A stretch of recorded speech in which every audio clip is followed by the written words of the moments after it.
of being cops that aren't corrupt. Somehow, it's a miracle. We try. I mean, wasn't. Yeah, we're trying. Okay. I'm also going to try to be more aware of the lunar phase thing. Right now, there is a lunar phase that is green. I will explain very quickly what that means. It just means that basically your friendship rolls are a little bit better. You have a +1 to your results when you're trying to find harmony with others. Other phases will have benefits for criminals or just straight up law enforcement.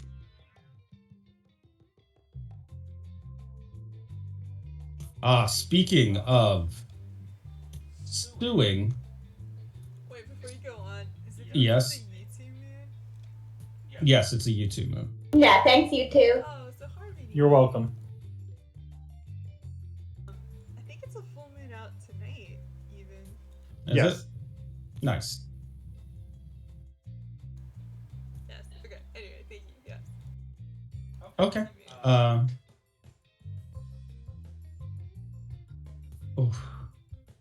have to figure out. Oh my god. Some of these templates are not finished, so I'll just have to figure this out at some point. Yes, welcome back to the world at large. Your characters have been through quite a bit, as you well know, and there has been boundless chaos, questions, mysteries, and some answers.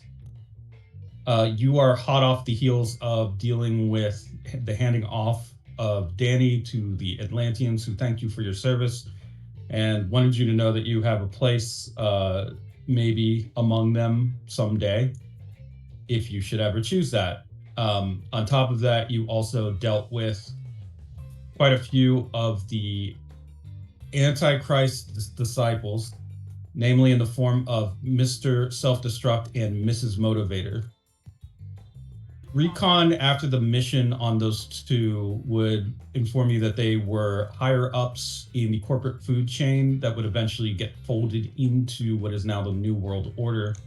Both of their businesses were, I would say, Dorabo level in terms of questionable ethical decisions. In the case of Mr. Self-Destruct's business, it was mostly just executive consulting and finance, and he is well known for, or was well known for, just driving people to death, more or less. Like he'd work them to death. Same with Mrs. Motivator. She was from a similar business, one that bought out and restructured failing businesses. Both of them were very, very corporate heavy figures. Both of them are dead. You will not find much in the way of that they were stand users, of course, which they were. Their public image was mostly one of corporate excellence. And now they're gone. As for the third disciple that you ran into, one Saint Laurent, there are very few records surviving. His story did check out that he was an American GI that was stationed in Italy for some time. Sometime around the World War II era. So that is what you have discovered about them. Reports are just given to you usually by Rivers.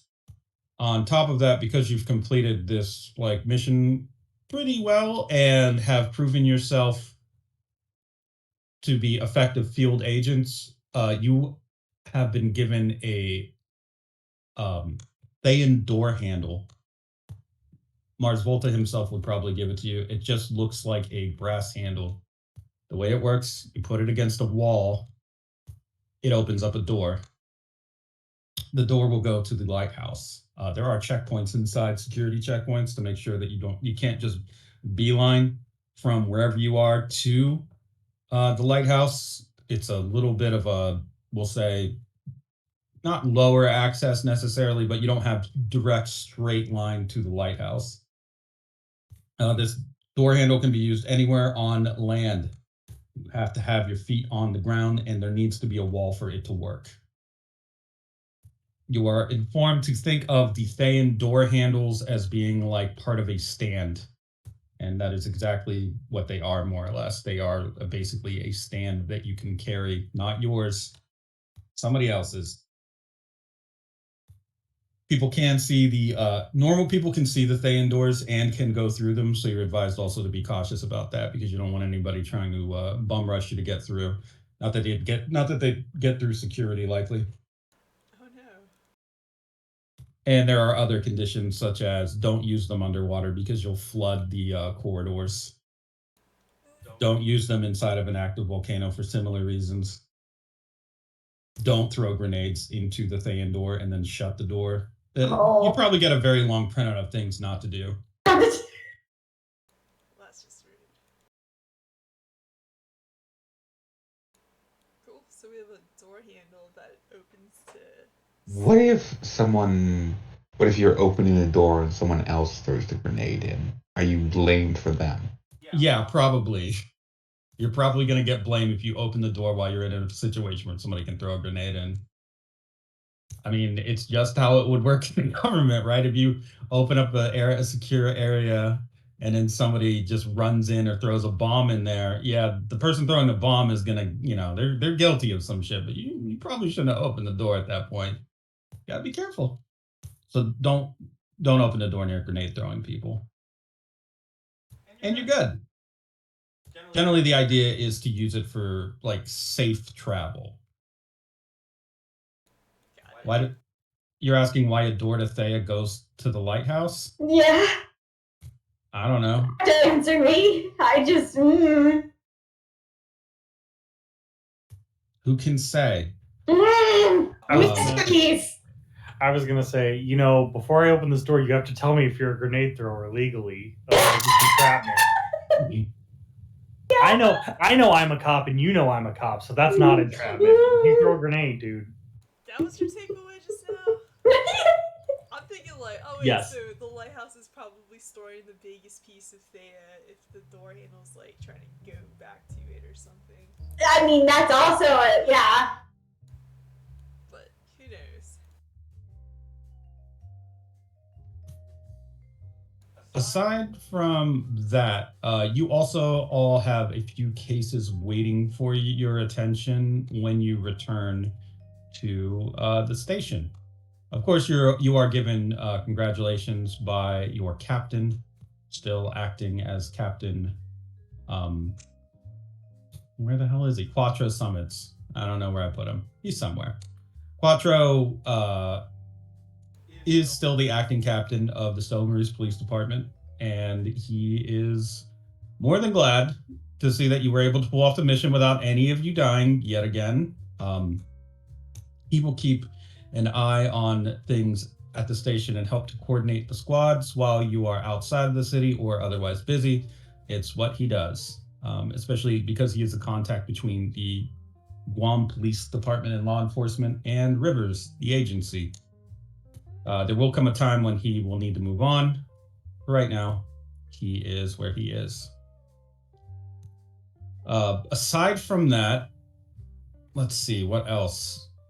I feel like there's something. Is there any evidence or any research that your characters would have done with things that you gathered off during your time on the boat that you would like to go over so that it doesn't get lost in the shuffle? Any evidence you would have collected, process of handling bodies, that sort of thing?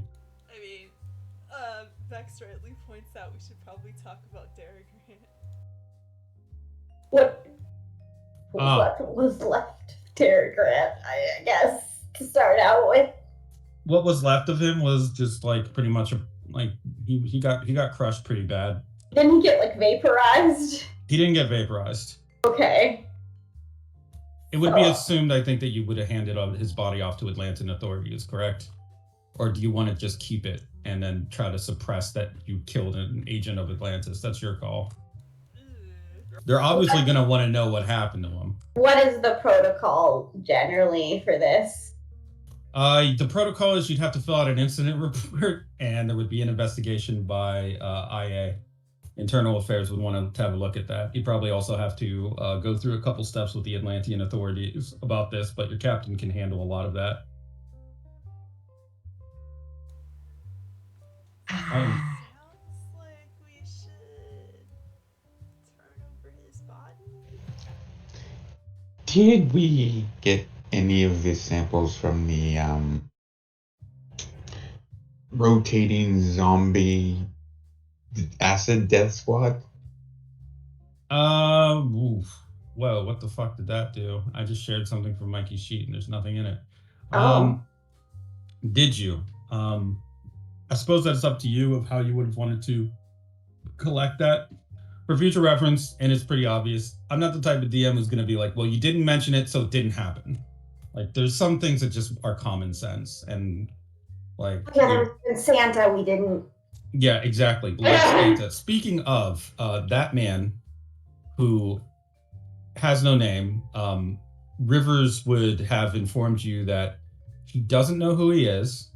He doesn't know where he is, and they can't legally hold him because they don't know like what his deal is. So he's been released to your custody. Okay. So basically, they're telling you, they're saying you figure it out. This isn't really something we deal with. Get him some medical help, I guess. The way I figure it for now, yes, medical help is good. He was pretty badly physically injured and is out of it. It seems like he's an old man, human, nothing really distinct about him. He needs a name. What would you like to name him? I mean, John Doe is fine, of course. I kept calling him Santa, so maybe Nicholas? Nicholas. The other Nick. Old man Nicholas, not little Nicholas. Yeah, we already have a Nick. What are their names? Did he?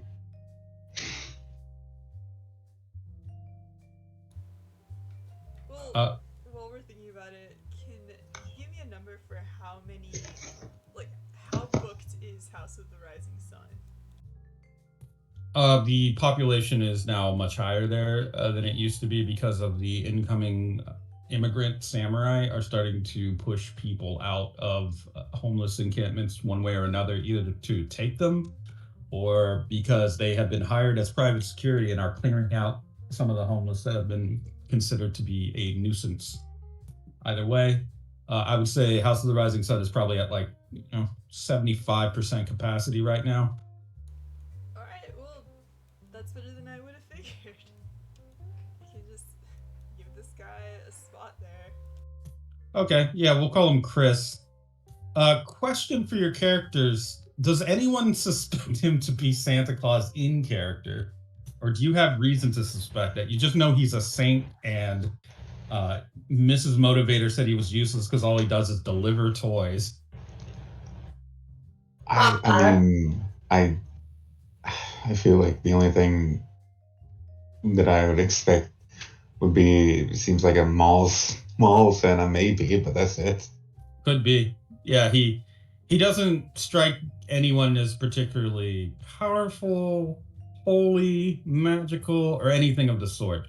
He just seems like a tired old man the wounds that he received from having stakes driven through his arm are going to make it difficult for him to get a normal job. He's got some problems opening doors, picking things up. His knees are very bad. His back is very bad. And this was all before he got like physically tortured, more or less, and savaged by the crew on the ship. The real when we did salvage him, were there any like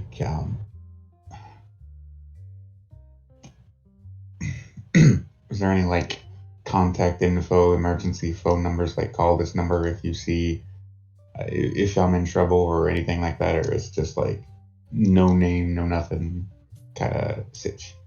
I will say that he did have a few pieces of paper on him, but they are written in a script you do not understand.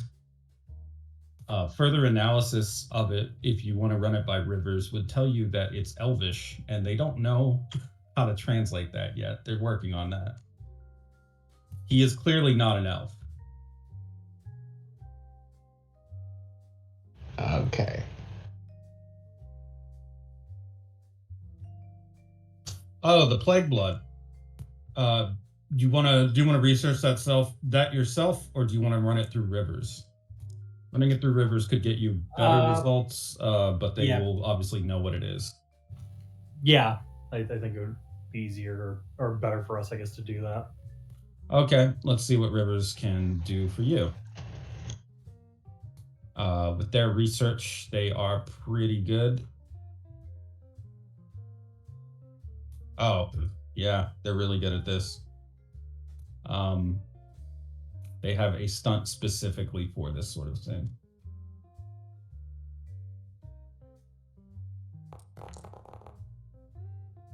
With a 4. They could tell you that the effect that they are seeing within the lung or the damage to the cells is not actually a plague. It seems to be some sort of radiation that is affecting the mermen living in Atlantis, as far as they know. As said by the, I believe his name was Lucian, the ultramarine who handed you their entire lung, it does seem to affect the circulation and the breathing of whoever it affects, and likely they can tell by the edges of it that its neighboring organs are also affected. So it seems to be whenever somebody, their theory is there is something irradiated floating around in the air, and then when breathed in, it kind of just is circulated through the rest of the body from the lungs, or whatever breathing organ a merman might have. And the worst part, they theorize, is that it isn't necessarily just airborne. It could probably also be transmitted through liquid, as in breathing through the gills and such. So their conclusion is that there's something polluting the area of Atlantis, or it could even possibly be that Atlantis itself is has some sort of irradiated quality to it right now. And the NWO is like chemtrailing Atlantis. I mean, that is a possibility. They don't know. There is, I mean, I know you're joking, but there's been a very large increase in chemtrails since the NWO took over. Of course there is. Is the NWO all just the conspiracy theories? It's literally called the New World Order. Of course it is. So yes, it is all of those. It's replacing people with doubles. It's gang stalking. It's chemtrails. Yeah, it's all those things. It's even got Men in Black. It literally does. Yes, exactly.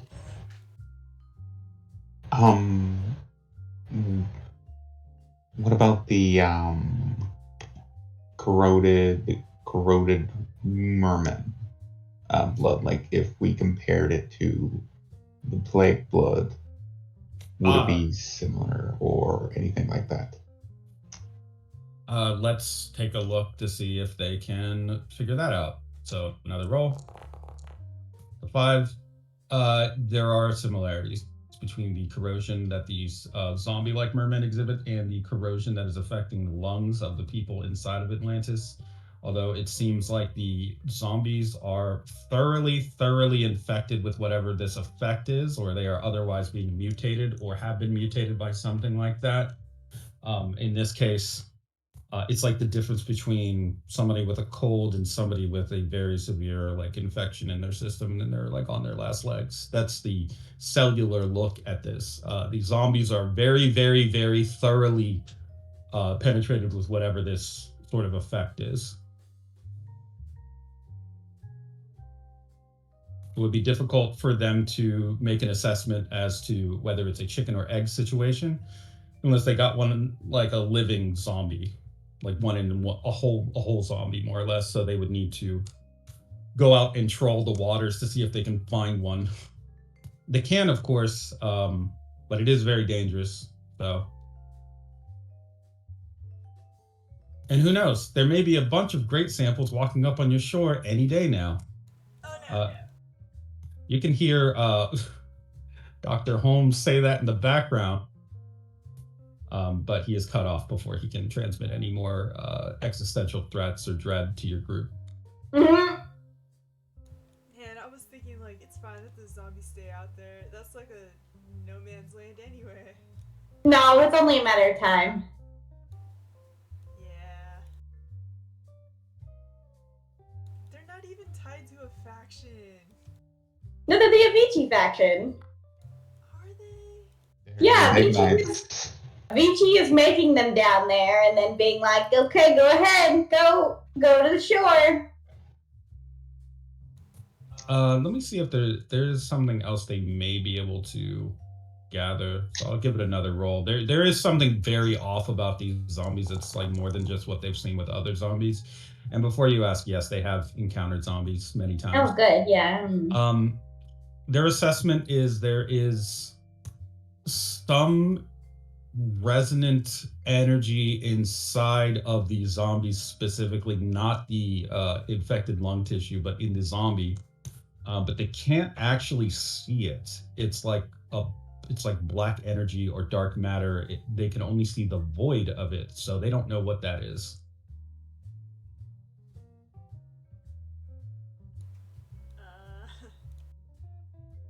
Oh, well, that's new. Okay. I think of Leroy for some reason. But It's void connected? Oh, no. Who can say? Anyway, old Chris Kringle here is going to be living at the House of the Rising Sun. He needs a job and money. Public assistance is, of course, like not going to be much help. This guy doesn't have any documentation. He's very much like the immigrants that come in from the sea. He has no records, no money, except at least they have able bodies and can shapeshift. He's just an old man. So what kind of job would you like this old man to get? He can't lift things and he can't move around very much. I mean, what about a cook? Like not like a head cook, but like one of those smaller time restaurant cooks. Is there anything he can do at the House of the Rising Sun? You could be a cook there, I guess. He could help with your, like, you have I'm assuming some kind of kitchen setup, right? Like a cafeteria. Like a soup or something. kitchen? Yeah, a soup kitchen of some kind. That could be fun. Okay, let's see.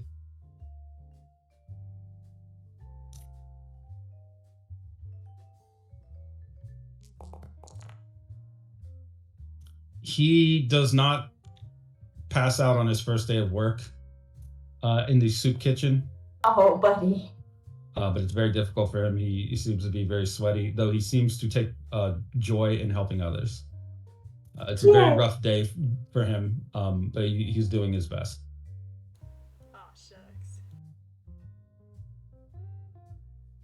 Most notably, I would say people that come to the House of the Rising Sun's soup kitchen and who encounter him tend to be able to open up well to him, though he doesn't talk much. It has a heavy, thick accent. You're not sure what it might be. So aside from mumbling, he's also got a very thick, just you don't know what that accent is. So he's just kind of mumbling in this very kind of voice, and people just talk to him endlessly if they're allowed to. But otherwise, he will just be there at the House of the Rising Sun, doing his thing. Old Chris. Just fade him away. He's gone now. Oh, He's fine. okay. He didn't. If he had rolled negative on that, he would have passed out during work. Oh, no. He's not in very good health. He had away. Oh dear. Let's. So, yes. Was there any other evidence before we move on, just so we don't leave anything hanging, or any other thing that you wanted to follow up on real quick? I did want to talk to Enya about, I guess, what she knows of Atlantis, which probably would need your assistance. Yes, of course. And I wanted to see if there was any news on anything regarding Dorobo and like, hey, did their upside down floating fortress suddenly explode again? Because we did kind of make a deal where that was going to happen while we were busy. And we've been busy. Nothing has happened with the tower is still there. It's grounded outside of the city limits, sort of in like a rural countryside near some hills. There's a road that goes there, but there hasn't been any news regarding that. And regarding Dorbo itself, it is one of the few surviving businesses that hasn't been completely folded into the New World Order's governmental structure. So right now, it's like it seems in the process of negotiating a final kind of merger, which it would just become another subsidiary of the New World Order, as a lot of businesses have done within New World Order controlled territories. They get folded into the various governmental departments that exist under this emerging umbrella of New World Order departments and bureaus.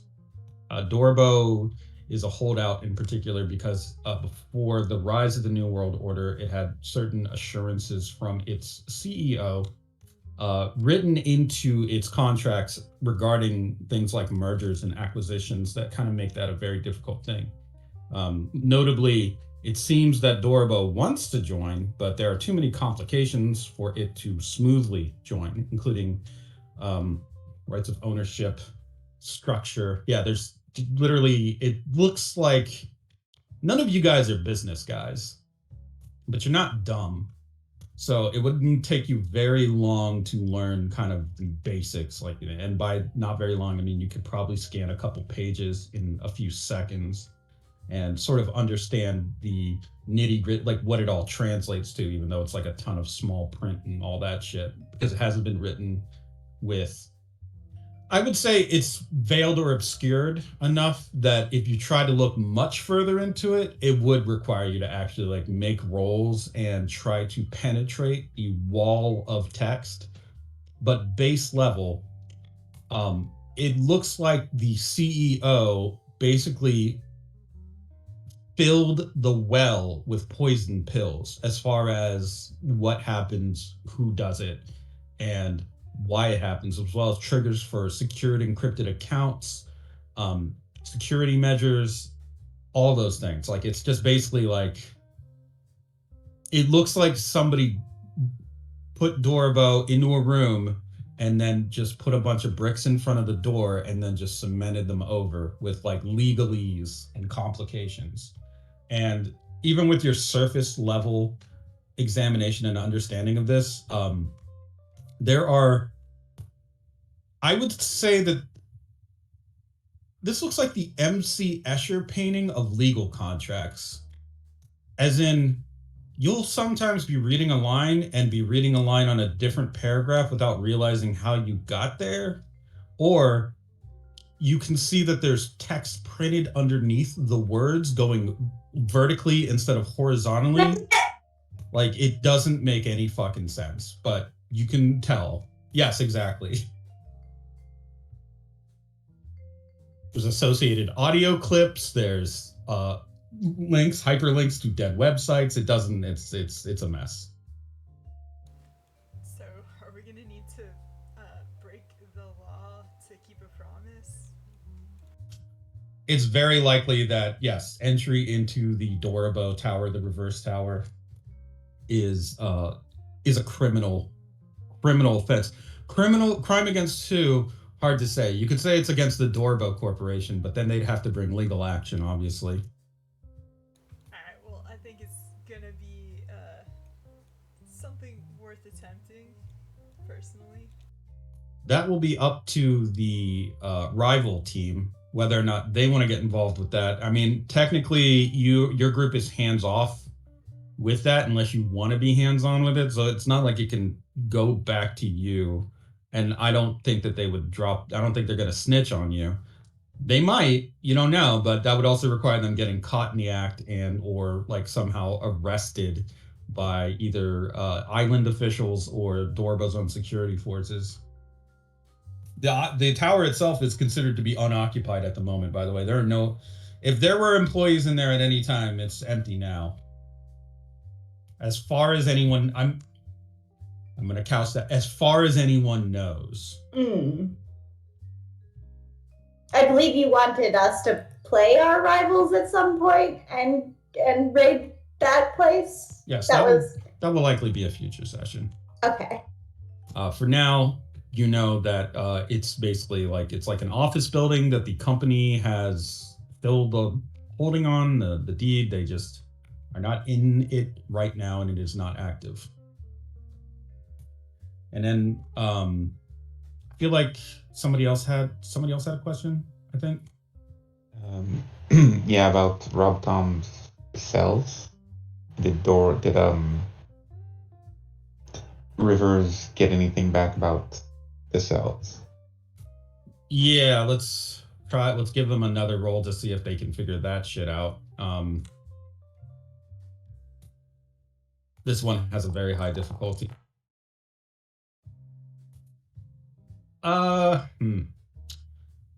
They are at a bit of a loss as to how this might have happened. The only thing they can like possibly come up with as an answer is that either Rob Tom had some kind of latent mutation within his system that was activated and basically turned him into a chimera, or the stranger conclusion that they could reach would be that he has just actually started to transform into a merman, although the mutation didn't hit him all at once, and the result is that his system is not properly acclimated to the growing organs and the kind of duality of his system. They can tell just from the sample that was given that his cells are currently attacking one another.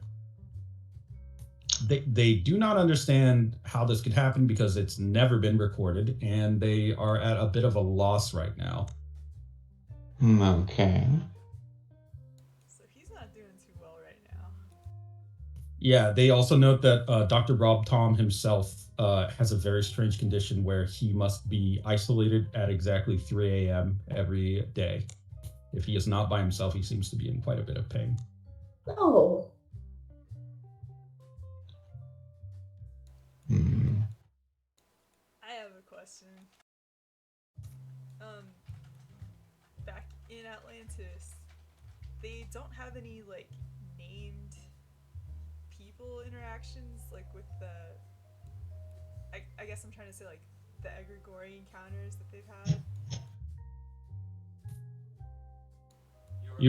What is it that you're asking exactly? Like, what famous interactions have they had with the egregore other than their founding? Like, do they have Nia and U2 named, or do they just know that like there were these two beings that we saw, etc.?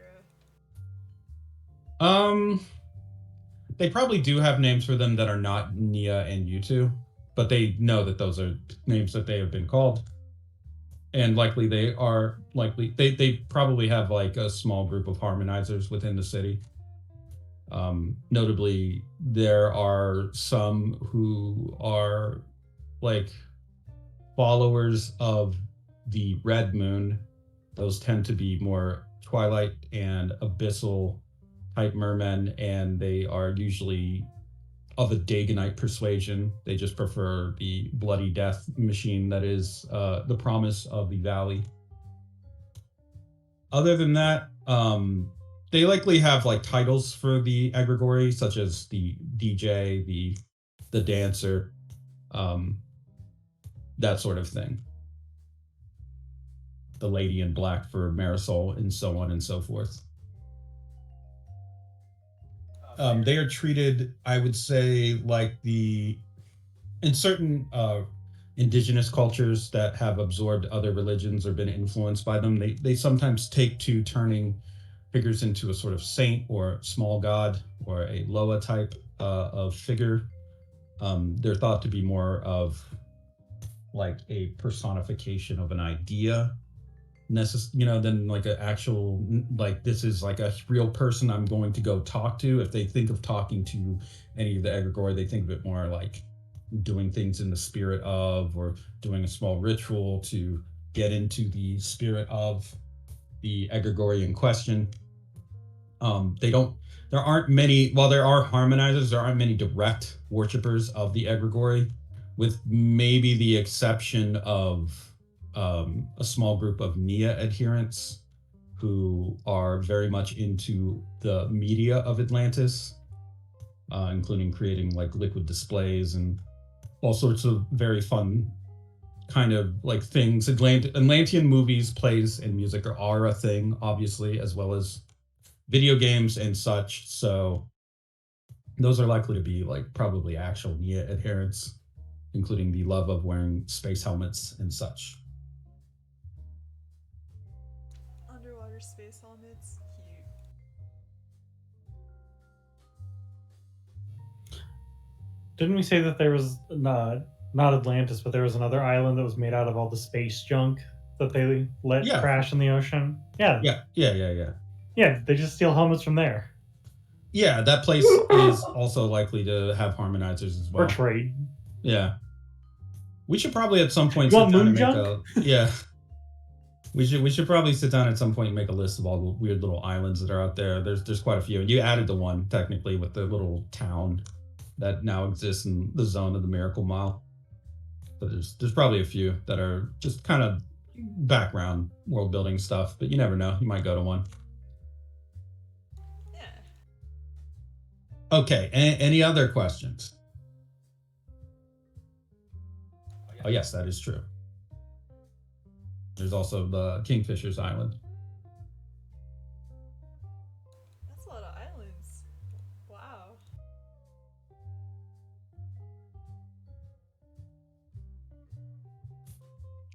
All We right. haven't even met the Turtle Island yet. To get into the, let's see. Let me just make these cases available. If you look at the cases folder, you will see that there are minor cases and major cases. These are cases that your characters are aware of, and like I said, usually your squad's not going to be able to just go take care of them, or they could, but you miss out on whatever the opportunity is. They would just solve it. So if you want to see the cutscene, basically you would take the case. If you don't want to see the cutscene, just send your squad to take care of it, I guess. For example, you will see that there are 3 minor cases right now. These are just examples. They're just samples that I've made for showing you how these cases are generally set up. They're meant to be quite simple. Minor cases in particular are meant to, they can usually be resolved in an interaction. And they can be escalated if you think there's more to it. But mostly they can just be solved pretty quickly. You also see that there are 4 major cases. Those ones can take a session sometimes, depending on what they are. They're meant to be more serious problems that exist on the island or are currently happening. To go over the sample minor cases real quick, you have dance fever, which is there are people that are starting to randomly break out into dance on the streets, and the people who are dancing have no explanation for why that is happening. It's small. It just occasionally causes a traffic problem, such as when someone starts dancing in the middle of a crosswalk. And there are minor injuries, like people bumping into people that are dancing, or dancers kind of smacking somebody with their arm. They just kind of start breaking out into dance, quick spurts, usually like a couple minutes at most.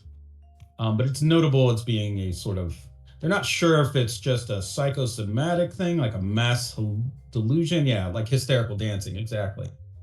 Or if it's being caused by something, but there doesn't seem to be a link necessarily between the people that have been just started dancing. Like it'll just happen to anyone. Merman and human alike are both kind of being affected by this. That's minor case number 1. Minor case number 2, there's been seagulls that have been harassing people at the beaches of Stella Maris. They're notably more aggressive than they have been before, and they seem even coordinated. There are rumors that the primary goal leading this increase in goal aggression is some kind of super goal. Nobody is sure. And the third one is a minor case of some reports of women reporting minor fraud from one person, although their physical description seems to be changing often. It's usually, after police sketches, has been shown to be just one man, perhaps changing fake facial hair and wigs. He's managed to, his fraud is minor. He's only managed to defraud people of things like a very nice dinner, a bottle of wine. He may have stolen jewelry every now and again from people. But otherwise, it's just called the case of the loathsome Lothario. He is a Whoever it is, it's some kind of thief that is preying on lonely rich women. Those are your minor cases to start off. Your major cases are one, the cyber Stockholm syndrome problem is that there are mermen that have been involved in a tech startup called Digital Sea that I have made a ton of money and then lost a ton of money. And recently one of them has turned up dead. All people involved are noted to be virtual reality addicts, the deceased included. There is a case called the Ghost of Guttertown, where people visiting the area of Guttertown that you are familiar with for drugs or prostitutes have been attacked and robbed by, it seems, one figure masked. Hard to tell who it is, but it is notable as being affecting some people that are not exactly the poorest. Like, Guttertown is notable for being a destination for anybody who's got the money, because you could buy just about anything that the people there have because they are very desperate. So that means that some of the people that have been attacked are not exactly just poor homeless people. They're rich kids. Some of them are like just, working people or business people that are trying to get a quick bump of something and have been attacked and robbed there. Your third case is trench warfare. You have a suspect for this one. It's noted as being KLP. There's been an increase in gang activity in the trenches with the immigrant samurai trying to establish their various turfs and boundaries. It's also being sort of encouraged by the Dagonite element that exists within the trenches. KLP is named as a person of interest, either as a gang leader or someone who's heavily involved in gang activity there. And notably in the juvie lockup in Stella Maris, there are a few bottlenose boys in there right now that have been trying to follow his example by being involved in this violence, and they have been locked up for it. Usually for small things like breaking out windows with rocks or getting into fist fights with people. But yeah, he's a negative influence right now on those babies. They try to follow Big Brother KLP. Whether or not he's telling them to do that is something you'd have to ask him or whatever. But knowing KLP, it's hard to say. Bottlenose boys have a mind of their own, it seems. And finally, there is a case called Uptown Funk. Stella Maris has a cultural district that is very moneyed. Ice Peak usually likes to be there. Currently, there have been a few robberies in the cultural district of important artifacts and just money. They don't know who it is. There is video footage of a suspect. It's just a person in a gas mask specifically. They are, whoever it is noted for having a almost military style arsenal. They have very technologically advanced weapons, firearms, but they are using non-lethal rounds. They also employ explosives to crack safes, and seem to have very, very, very good either intel on security changes and even camera movements. So whoever it is basically has an inside track at wherever they're robbing, uses non-lethal forces so that it does not attract too much attention. And that's about all anyone knows. Nobody's been killed. There have been people that have been injured slightly or even knocked out, but mostly the damage has been to property.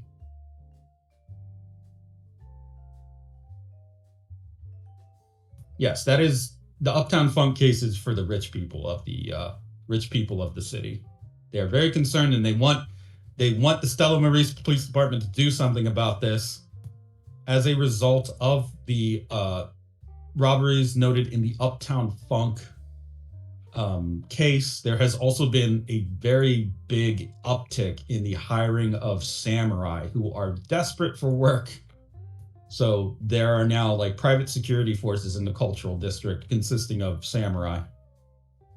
and their various crews. So you have samurai incoming, causing all sorts of trouble around the city, and various little problems here and there. So if you want as a group, pick a minor case and a major case, and we'll get through it. Yes, that is pretty much what will happen. And they will also like complain. They'll use, if you don't stop those robberies, they will use their political influence to like probably hinder the police department or try to get things like the captain fired, for example. I kind of feel like the Ghost of Guttertown seems the most immediate kind of thing as far as major cases go.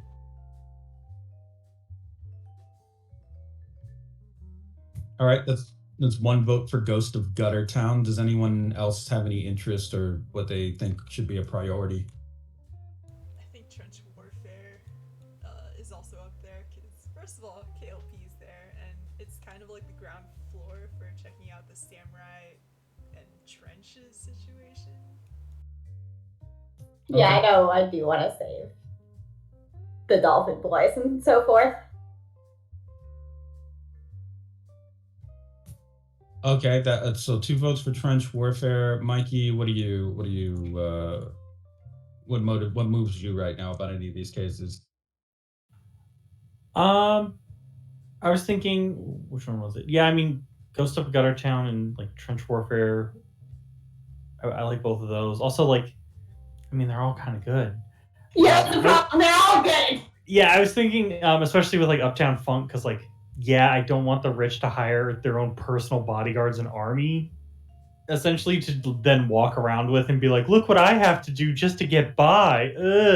Police, like we are constantly dealing with so much trying to make the police look good. Like actively fighting everyone and everything just to go, look, we're okay at best, guys. Come on. I will say also, minor cases are usually just going to stay the way they are. Major cases will change if you don't pick them for that session. Things will happen with them as you are going through and they are going kind of like open. It's possible they may disappear too. The leads may grow too cold for you to follow up on if they are ignored for too long. Okay.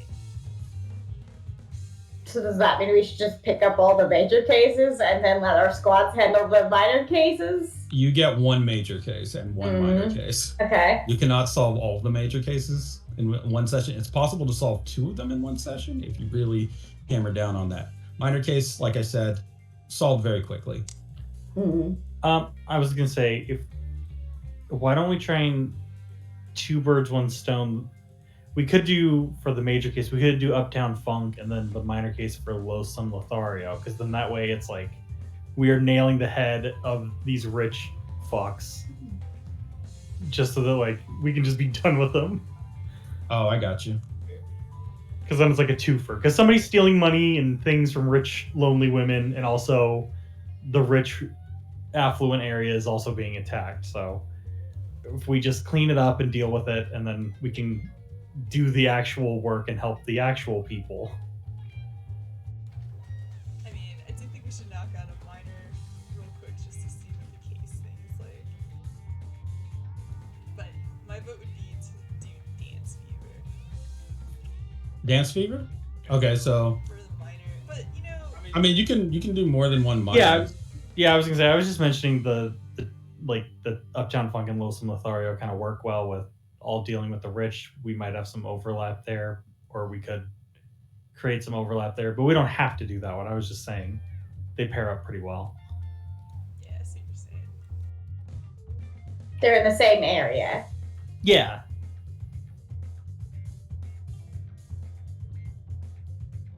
I do kind of like the idea of getting the rich out of the way, so and then just ignoring any other problem that may come up from them to focus on real problems. Assuming assuming Uptown Funk isn't worse than we think. Does helping like the affluent of Guam like do anything for our department Absolutely. Are there politics that we're sort of sensitive to? Yes, very much. If you basically, whoever you help out here is a potential political ally or source of allies. Each of these cases kind of covers, not only do they all cover different laws of land, sea, or sky, but they also cover different social strati. So your cyber Stockholm syndrome is like working class tech people, kind of like middle class. Ghost of Guttertown, absolute poorest. Trench Warfare, working poor, and Uptown Funk, very rich, upper class. So it's like friends in high places, friends in low places kind of setup. And the longer that they go on, the more difficult they might be. As in the roll, you'll notice that they all have stat values that will be, some of them don't have them put in yet. Those numbers will go up as they are going unsolved, making it more difficult to deal with them. Aside from whatever developing details there are. So it sounds like Uptown Funk and Loathsome Lothario are the game plan. Yeah, why not? Okay.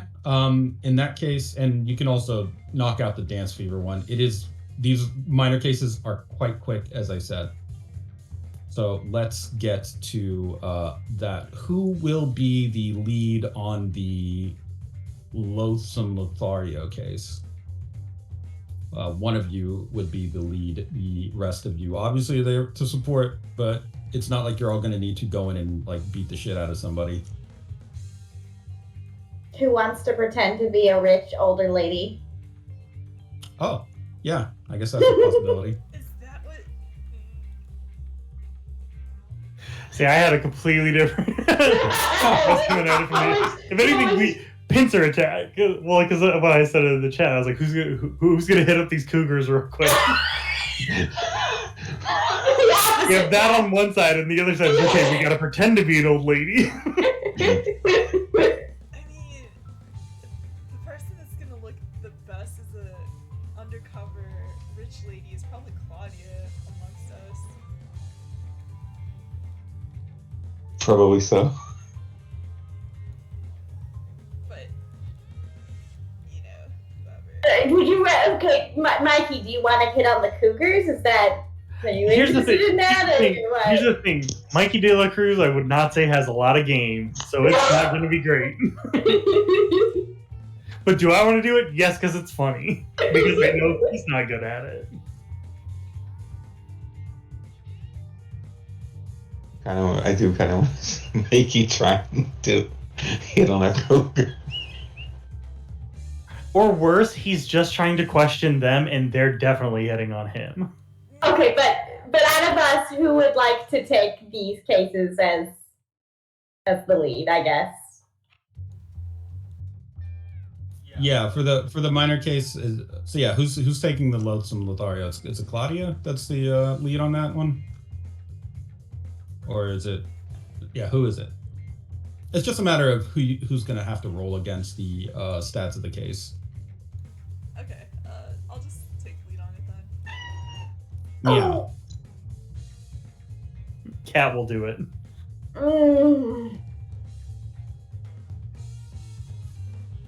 Okay, Enya, if you're taking lead on the Loathsome Lothario case, you're going to have to pretend to be a rich, lonely old woman to lure in the con artist in question. What's your game plan for this? Probably to shrink down her size a little bit. Nah, go full giant. Giant woman? Yeah, you could just go full giant woman, show those cougars what's up, let them get a little hot under the collar. Go giant woman, and then just put like a white wig on. Because JoJo has done that before, where he just dressed up as a woman, That's true. and then everyone was like, put a "This wig is on and normal." dress. Everybody was like, "That's definitely a woman. Let's go hit her up." I don't think it tricked anyone. Alright, and What are you talking about? Everybody believed Joseph was a woman when he beat him with champagne bottles. They totally they didn't know try to that shoot Joseph immediately. Yeah, because they don't like old ladies. That's Of course. Sorry, Anya, what was your game plan? No, yeah, it's just gonna be Anya in a dress, I guess. And she's not a very slim figure, so it might look a little. She's just gonna be wearing like, I guess it would have to be a jacket because a shawl wouldn't hide enough. You don't have to hide, you just have to be rich. So, like, put on a bunch of jewelry.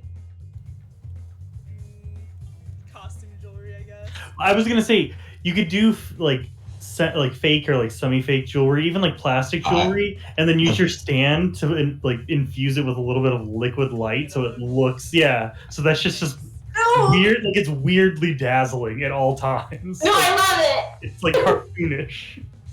I was going to suggest Claudia providing the pearls. Oh yeah, that's good too. Both. Do both. Get pearls and then infuse them with liquid light, and then if anyone asks you, it's like a new type of pearl. Like it's unique. No one else has these. Okay, so I picture Claudia and Ice Peak like maybe fussing over Anya's outfit. Appearance, yeah. Yeah, to get this Oh. like believable. All right, I think, the token maybe for this. Oh. Did you make an Anya token? That's old. Maybe. Oh, please. There it is. Oh, she's beautiful. There is I love it. old disguised Enya. I do love that the hair almost looks purposefully bad and is not and is not. I guess I can, like, graft an old person's face onto your face. That's weird. That's weird, but I can do it.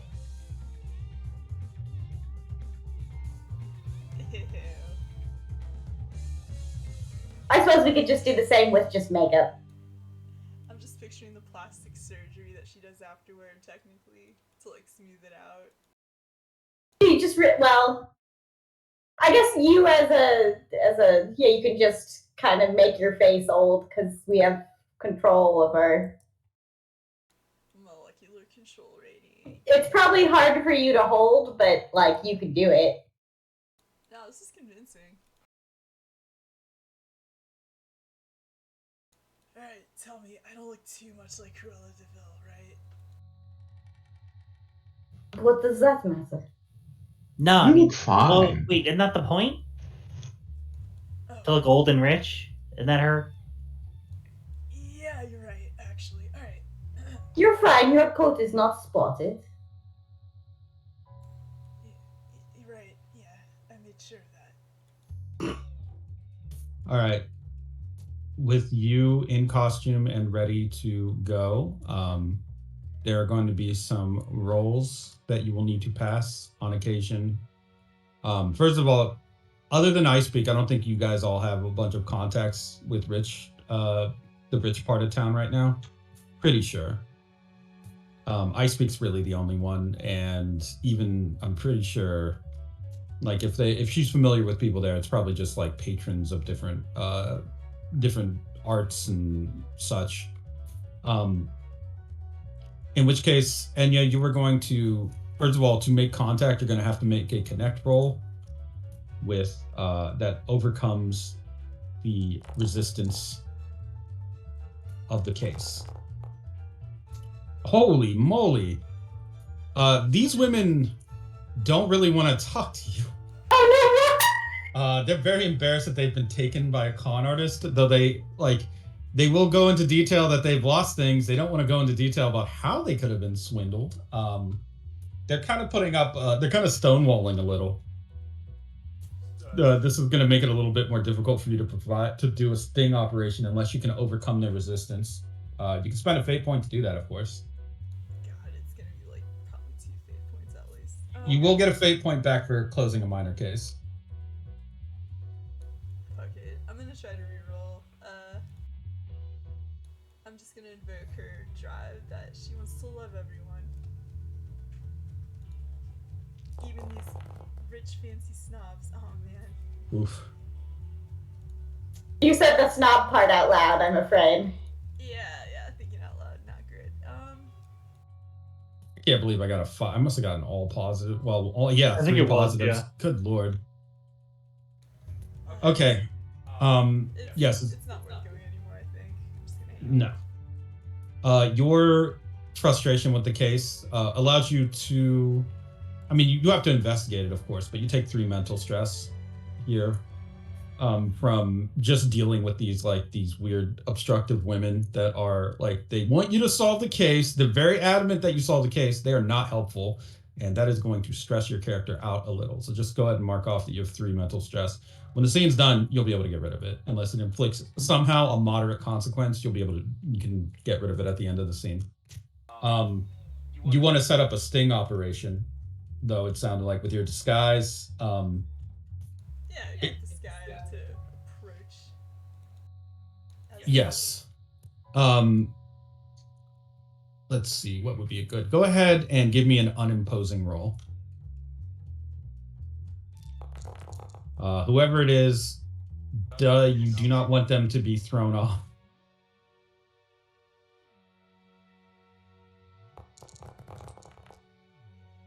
Oof. What are the chances? Hey. So you weren't very convincing, but they aren't very discerning. They just see the coat and they're just like, that's definitely an old rich lady. Yeah. So as you are, where did you set up? Like at a park or outside of business or at a cafe, or what do you do to set up?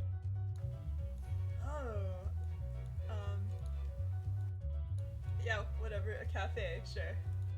Okay, so as you're seated at the cafe, a man bumps into you. He at first acts like he's gonna, like, it's like he prepped saying that he was sorry, but once he bumps into you and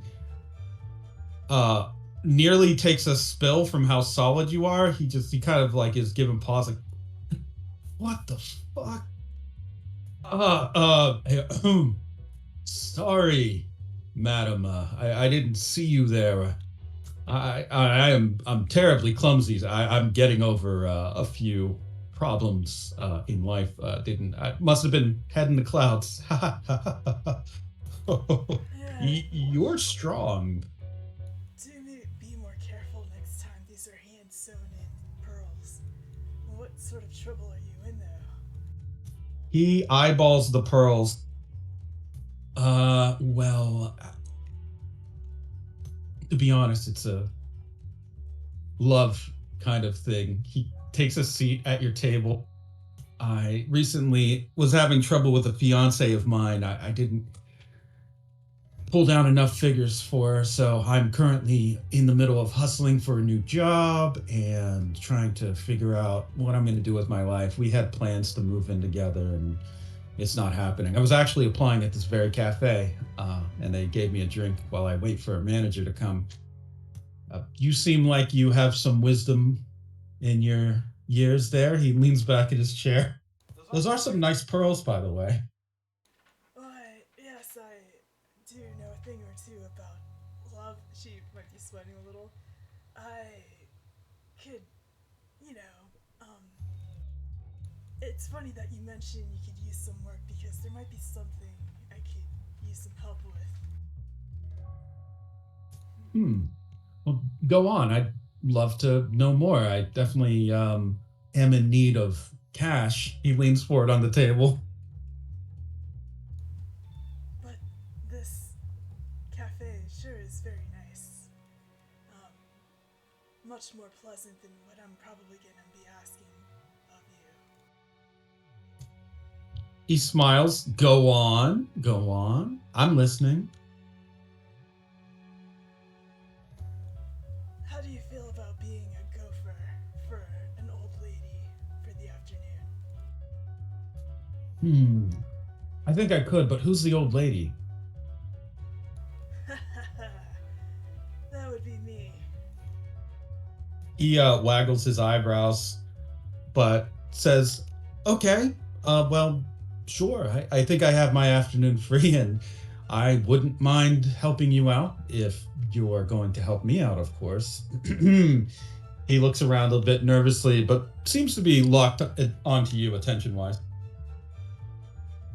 So, I own this property, and it would be nice if a young person such as yourself would help maintain it.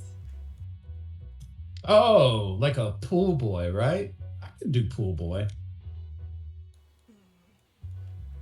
Sure, pool. Look, if you're available right now, we could even just go if you're free.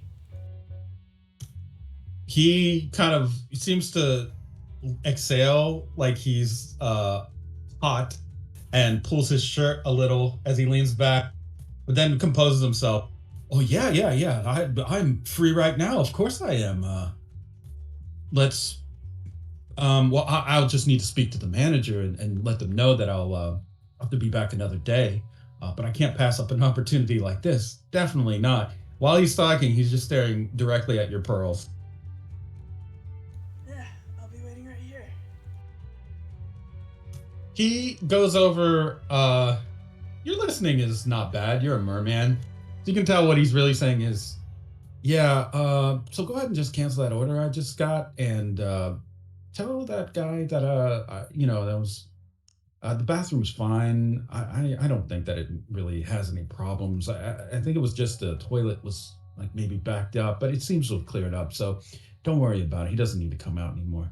And yeah, he kind of like shoots a wink at the cashier who rolls her eyes as he's walking away. You can see the tip jar near the counter kind of rock back and forth a little, but otherwise the cashier doesn't seem to notice, and he just puts his hands into his pockets and walks back over to the table. Well, let's get to it then, I guess, if you don't mind. I'm eager to get to work. Honest day's pay. Yeah, it's actually not that far from here. Okay, so you're gonna where is it that you're walking him to? The House of the Rising Sun, of course. Okay, you walk him over there. He starts to hesitate the closer you're gonna get to the trenches.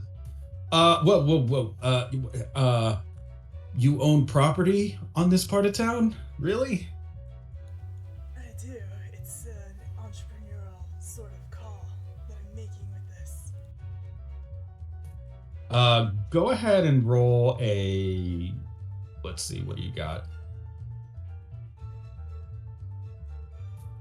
Go ahead and roll a breakthrough against his resist. These rolls. Oof. Alright, I'm obviously gonna invoke. Okay, what do you invoke? Because it seems like he's dragging his feet. Crisis Negotiator. Okay. He is hesitant to go into the trenches, and it's not hard to figure out why. He's like kind of got nice clothes on, and he's just a human. The trenches being there for him might be like a good opportunity for him to get robbed, but that could also just be his prejudice talking.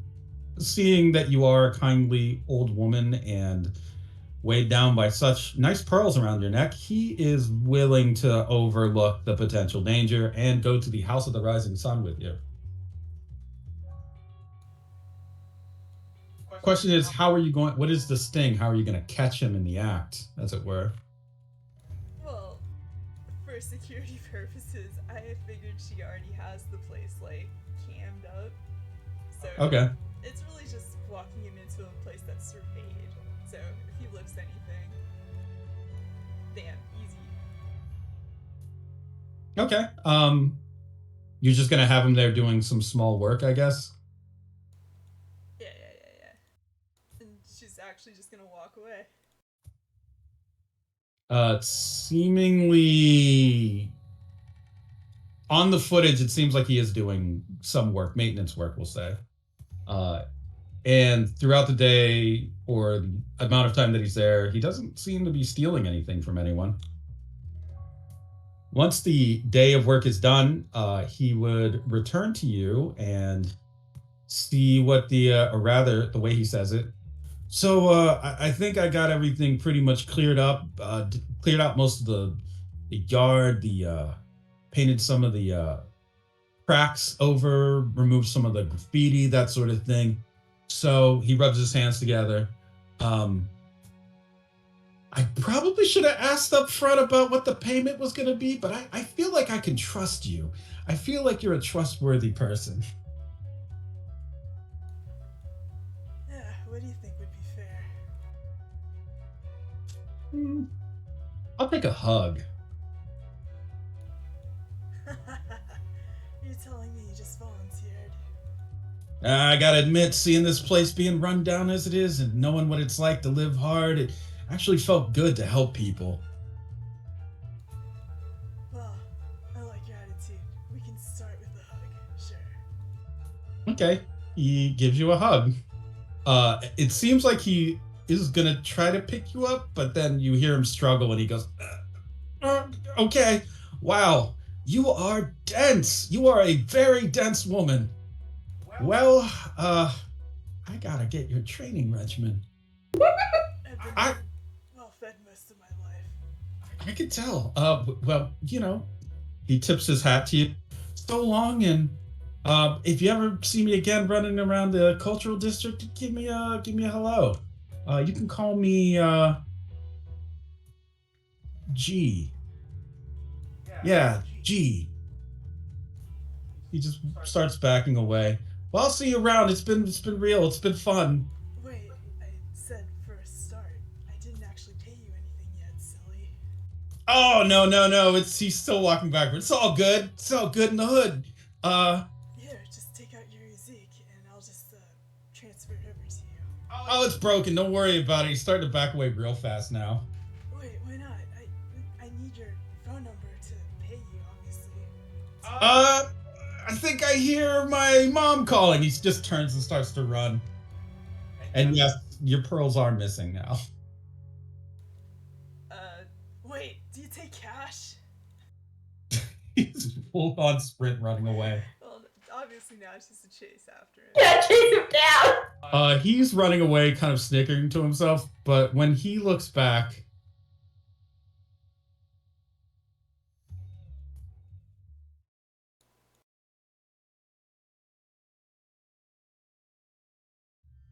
he sees this old woman chasing after him full sprint, and he screams and starts running even as fast as he's really trying to pump his legs. So go ahead and give me a speed roll. Here's the thing, Enya's not fast. God damn it. Holy crap. Alright, I got one fate. She really isn't. You have one fate point left, but there's something else. The pearls are special, aren't they? Oh yeah, they're liquid He light. took the bait. Yeah. They're infused with liquid light. So he's successfully going to get away because you are weighed down by your muscle mass, I guess. He seems very, very, as he sees that he's getting away, he just kind of starts laughing.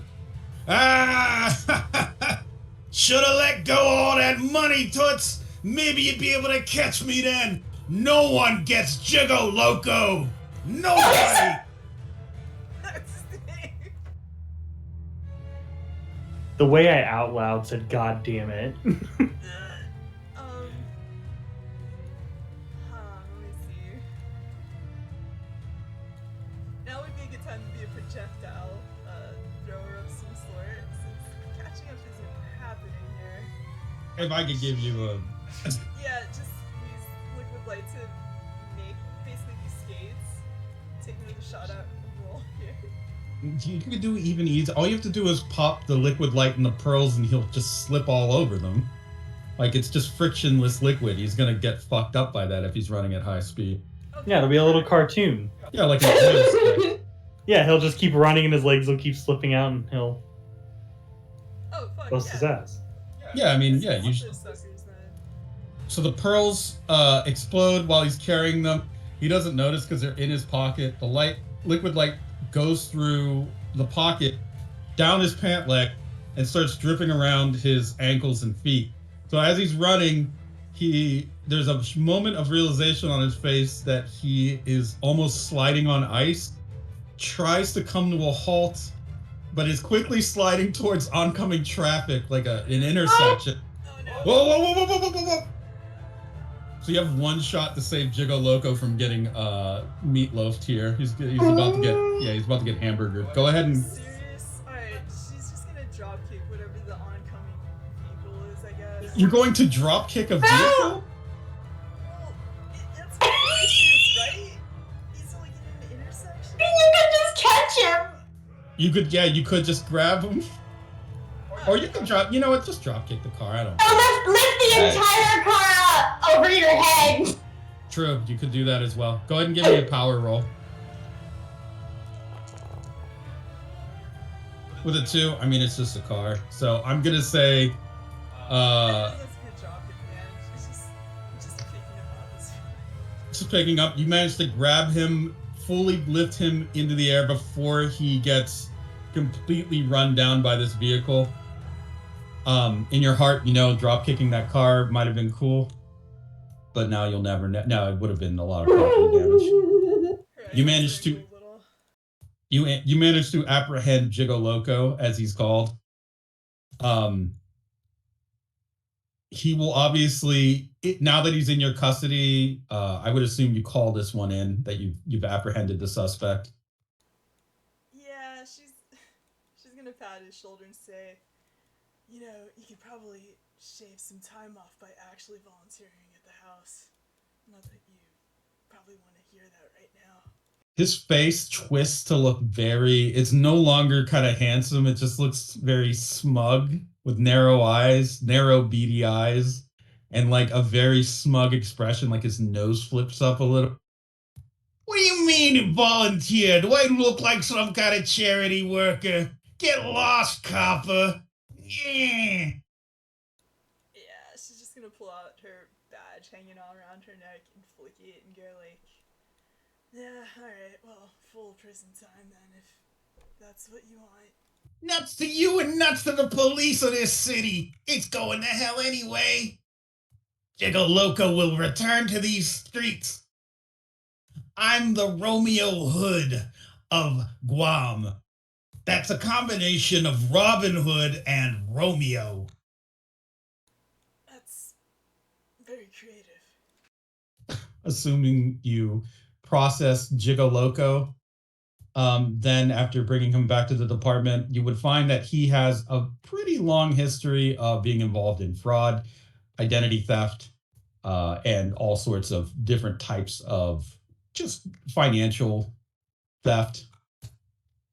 He's been known to run confidence schemes in the city, and he is somewhat notorious. The other cops, when they see Jiggo Loco come in, you can tell they start elbowing each other and be like, "Hey, Jiggo Loco, welcome back, dumbass."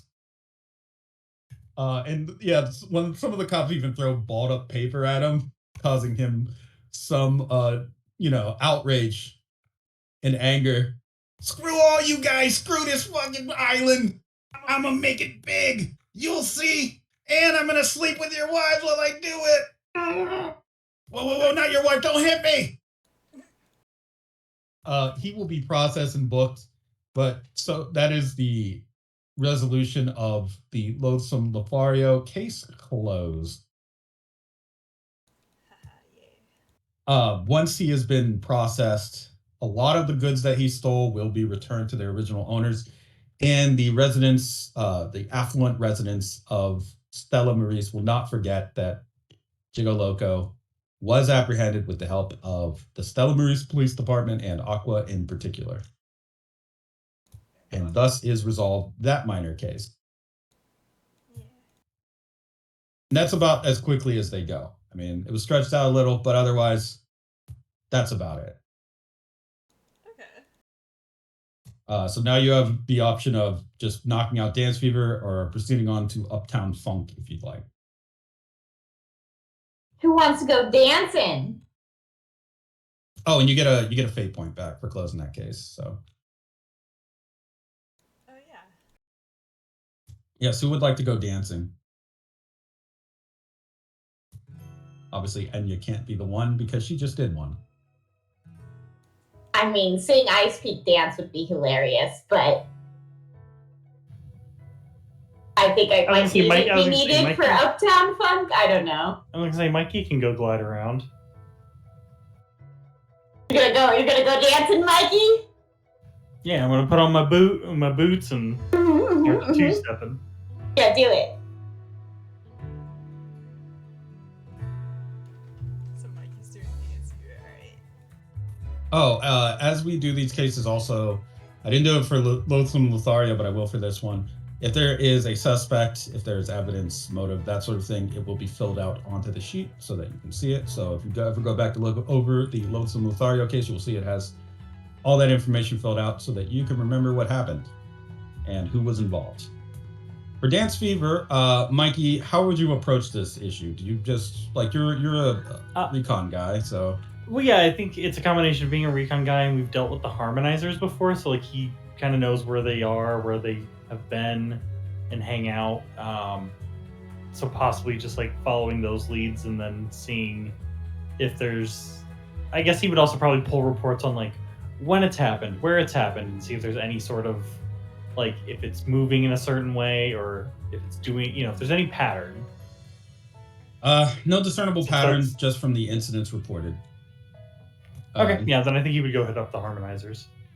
Okay, the harmonizers, since some of the crackdowns on their area, including some of the chaos that have unfolded from Sunny and the incident with Rory Lowe, they have had a little bit of difficulty. They also, like the samurai community, have gotten an influx of immigrants. They are harmonizers from different parts of the world that now their faith is illegal, so they have come to join some of the harmonizer communities here in Guam, including this one in Stella Maris, and so it is a little bit chaotic and a little bit busy. I would say, you guys probably have decent contacts within this part of town. You've kind of like done things here before, and they know who you are. You haven't caused any trouble for the harmonizers. So go ahead and give me, let's see what you got. Give me a range roll, wanderlust roll, rolled against their contact roll. So it's got to be to 0. 4, succeed with style. They take. Oof.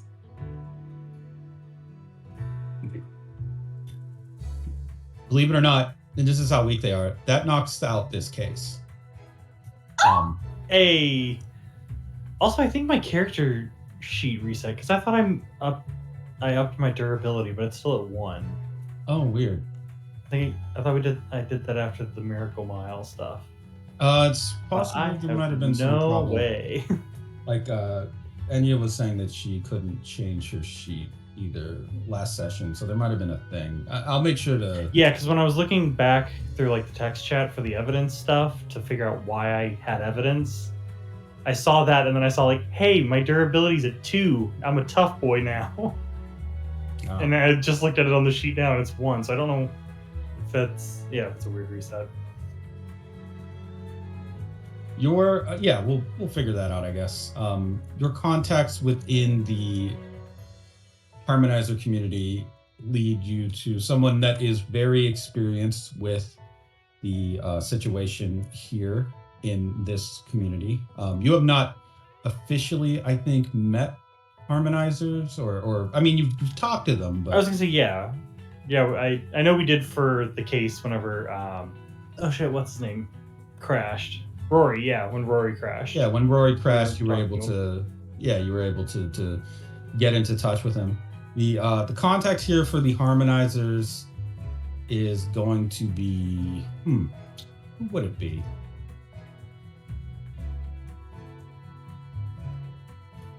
You know what? Just for funsies, your contact here is going to be. No, I guess some of these wouldn't make any sense. I'll have to figure it out. For now, I will say that you've known and talked to them enough. I mean, I could create an NPC right now, of course. I just need a token for them. You've done enough like work here that they are fully aware of what's happening. Their communion with the spirit of or the rights of you two offer them some unique insight, perhaps, into the phenomena of spontaneous dancing. And because of that, and a few little bits of support here with lore from one of the more spontaneous dancers among the egregore, Nia Nova, you basically have a bunch of people who are currently putting together, it looks like, a small shrine of purple and green sort of knickknacks, party favors, drinks in bottles, and of course, an iconic sort of, well, it's actually a merge between a space helmet and the familiar, you may have seen it, the helmet of U2. So it's like a space helmet with rabbit ears kind of like attached to it. They use this within the harmonizer community, we'll say on like a street corner in a stall. It looks like they're using it to discuss the phenomena of dance and why it's happening now. Some of them seem convinced that this is a sign that the gods are trying to speak to them through some kind of veil or are attempting to intervene. Others are not quite sure about that because the dancing seems to be random and is affecting people that are not believers. It's just affecting random people.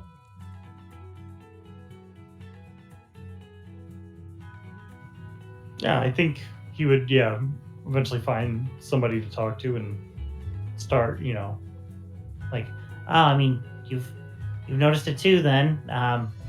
So it's just happening randomly. It isn't just tied to you guys. No offense. I just seemed like that would be who. That is something that one of them, one of the people here. Let's see, they need a name.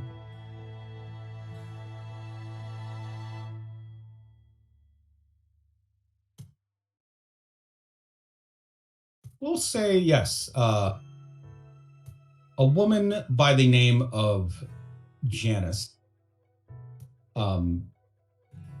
is the main harmonizer here that you can talk to about this. They are someone that they were a part owner of the Brimful of Asha, the building that was involved in the Rory Lowe incident, and they seem to be influential in the harmonizers here on the island. They are not originally from Guam, but came here because they heard that it was really groovy.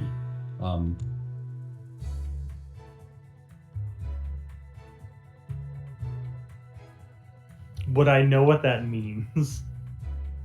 Probably not. Then I guess he would leave it. She would At least for now. It's not important then. First of all, the thing that she says when you approach is, "You've got such a colorful aura. I don't think we've met." Hi. No, I don't think so. My name is Mikey De La Cruz. You are? Oh, I'm Janice, but you could also call me Sunbeam, Moonchild, the great thinker, the dancer from beyond, phantasm on the dance floor, and the terror of Main Street. Oh. Why the terror on Main Street? It was a different time in my life, man. Understandable. We all go through things. Yeah, I was just coming to speak to you guys about the recent outbreak of dancing. It seems like something that you guys have done performance art stuff, like those spontaneous dance movements before, but this seems different from that. So Yeah, it's really weird. A lot of people seem to think that it has something to do with the spirits and the moon. But I'm not so sure about that, man. Something's different about this one. Can't say what. You know, I own a small record store, not far from here. Why don't you walk me over to it? I'll tell you more about what's going on, I guess, as far as I can observe and what I've heard on the streets. Oh yeah, totally. And you could I guess, tell me more about my aura or whatever. I don't know a lot about that.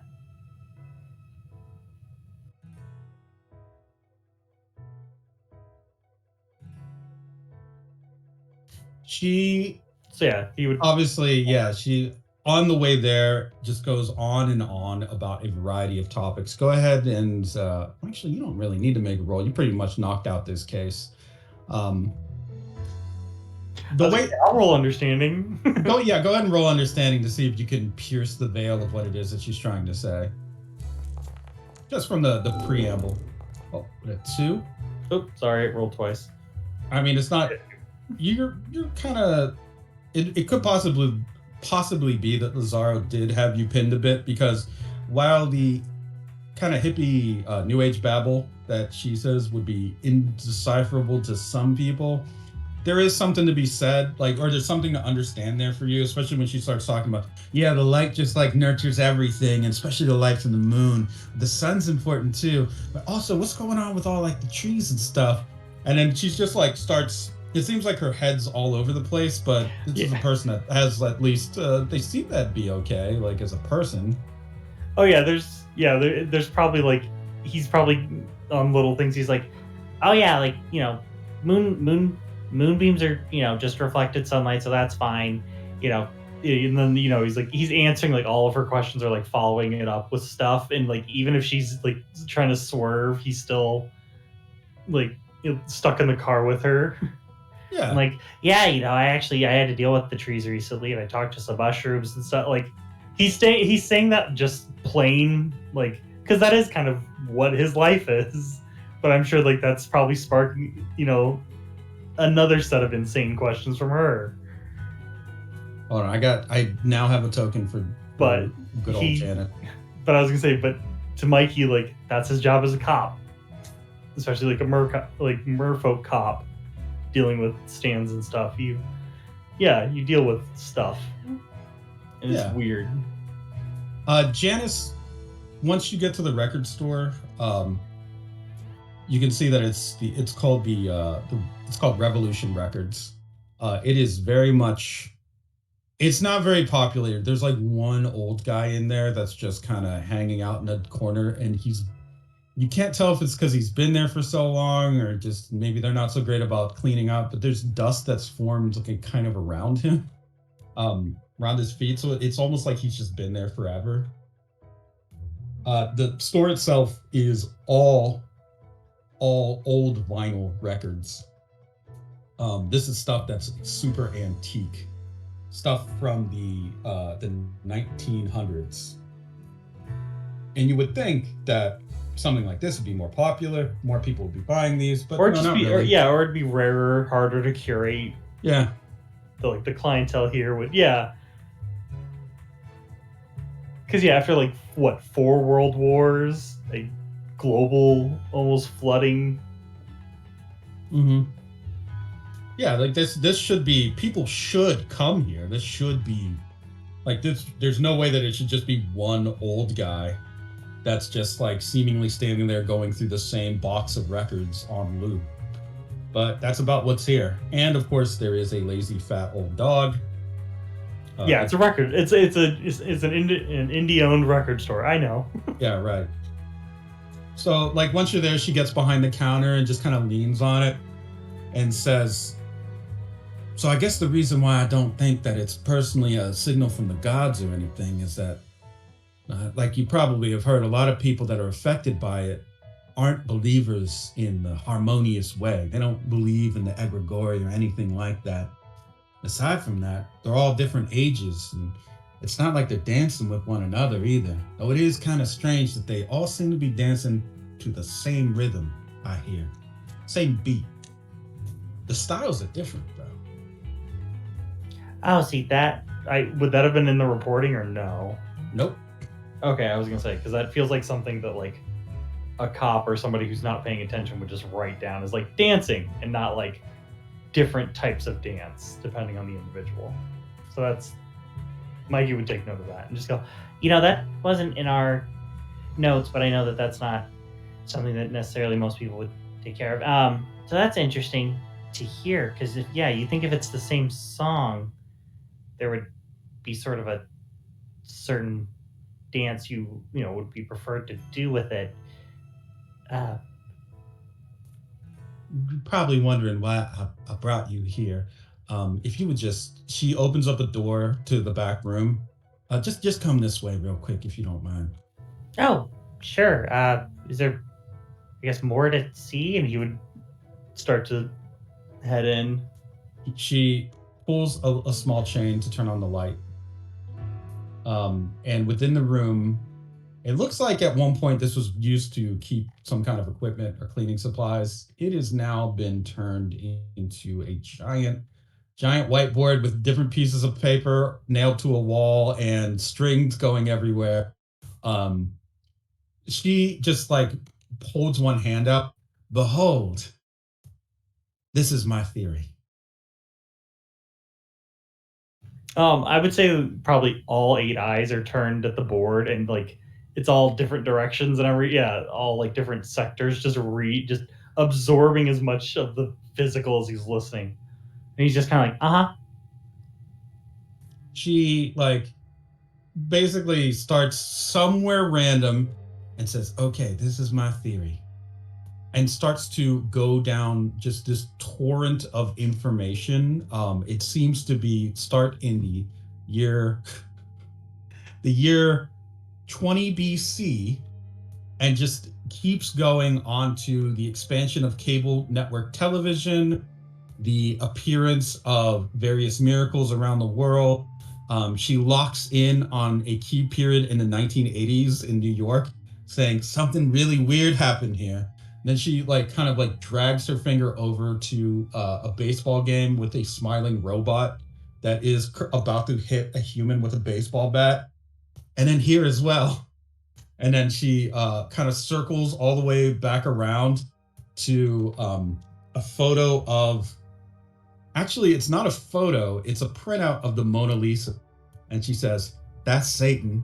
And then she points over. just drops that casually, just goes, that's Satan. And anyway, and then points over finally to the current time, the current year, 2121. So anyway, I think that's about what's happening.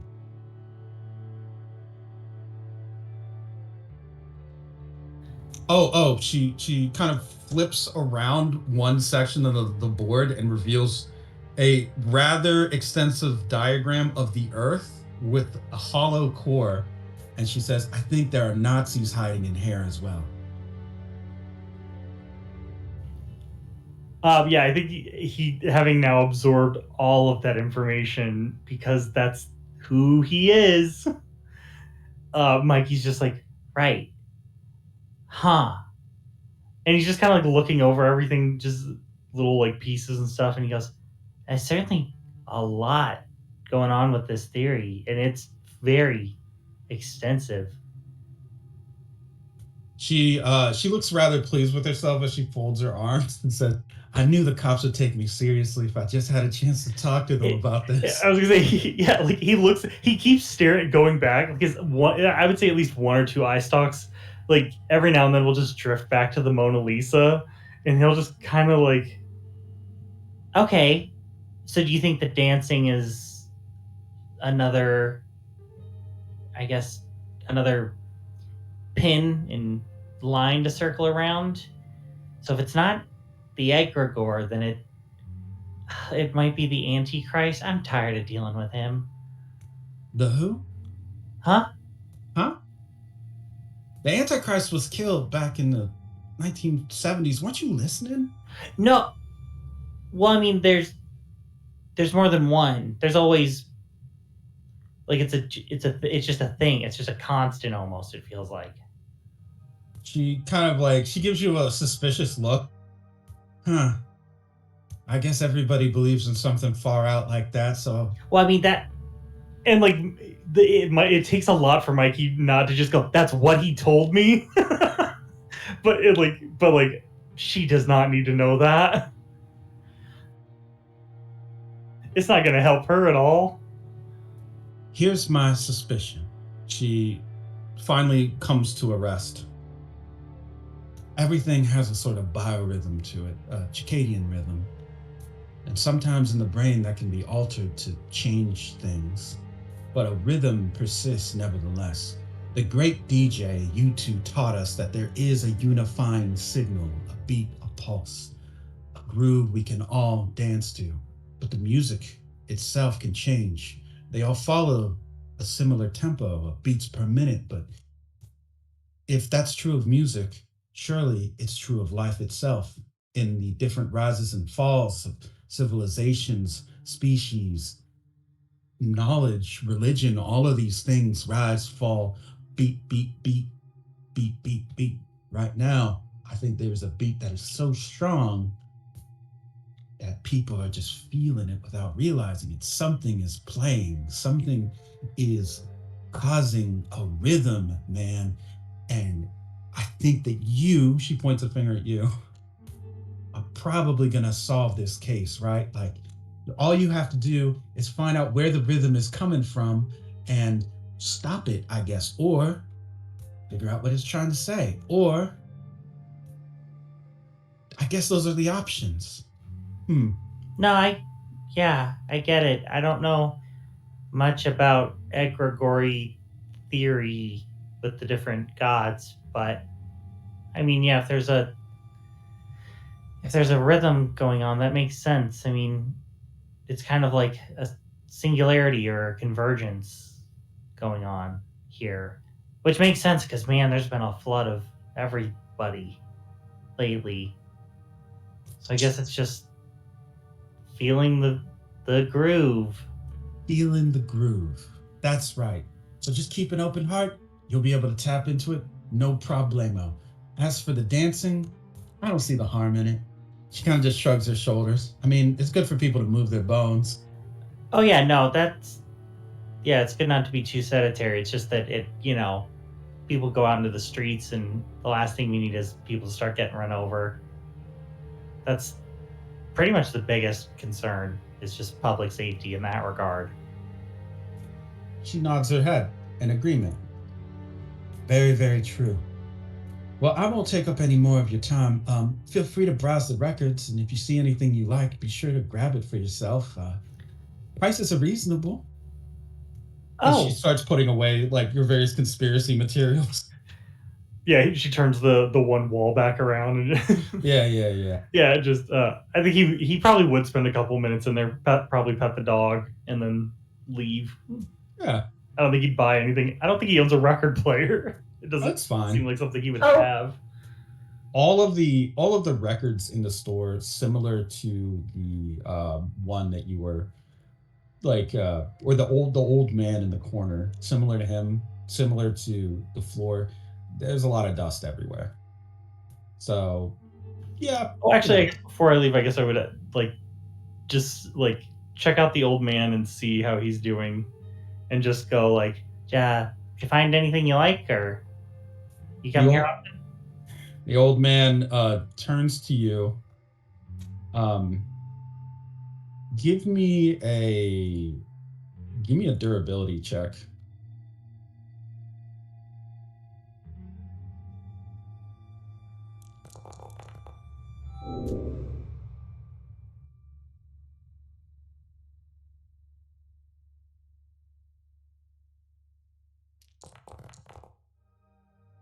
You take 3 mental stress. Something about him is very unsettling. Just intimidating. He doesn't say anything. He just stares at you with very, very empty eyes. Does he look at all recognizable? No, he just looks like an old man, but there is something like disturbing about him or off-putting. And the longer you're there, the more your eyes focus, the more off-putting he becomes. I think if that's the case, I think Mikey would remember that and then eventually leave. I think he would. There would be a part of him that wants to try and figure it out, but like staring at people and getting hurt is not fun when your whole thing is staring at people. Yeah, that was. I would say there's a part of you that knows that that person maybe wasn't trying to exert pressure, but they exert pressure. It's a similar pressure to, I would say, a demon.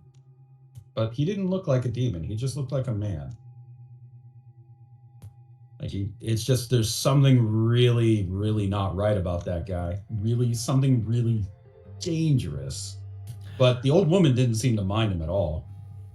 Yeah, I guess if Mike kind of puts that together, I think he would, I guess, pop back into Janice's weird back room and just go, Oh, Janice, one quick question.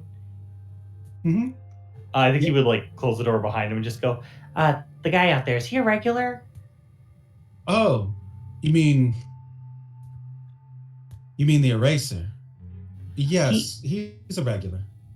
I'm sorry, his name's the Eraser? That's right, the eraser. What does, I mean, I feel like the name answers the question. What does he erase? Just, The graffiti outside of the shop. I hire him to do maintenance here sometimes. oh. Yeah, but just call him the eraser because he never really likes to talk much, and all he does is erase and then go back to looking through the records every now and again. He likes that corner. I think he's a little. She touches her head. I think he's a little off. Okay, I didn't want to be rude. I just, I was just going by him and. Did he bother you? No. He didn't say anything or anything like that. I bumped into him. It was my fault. I just wanted to apologize. I didn't know if he was like if he works here or not, but I guess in a way he does it. He does it. So She just wanted to sighs. apologize. There's a part of me that thinks sometimes people don't come in because of him, but he also doesn't have anywhere to go. I've never really seen him. All he does is just walk back and forth from his apartment to work here, and doesn't seem to have any friends. I get him coffee sometimes. Oh, so you've seen it? Okay, so he has an apartment. Where? He doesn't sleep here. Well, no, I didn't assume that. It's around the corner. It's pretty close, like same block. Just a little place, I think. Okay, I'll guess I'll remember that. It, can't apologize enough, I guess. But thanks, Janice. No problem. Come back anytime. And if you decide to get some groovy music here, I would be more than grateful. Business is, she drops her posture a bit slow. Not exactly cool. Not Well, I mean, really. just the fact that these vinyls have survived, like, it's crazy. So I don't know why more people aren't. I'm sure any of these are collector's items. I wouldn't necessarily say they're one of a kind if you have multiples, but That's the funny thing, she says. The records themselves used to be, I don't know, fragile, easy to break. But after the eraser started working here and doing cleaning around the place, they've been holding up really well. Some of them are almost, I would say, in better condition than when I bought them.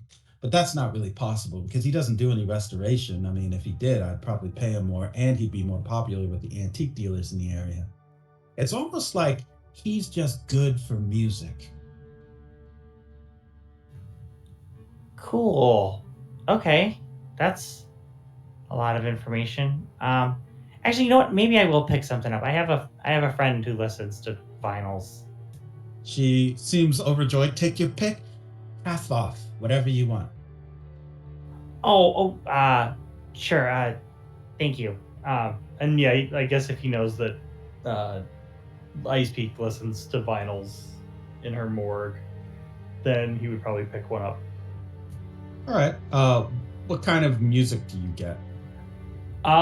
He probably tries to find something classical because I think that's what she mostly plays, or at least that's Correct, probably yeah.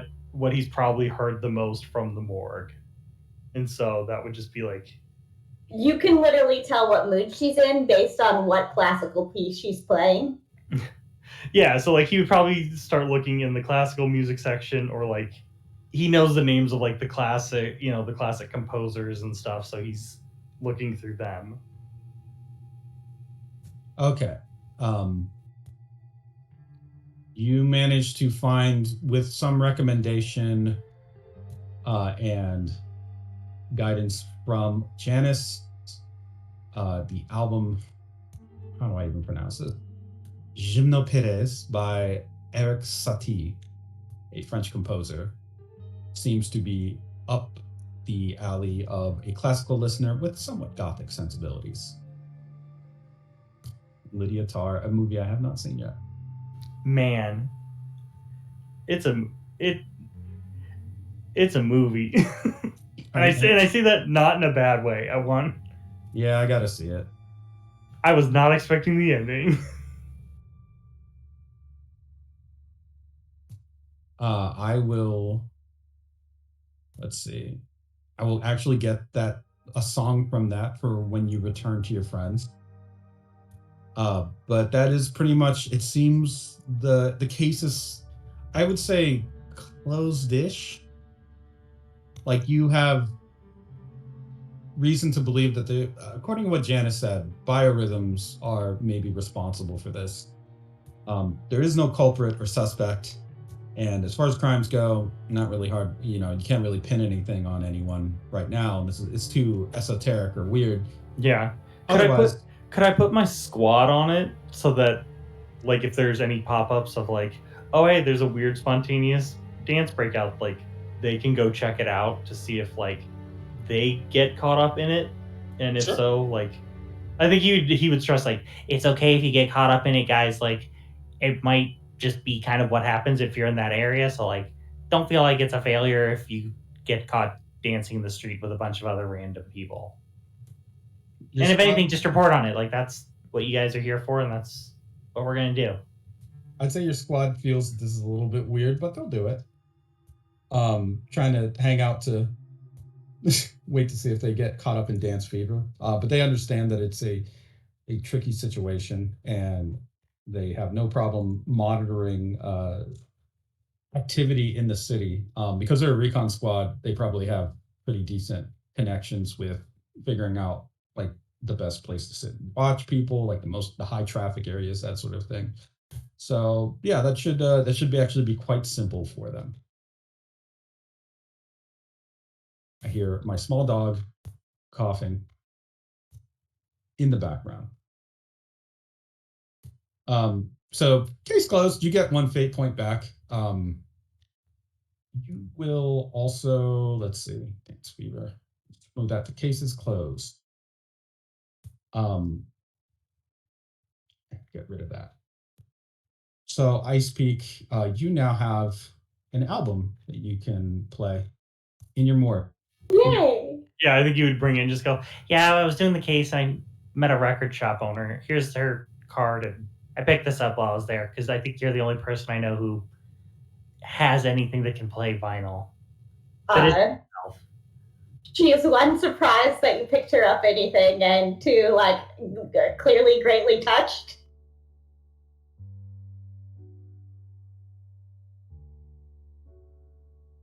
Oh, is this what's playing? Yes. Oh no. The music has a melancholy quality to it that is, we'll say, strangely familiar to you, Ice Peak. Yeah. But I mean, it's a piece you've heard before. I'm sure it's quite famous. Although it's possible that in the modern era, composers from the 1900s have maybe taken precedent because of time and history. Classics like this are certainly harder to come by, and having a vinyl pressing of it is in such good condition is practically unheard of. You'd have to pay quite a fortune probably to have someone track this down for you. Instead, you just had it handed to you. So it's almost like getting a famous painting or something of that nature. Not that it's, it's not quite like finding someone to buy this would be difficult. I mean, it is valuable, but it's such a niche at this point to get stuff on vinyl when like the audio fidelity of like digital has reached a point where it's impossible to tell the difference. Still, actually physically owning the album is good, and it was half off.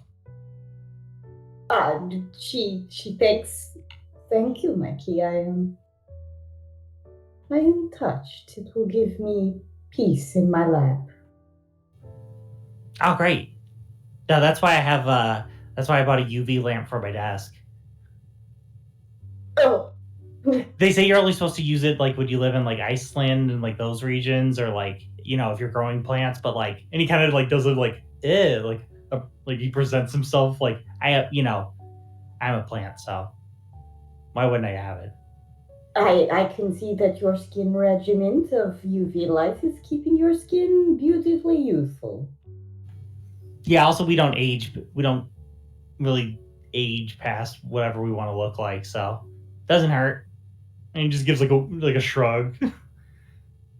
She kind of like reaches over and like stretches his cheek a little bit, like No, it cartoonishly pulls. yeah, cartoonishly Yeah. pulls. I can see You it, may do it a okay. little, but yeah, it'll bounce. Yeah, I think once it snaps back to place, he'll just go, "Well, thank you. You're looking. I don't know what the proper terminology for an eel is. You have a nice sheen about you. How about that?" And he does like a finger gun, like, God, I hope that was not gross. He does not want to talk to HR. She'll blink several times and then sort of like mimic his finger guns. He'll take that as a Like awkwardly. perfect but, transaction. but yeah, but she's clearly very like, this is very touched.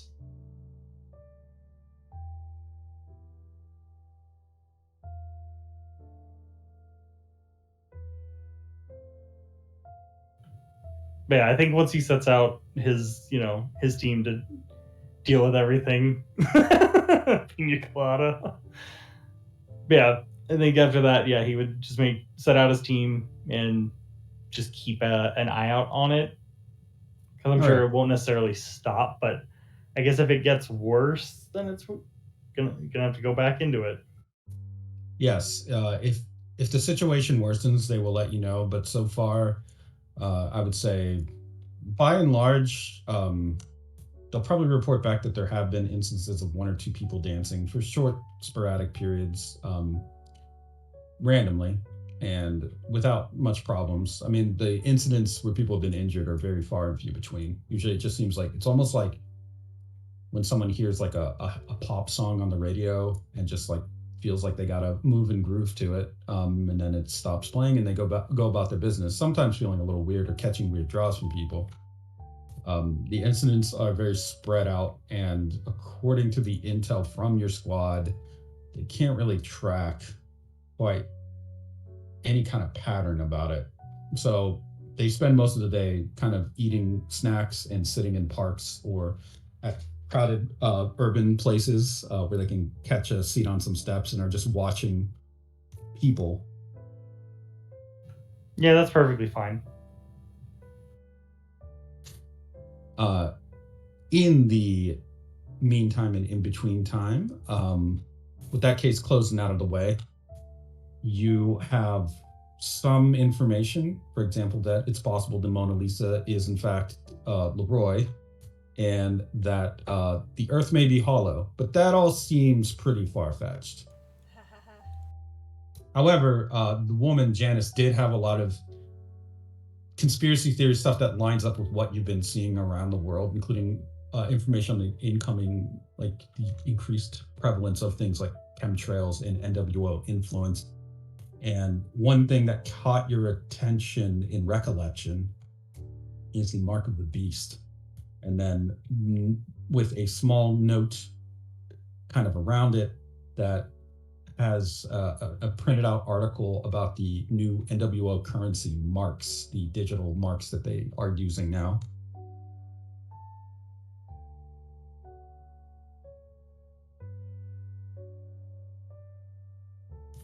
Everything is okay forever.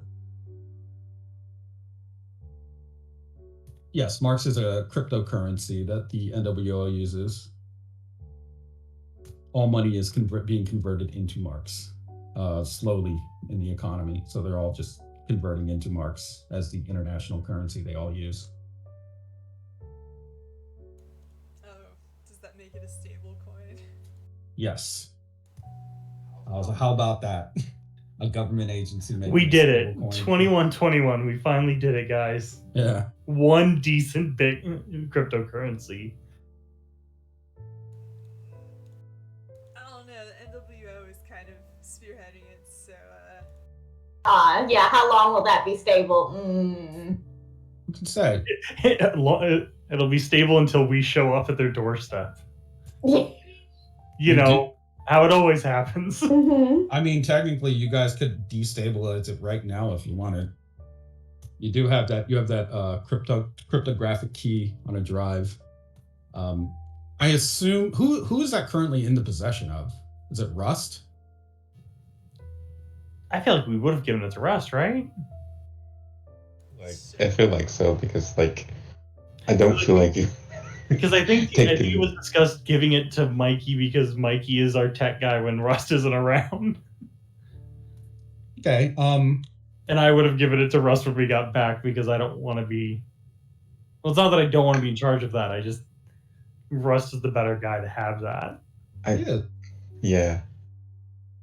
There is say Claudia, you haven't done anything yet. You're at the I'm assuming you're at the police department station, probably handling any kind of work or incoming reports. Yeah. There is a shipment at the front desk for 1 October Rust. She'll go get the shipment, look over who it's from. Like, what is it from? Who is it? I mean, does it have a return address or anything like that?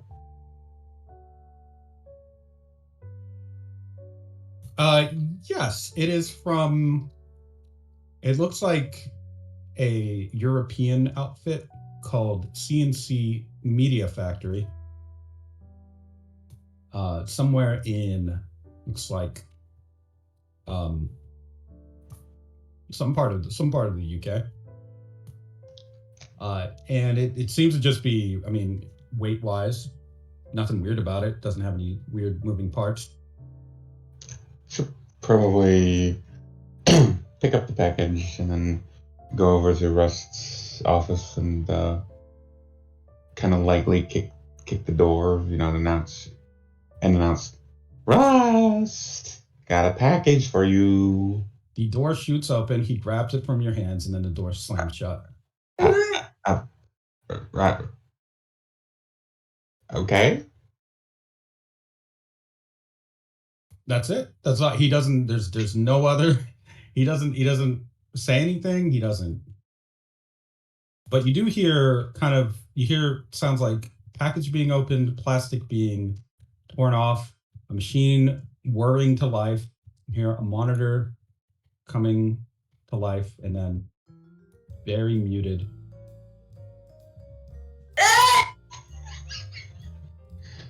It's probably as soon as she hears that, she's just like, oh, Rust, and just accepts it. The the slip that was included with the shipment indicates that it is the full collection of the Frasier Crane show, Frasier, on a disc format. So vintage media, the full show every season, and behind the scenes footage.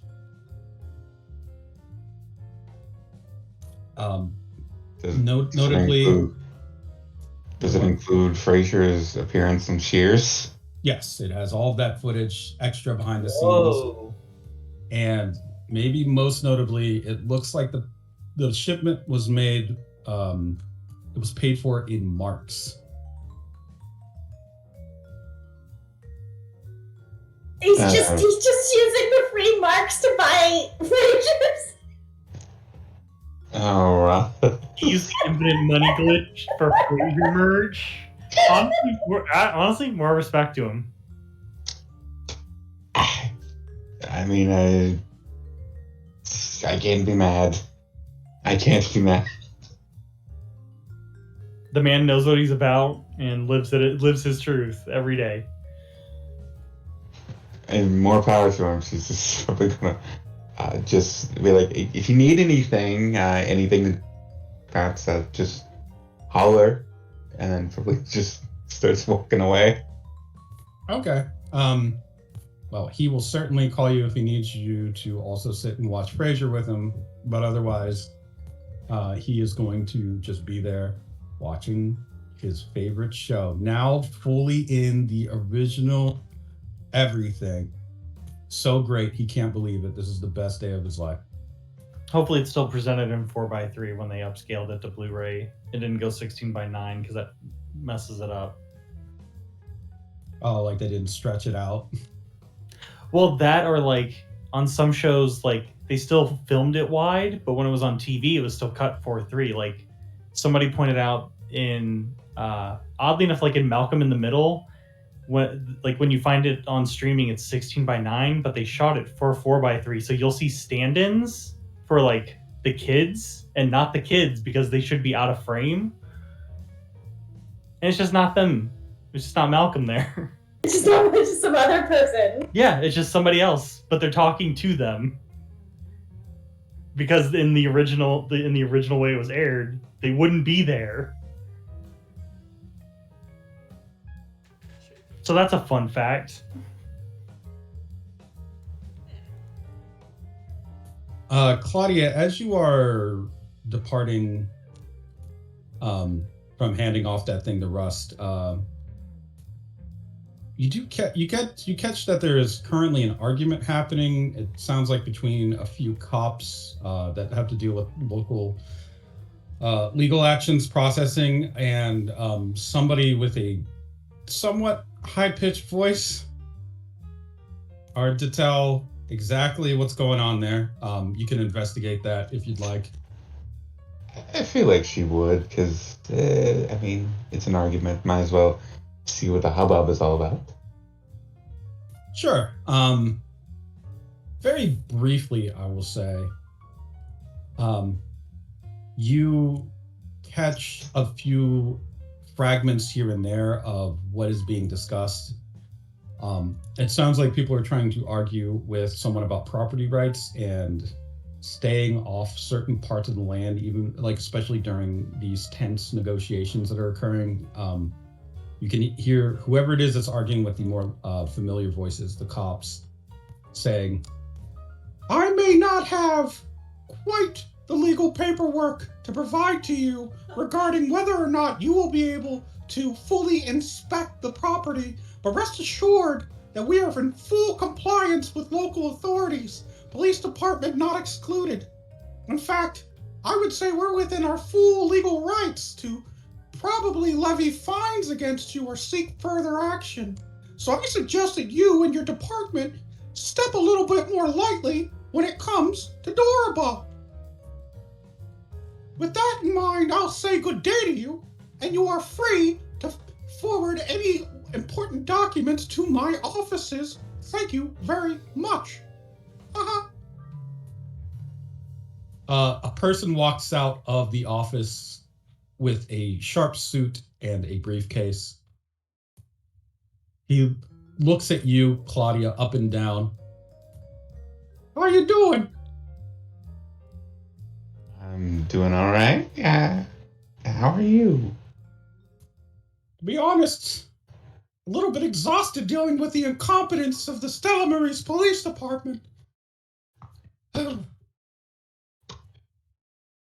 Why is that? I mean, is there a problem that we can help you with?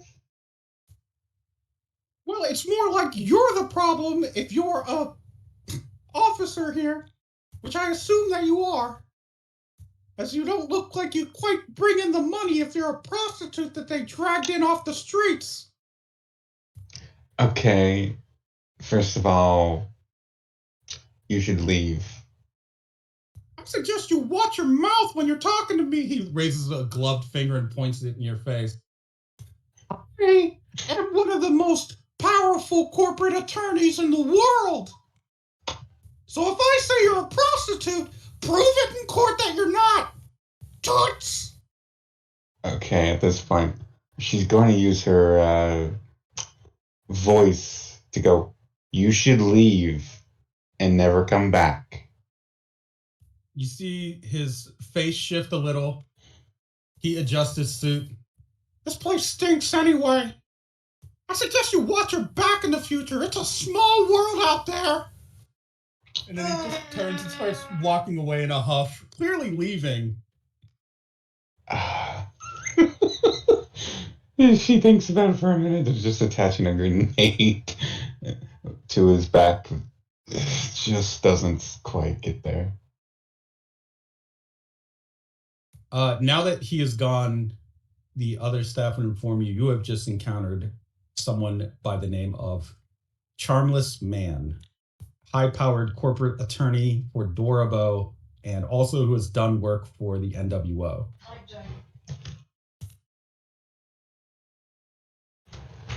Dear. She's probably gonna look into exactly what this fucking asshole has decided to argue with them about, because now she's made it personal.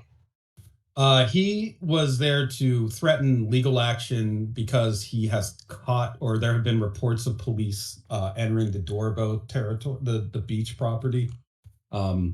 He has been basically charged with making sure that Dorabo properties on the island are not being fucked with during this transition. And also, it seems like he has threatened to sue the police department for just a laundry list of reasons. He's basically, this is what he does.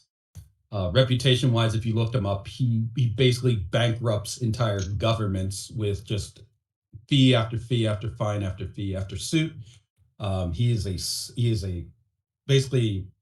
to suing what the Terminator is to being a metal killing machine. He sues the shit out of everybody. He'll sue people for no reason. And there's even a report one time that he sued a child for not sharing an ice cream cone, and won, forcing the child to surrender half of the cone. He took the top half, leaving the child with the waffle cone portion that was empty, and then ate the ice cream in front of the child with his bare hands.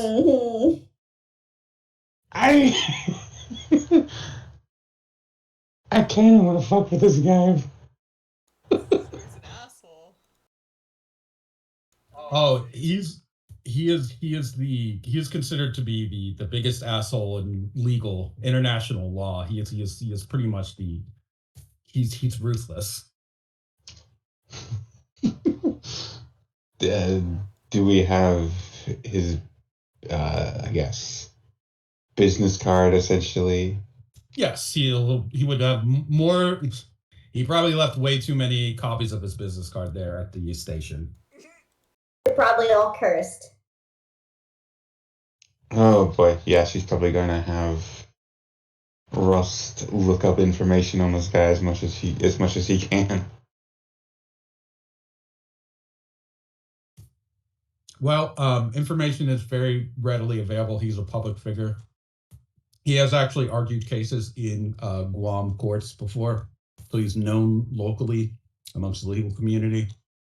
He is partially responsible for all the heavily polluting factories that were built on Guam. He basically brute forced his way through the legal system to get them to break ground and start building right away before proper inspections could be performed.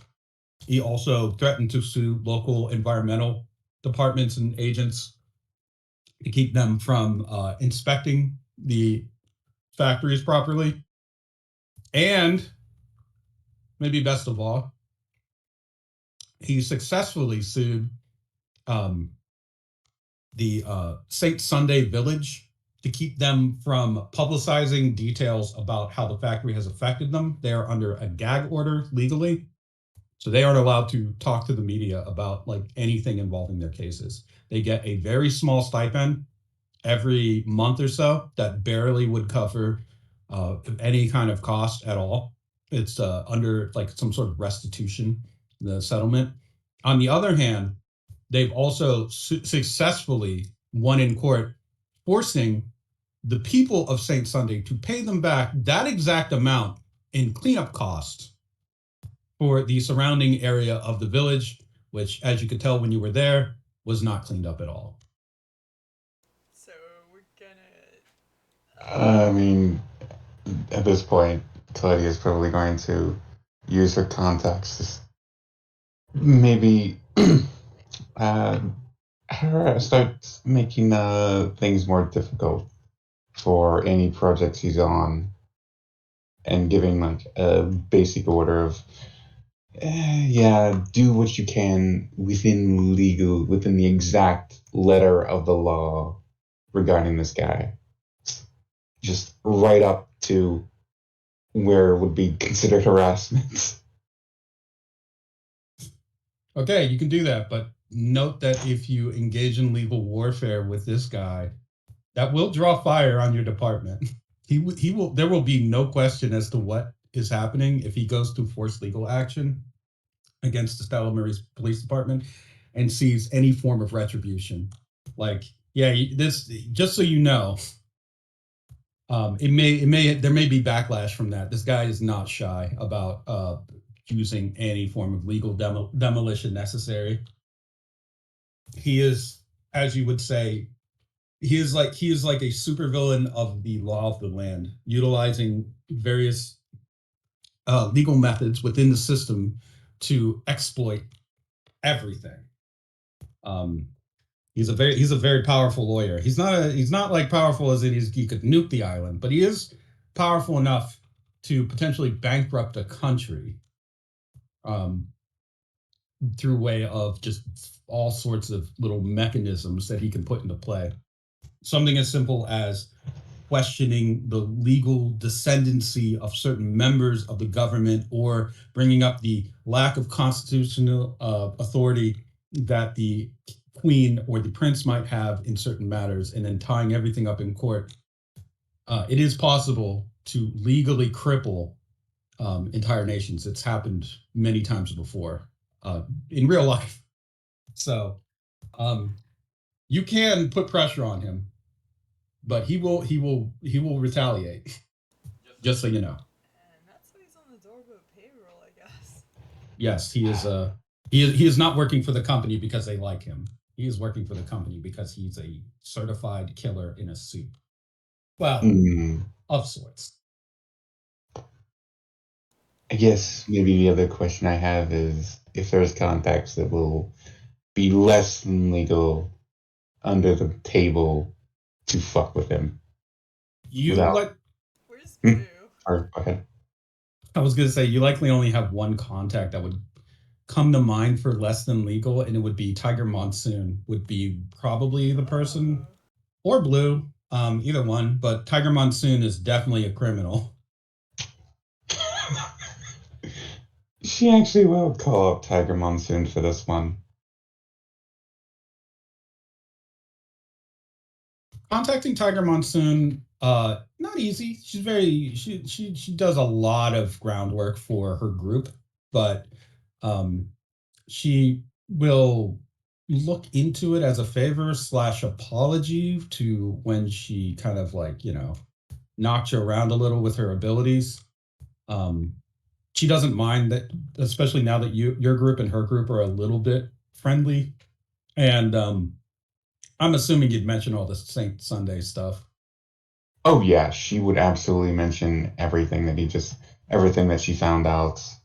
Oh yeah. Okay. In that case, she says, "Oh yeah, we'll take care of that. We'll take care of him if he's here on the island. No problem. Thank you so much. Thank you." And she hangs up.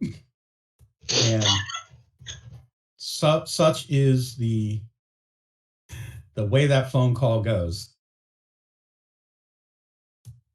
For now, we will take a quick break, and then we will get to your major case, the Uptown Funk.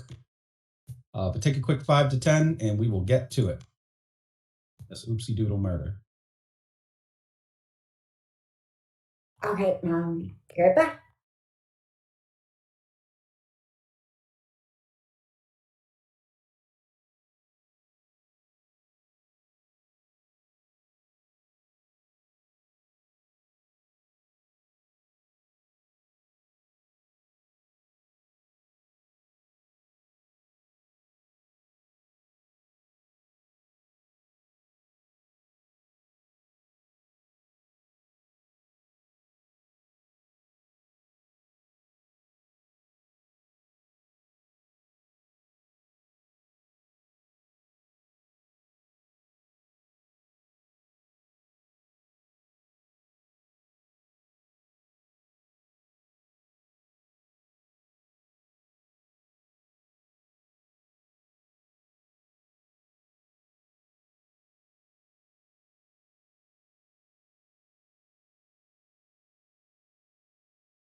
I am back, and they added reaction sounds now.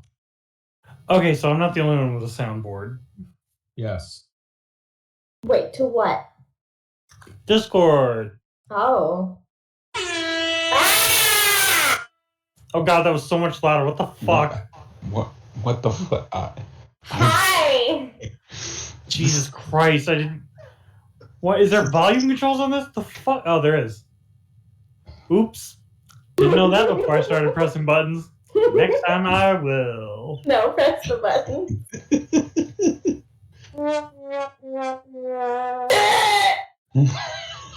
Perfect. This is going to control my life now. What the fuck is even this? Oh, the fact that there's an add sound button? Fuck me, oh no. We're cooking with gas.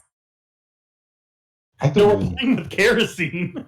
I didn't even see any of this. And as somebody who's done that before, actually, it's not gonna end well. It's still kind of fun.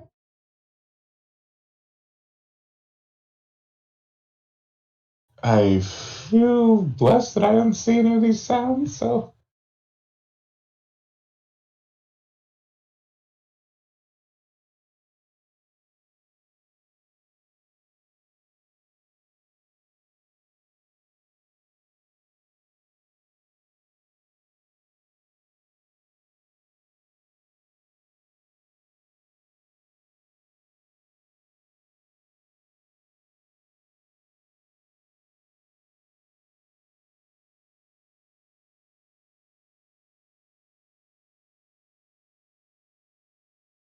Well, I don't have nitro, but I can hear it. That's weird. I don't have nitro, but I have it. How? Maybe it's per server if the server's like nitro boosted. Where is? Oh, I see. It's down at the Open bottom. It's soundboard? next to the little rocket. It'll look like a little music book. Hi, there's a duck. Blech. Just a Oh little yeah, duck. it doesn't show up for me, so that's why. It's right next to start an activity. So like turn on camera, share your screen, start activity, and then open soundboard. Yeah, it's not there for me, so Huh? it's literally not there for me. You know what? That's probably what that stupid update was that I had to sit around and wait on. Because I didn't notice it till today.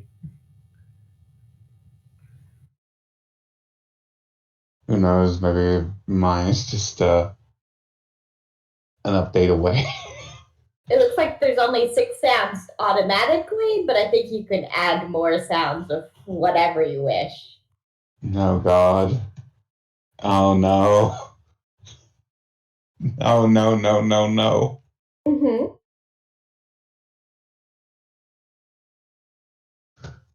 I know I'm about to ruin someone's D&D game. Oh God. If only I were a bard and we're like, nope, I'm actually doing that. Prestidigitation. That would be the only case where I'd be like, go for it. You just bard things. That or just interrupting with the theme song to Frasier. Look, I don't know what the size limit on these sounds are, so don't start making dark wishes. Monkey paw wishes? Yeah, some Wishmaster level wishes of like, oh, I'll say the most innocuous thing and it won't go, oh god, I'm dying.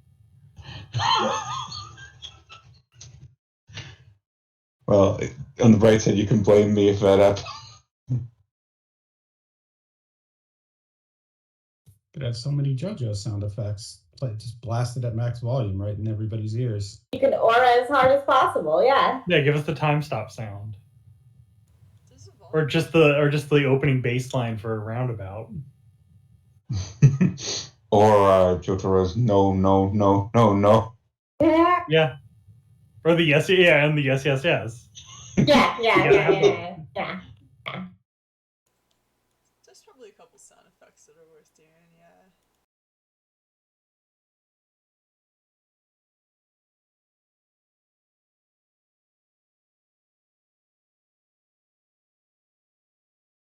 The worst thing is going to be a moment where it's not appropriate at all to do a soundboard thing, but it's just like, I'm just going to play it now. Yeah, just gotta hit it. Well, I will not monkey around with that right this second because it's way too distracting, but that is very fun that they've decided to add a thing that allows you to grief your friends. Mm-hmm. Yeah, I can't wait to play Overwatch and hear the womp womp every time I die. Oh. There's got to be a way to mute those sounds from the soundboard.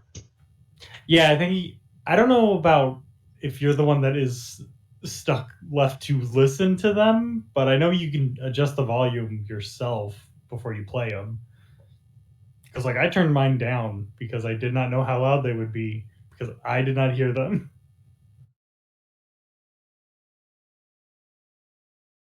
But maybe starting off with the air horn was also a bad idea, and I recognized that. The air horn immediately.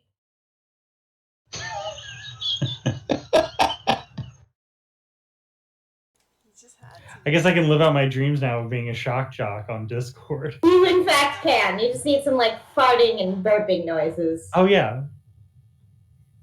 It's gonna be easy.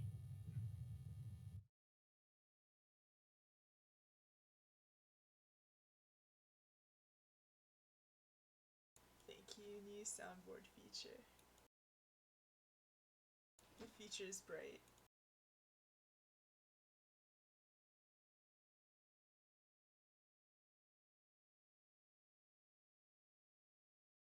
Alrighty, I guess we're all back, so we should just jump right into it.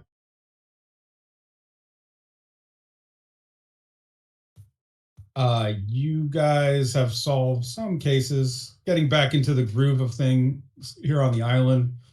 Seems like there are forces on the move as usual. You've taken care of a few minor issues. Seagulls will just remain a terror of the beach. Oh no. I blame Mikey's character. Which one? The Huff. What did Huff do? Huff had a seagull master. Oh yeah, that's true. Goalmaster. Yeah. Oh yeah, so- Goalmaster. Whatever happened Huff to that Goalmaster? Huff will take care of him. It's fine. Huff and Kingfisher just shaking sticks away to go on, get Get out of here, faster!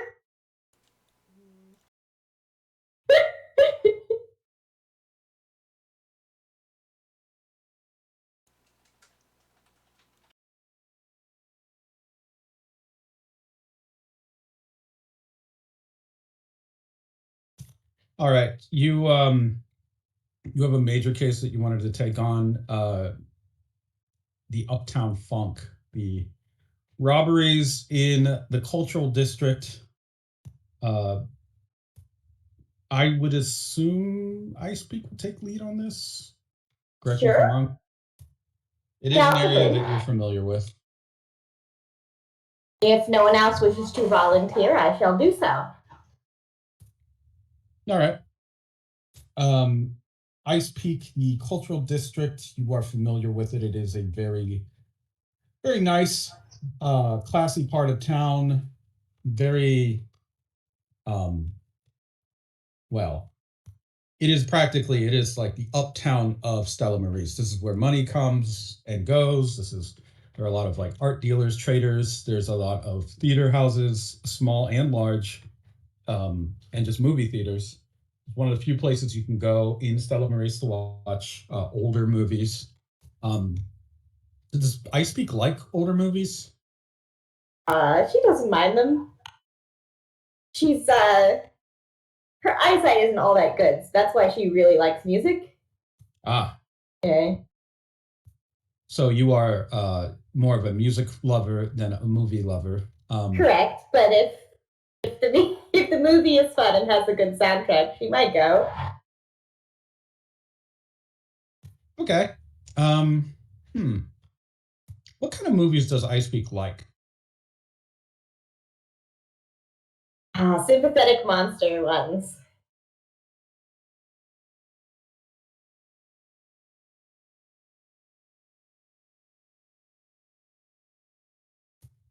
Okay.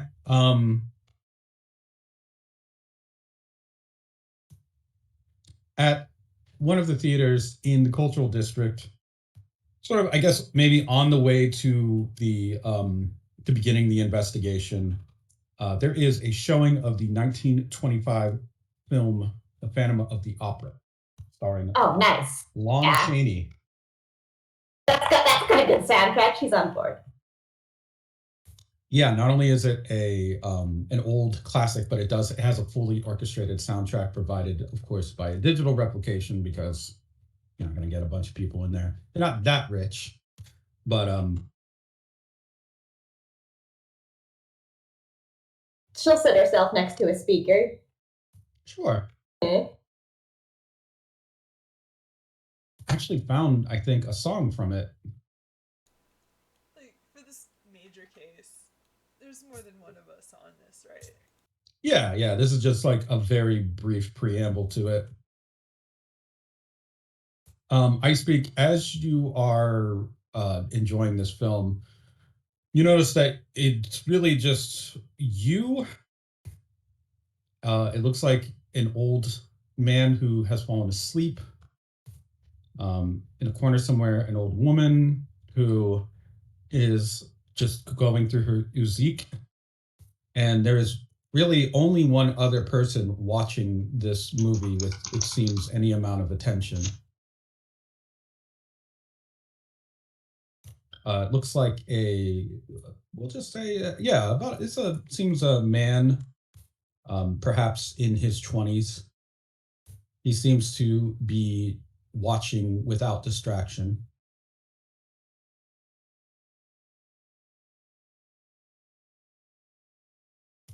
I actually have, I think, an MP3 of the music from this thing. I think. Once the movie is, well, it goes on for a bit. It's an old classic movie, but being here gives you a much better idea of what the feeling of the cultural district is like right now. Not a whole lot of time for amusement. A lot of people who get very distracted, and in general, it seems like people don't have the time for the arts like they should. And things like this, they get overlooked. The classic movie showings like this is very easy for people to just breeze past on their way to get whatever collector item or new painting, or distract themselves with whatever celebrity news there is. It's a very fast-moving world, and this is a very slow-moving movie. Here is a song from it. As the movie starts to get very exciting, of course, following the story of the Phantom of the Opera, the person sitting and watching it also seems to lean forward a little, completely enraptured.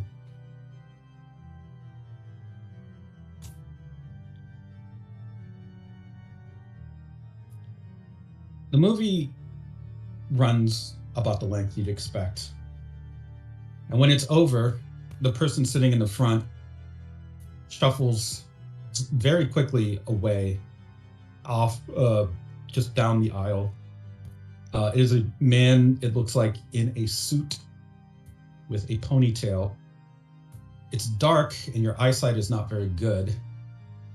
He doesn't seem to move too quickly or too slowly. He's just moving at a nice, steady pace.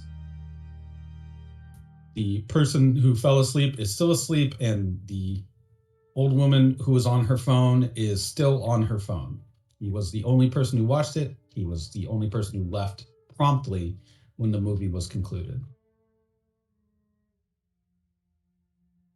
I'll leave alongside him. I'm not staying in the movie theater for any particular reason. All right. He doesn't seem to notice that you are even there. And likewise, he splits off and eventually, outside of the theater, sits down on a bench and waits for a moment. The man in question, now that it's light outside, there is something strange about him, I'll say. That's Why is that picture so big? I have to fix that. He has a token, but I have to shrink it down a bit. It's a little huge. He's unfortunately a Leviathan. Yeah, really. He sits down on a bench, as I said, and just kind of like waits there quietly. After what seems like 1 minute exactly, he opens up a briefcase that he has next to him and takes out a small, neatly cut sandwich and begins to take measured bites from it. At the current pace at which he is eating the sandwich, he will finish eating it in approximately 3 minutes. You can tell by the size of the bites, the pace at which he takes bites and pauses to swallow. All of it seems very much precise, scheduled. It's very odd to see a person moving like this because, well, most people are chaotic. This person is not chaotic, at least in regards to this. Even the angle at which he holds the sandwich seems considered. Finally, once he is done eating the sandwich, he closes his briefcase, wipes his mouth free of crumbs, picks up his briefcase, and begins to walk off. I guess I'll just mention while he's eating his suitcase, I'll just be like, that was a contemplative movie. You say that to him? Yeah. Oh. He fumbles with his briefcase if you say that. Oh. I'm sorry. I did not mean to disturb you. He will glance back at you for a moment, like over his shoulder, and then start checking his briefcase for any damage. And then he looks down at his watch, and then he glances back at you, and he starts to adjust his watch. And then he sits down a little more calmly and says, "All right, I have time to sit and chat. Sorry if that seemed odd. I just did not expect it. Yes, the movie was contemplative. It was something that I had seen 4 times prior, though under different circumstances, and found it to be agreeable under all of them. You also enjoy movies, I take it." Well, this is my first viewing. I am, how do I say, recovering my media backlog. Is not all of things are available for me where I come from. And now I have the token for this guy. He looks like this. Oh. He looks down at his watch while you're talking. And once you're finished, he turns to you very mechanically, we'll say, and says, "I do not wish to be rude, but I have allotted a set amount of time to sit and hear more about your experience. Maybe in the future, I could schedule more time to listen to more words, and that would actually be acceptable." He extends a hand towards you. "My name is Cortland Kingswood. Pleased to meet you." I did not mean to disturb your important schedule, but you will offer a hand to shake him. He shakes your hand in very measured shakes up and down. "It's fine. Unfortunately, in this world, one needs to allow for a certain amount of unpredictability." That is more my work. I am Dr. E. I speak of the Stella Maris PD. "A police officer." I am a forensic specialist. "Oh, so even more technically skilled than your average police officer. An analyst and scientific thinker. What a what an admirable role you serve. It must be quite nice doing so much for society." I would like to think I help the grieving and the dead. That is an interesting perspective to have on such a role. I would think that it would be somewhat melancholic, if not a bit dark. But then again, there are many lines of work which do not always have the sort of empty, vapid joy that people look for when they think of what is a necessary role in society. That is to say, it must be quite macabre, but ultimately still satisfying to do such work. As, well, a creature of the sea, macabre comes, easily to me. Oh, so you are a mer person as well, then. I am not a mer person. I hope that is the acceptable term. You may call yourself whatever pleases you, and it does not, displease me. I am a human, I believe. He just kind of looks forward for a moment. Can I hear a heartbeat? Uh, yes, actually, you can hear a heartbeat. It has never risen or lowered from when you have started talking to him. It is just a very steady pulse. She pauses, closes her eyes for a moment, listens, and says, "Well, you sound like a human, so a steady one." He looks down at his watch again.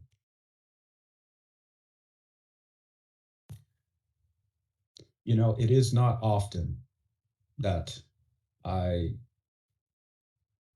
regret having prior engagements, but it does happen occasionally.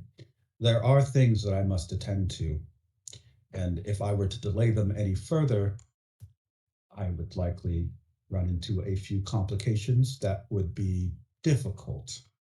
So instead, I will simply give you my phone number if you would like to communicate with me further. I would appreciate it if you called me between the hours of 8 and 9:30 p.m. That is after I am done with work, but before I am to lie down for bed. I like to keep a very, very orderly schedule.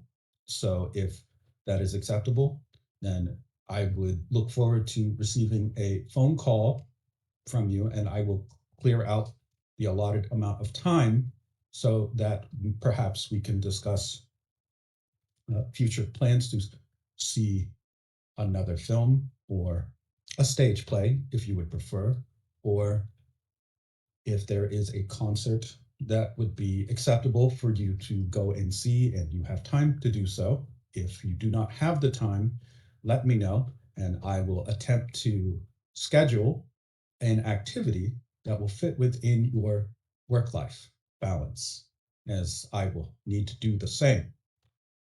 I find that my work is quite occupied, but I understand your restraints, and I will offer my own card to you in turn. I shall call you later.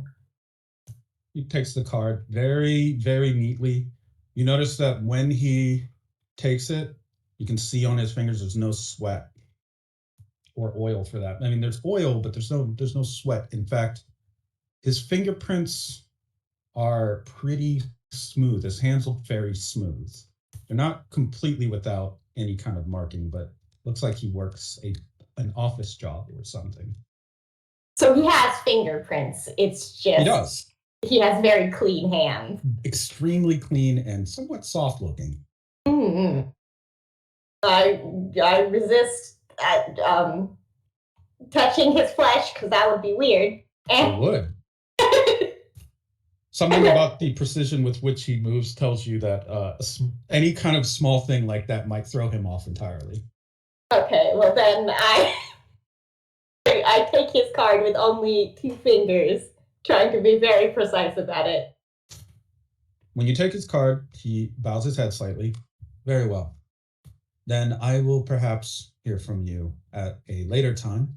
Until then, I hope you enjoy the rest of your day, and it has been a pleasant conversation. I am surprised to say the same. And then I'll nod and leave like 180 degrees and just like slide off. He, at the same time that you turn, he turns and just quickly strides. Very even strides, but quickly stride. That man disappears pretty much around a corner, and then you see a public bus come by almost exactly after he had left, with him seated on it, going somewhere else into the cultural district. The motion with which he went around the corner and then got on the bus and then sat down was one smooth transaction. It's like everything was waiting for him or something, or he planned that out, but that would be very difficult to do, one would think. And who can say what happens if the bus is off? Nobody knows. In the meantime, the rest of you likely are in your various positions in the cultural district. I guess this is a good opportunity to ask what sort of things would interest your characters in a more high society setting, like this would be. Like, for example, like what would Mikey do in a rich part of town? Try not to stand out too hard, because he probably did not try and make himself look any more dressed up than he normally is for work. Yeah, you're just gonna go in with your regular digs. Here's the thing. He probably would, unless he got there and then saw like Enya and Claudia and Ice Peak all dressed nicer, and then he'd just be like, I gotta and then just leave. He's very fast and can kind of fly. So he would probably do that. And then come back. Okay. There could be like a fancy restaurant you like here. Like a vegan place that's only here. No, I'm serious. No, I was just about to say, yeah, there's only one nice restaurant me and Towner have to dress up nice in to get into, and they know they just see us coming and they're just like, I don't see a blazer on either of those fucks. Those idiots, those rubes. And then just like we slip them on, and then it's just like, fuck. Last time that guy ate one of our chairs. He says he loves rich mahogany. He still owes us for that chair. Yeah, Towner, we don't make enough to pay for the chairs that you get. But yeah, so I think he would have a nice outfit that he has. He's specifically just carrying it so that he can put it on when he goes into the restaurant. Yeah, I think it would be for those days where it's like, we haven't treated ourselves in like a couple months, Towner. What do you think? But I think he didn't bring it for this occasion and then realized he probably should have, so he runs and brings it back. All right. In that case, what Enya and Claudia, you guys, I guess, would dress up a little bit. I mean, it is a nice fancy district. I know neither one of you is like strangers to doing social work, so it would make sense if you dress the part, as it were. Oh yeah, Claudia's probably got a few dresses for this occasion, and is, I imagine, more interested in the music scene here. Yeah, and you probably never like dressed out of earlier. Oh, you're still wearing your old lady dress? Yeah. It's a fancy old lady dress. I was gonna say it's a fancy old lady dress. If she were to, I guess, make herself not look like an old lady, it's not True. bad. It's too much trouble to get into it. All gussied up. She's too giant a woman to be having multiple nice dresses. Look, I got my like size XXL tights on. I'm not taking them off. Yeah, man. Do you know how hard it was to get?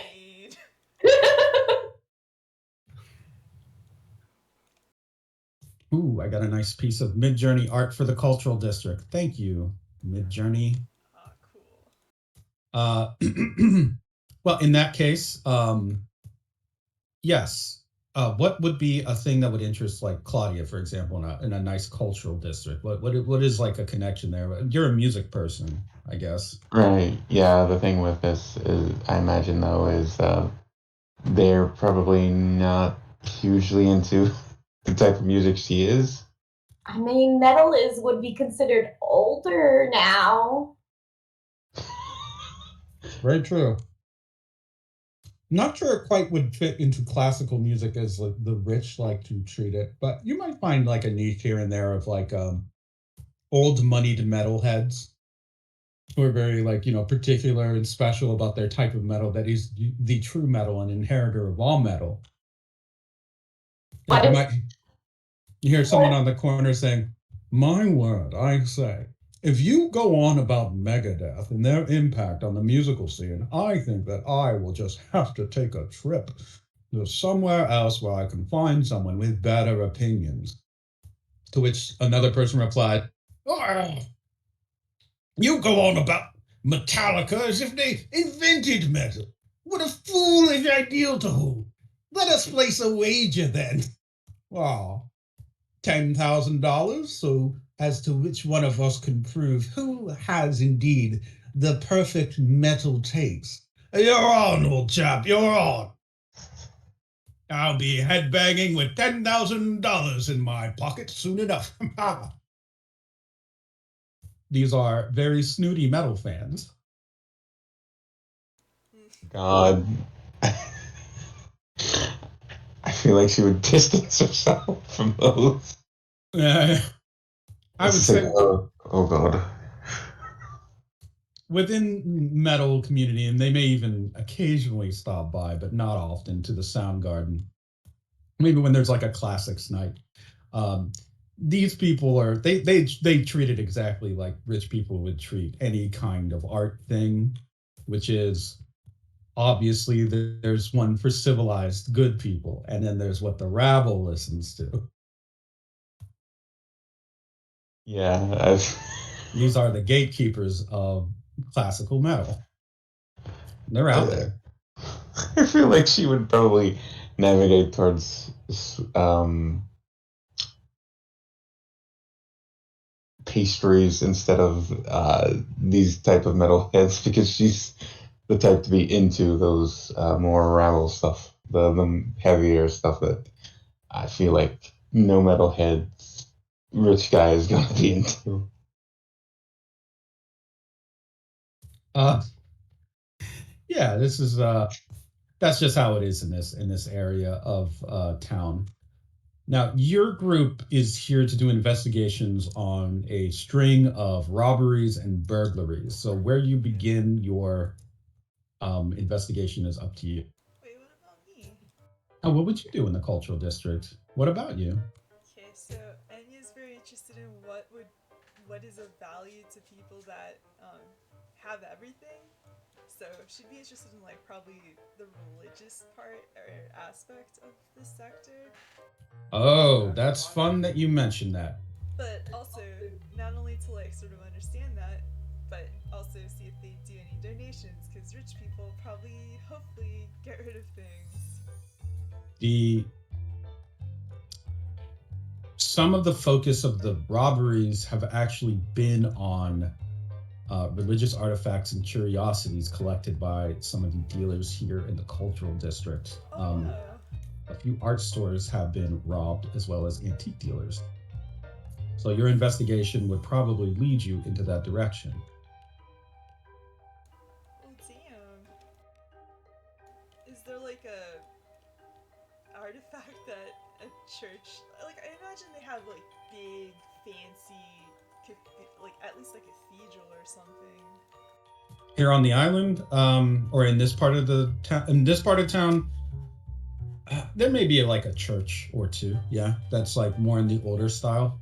But a lot of this land is like kind of expanded from or built up by the rising of the island, which happened back in 2095. So older buildings, some of them got just completely knocked down. There may be like a damaged and repaired cathedral, for example, that you could scope out if you wished. Alright, cool, yeah, but that's alright. That's up to you as a team. How would you like to approach it? You can try to hustle contacts. You can ask around, especially to the victims of these crimes, or you can, I don't know, just take a brick and start throwing it through a window. What? Okay, so my question is, what kind of, how pricey are the things that are being stolen? Like, are we talking fucking $1 million pieces, or are we talking like higher, like even higher than that? Like what's all being taken? How do we know how it's being taken, or if there were any witnesses and things like that? All right, the rollout before you got here, you would have likely been informed or at least gone over some of this evidence, so you would know this going in that actually that the artifacts that some of them that have been taken have been very expensive. Some of them are considered priceless, quote unquote, but they were bought and sold by people. These are things like various icons and religious relics from the 1200s, some of them.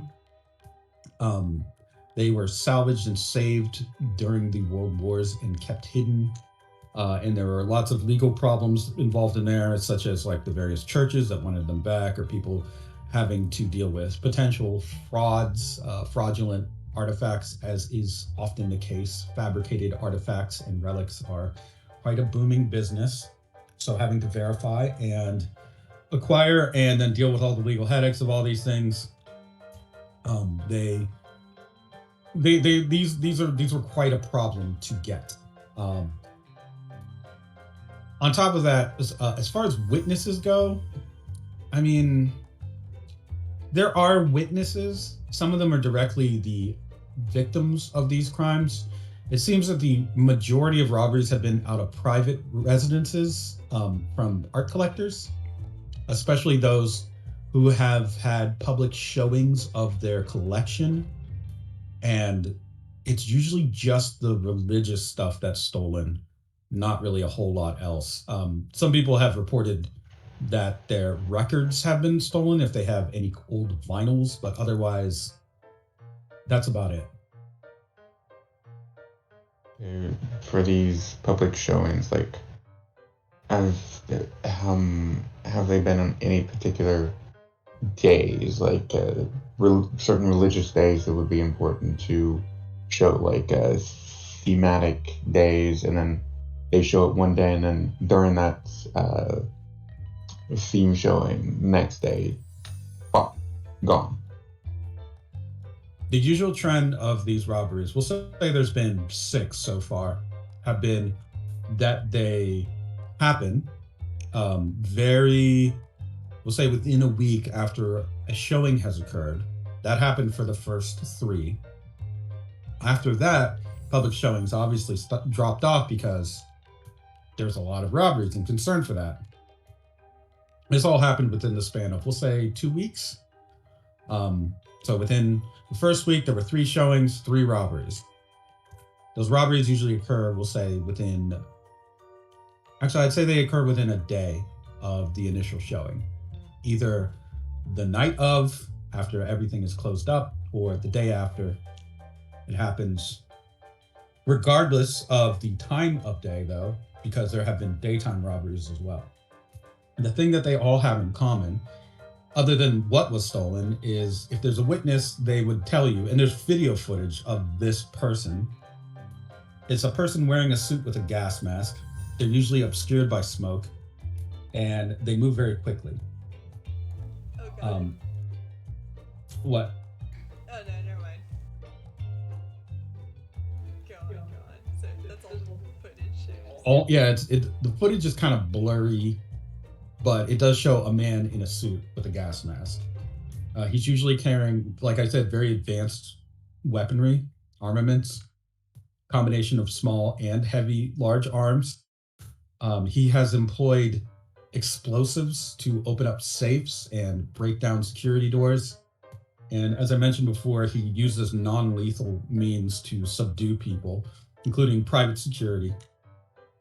Because he Because he's at work, and because there have been a string of 6 robberies, which is quite a lot for a cluster like this, the people in town have started to hire private samurai forces, more or less. So you can even, as you are in the cultural district, you may see 1 or 2 of them. They're either former Valentine associates or they are from a clan you have never heard of, as it seems the world is dumping its supply of samurai on Guam shores. These individuals, instead of the normal colorful garb, usually choose the more business-like suits, still with some flair to them. And they do not look friendly towards one another if they're working for different clients. But there has, unlike normal samurai encounters and interactions, they don't fight while they're on the job like this. So there hasn't been any instances of samurai breaking out the swords and doing their Highlander shit, at least not in this part of town.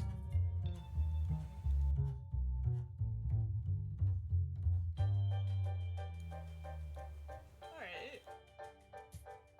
So now that you have that information,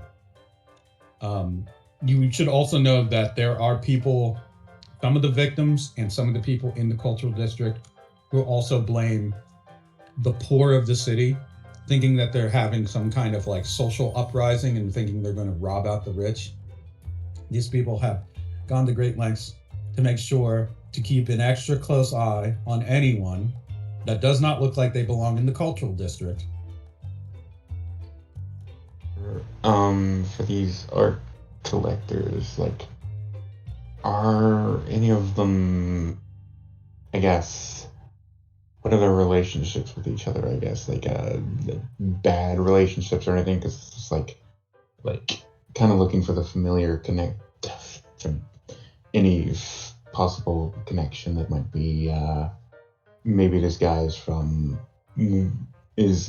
connected with one of them in some way, or if it's just some dude from completely out of town. Well, the common thread between them, the cultural district will say it's extremely, like, the rich people here all know each other.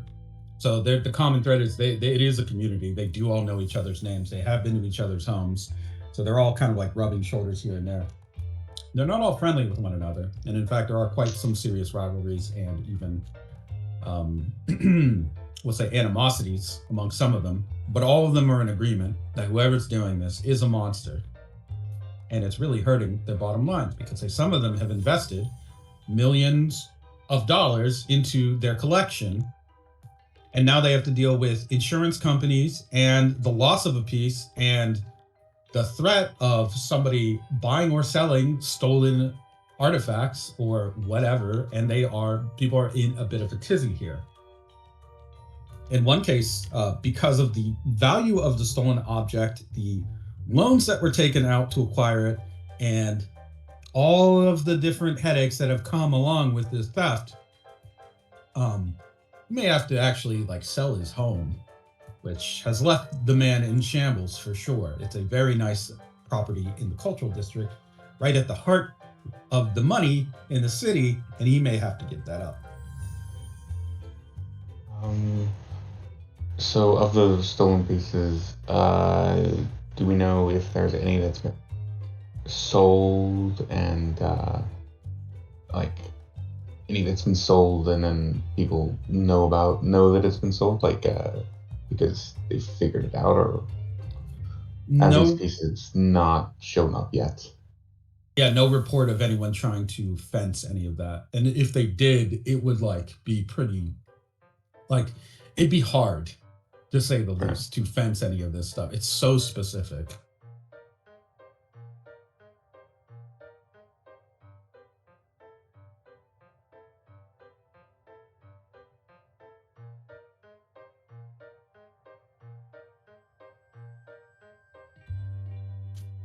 You can continue your investigation by pressing any potential contacts or just doing forensic investigation at the residence of those who have been robbed. Obviously, forensics would be up Mikey's alley. Contacts would probably be either Claudia or Anya. We can split up, and Ice Peak and Mikey can go do evidence, and Anya and Claudia can do contacts. That's true. So let me see. Yeah. And That yeah, seems.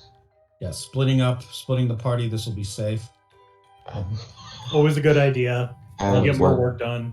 It worked last time with Inferno. I'm sure nothing like that's gonna happen again.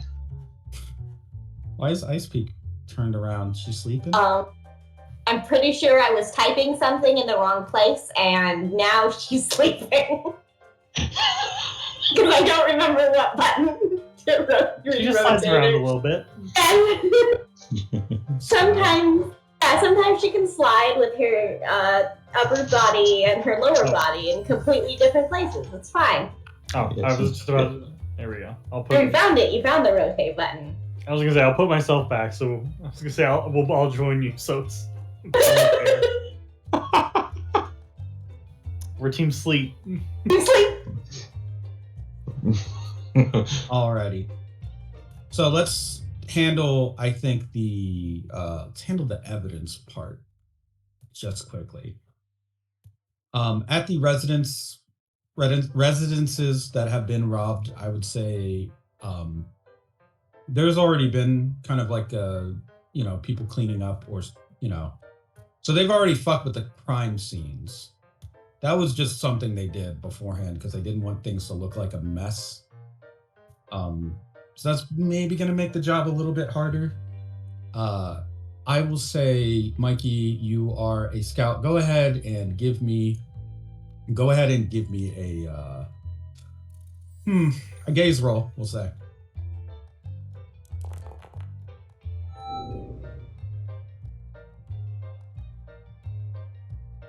Oh, why can't I open this? Hold on. Oh boy. Oh, a 6. It's pretty high.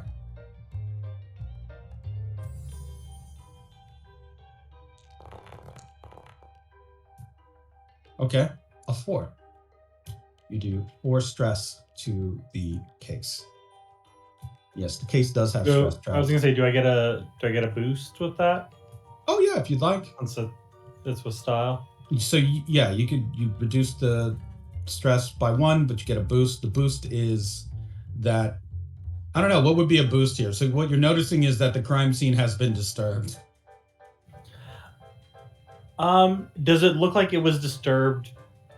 Like whoever did it intentionally went back and tried to cover their tracks, or just mess everything up so badly that it would be hard to decipher? Or is it clearly some rich person wanted to clean their stuff up to keep with the Joneses, and now they messed up the crime scene? Exactly what it is. They fucked up to...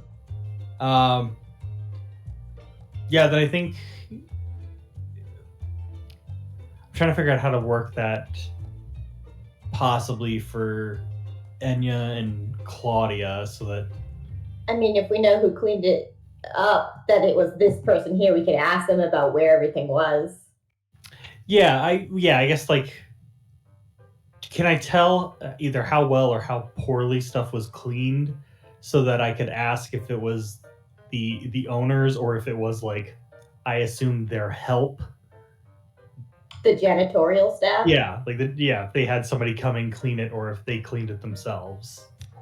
Combination of the two of them. They had people come in and clean, and they decided to do it themselves. They just didn't want it to look like a mess, and don't really take the cops too seriously sometimes about this sort of thing. They'd rather just deal with it. So, in your case, what would you like your boost to be, I should ask?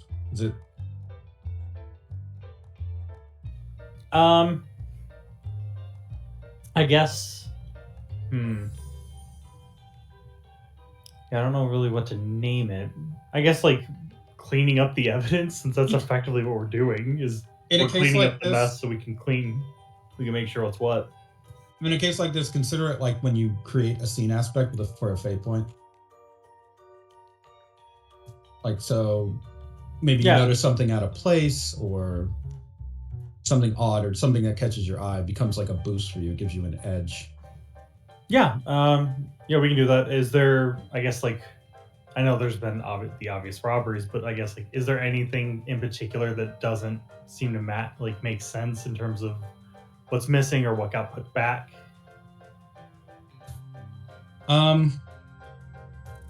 Nothing so far as that would be concerned. You would. How about the detail that makes the most sense to you is not something that has to do with the disturbance of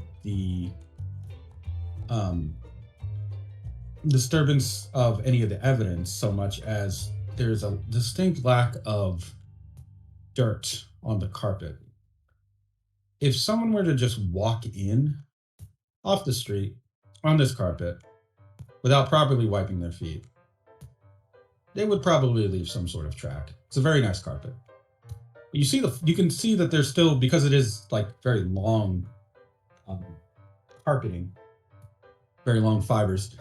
You can see there are still footprints on the crime scene. There's a lot of them, but there is one in particular. It looks like a very sharp pair of dress shoes that just kind of walks towards where the item was stolen from, turns around, walks out. All very smooth motion, and maybe most importantly, all of the footsteps are very evenly distributed.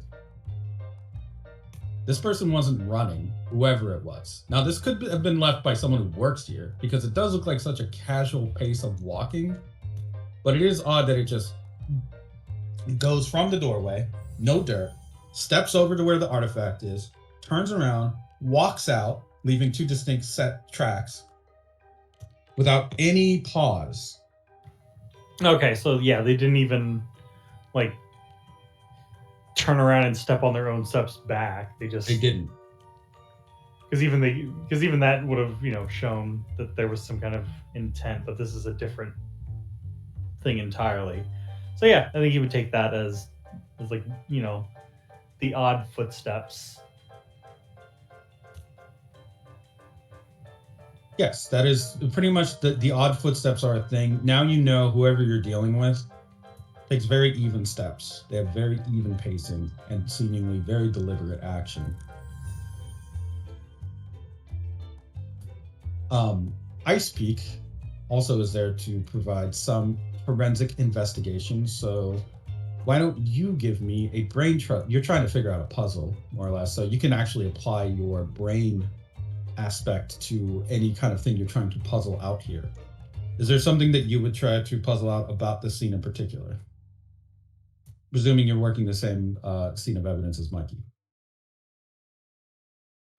So what was stolen exactly? From this particular place, Yes. It was an icon of Jesus Christ that was carved in the 1400s, taken from a church that was about to be demolished, notable for its age and also the fact that it was carved in a very distinct style not often found in that period.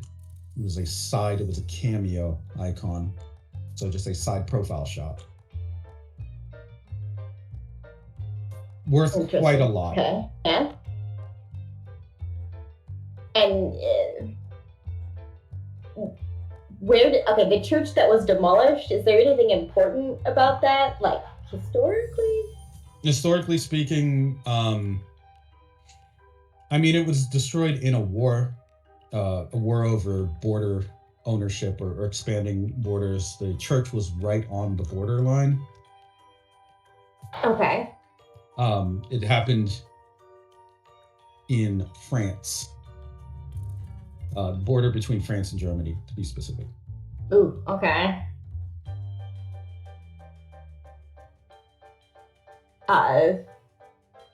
So is there a janitor service? The janitor services are just like local hires, more or less, like people that are outside of the district that come in and act as cleaning ladies and such. So that's usually how it goes in these places. They just hire locals. Pay them pretty low wages, but Can I get the exact name of their cleaning service so I can pass that on to Enya and Claudia? Oh, they're privately bought cleaning services, so they're just people. They're not agencies. Like they just get hired. Like, I understand, but they could be interviewed for what they changed in the crime scene. oh yeah, no, you can absolutely get a list of names of all the cleaners and everything. Yeah, and I'd send that along to Enya and Claudia. Sure. I assume there's not much in the way of like, there's no body in this case. No, there hasn't been a murder. There have been a few people that have gotten injuries like broken arms or broken rib. Can I being hit by rubber bullets? Can I talk and visit them, and maybe I can find out more about like the items that he has to actually hurt people with? You are the Sure. case lead. Yeah, you are the case lead, so Oh. you can absolutely you can. Well, I guess you could talk to them, but you do have your more social contact people to handle that too. You might weird them out. It's up to you. That's true. I do not wish to weird out the people who are already weirded out from being robbed. Right. Well, I guess everyone's working as a team already. Sure. Yeah, so in that case, Enya and Claudia, you are working the social context of the case. Which one of you wants to handle talking to some of the victims of this robber? Claudia will. Sure. Okay, Claudia, you can talk to some of the contacts of the robbery, and Enya, which angle would you like to work through? Any contacts that you would like to talk to? Could be other art collectors, could be potential anybody really. Like, Was this an internet broadcast, like whenever it was a showing? no, private. Oh, so she'd probably want to talk to whoever, like, you know, hosts them and see if, like, she can look at a guest list. Sure. Claudia, give me a precision roll, secret sniffer. You will be rolling against a 4. Ooh, you want to re-roll, or you want to succeed with a little bit of a complication? I will re-roll that.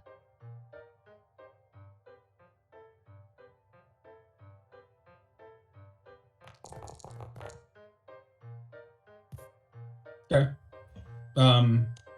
Like better, but if you spend another fate point, obviously you beat it. It seems like the private workers for these rich people, it's within their culture to not talk to people unless they're instructed to by their employers, and their employers have not instructed them to talk with the cops.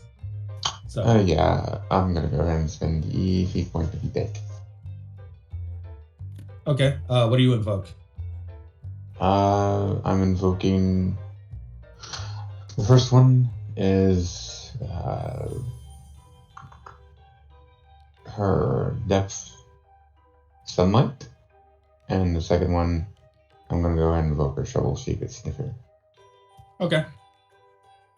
And then Enya, what is it that you said you wanted to talk to other people that might have been at the show or at the showings? Yeah, Or- someone organizes whoever shows up to, like, if this is a private showing.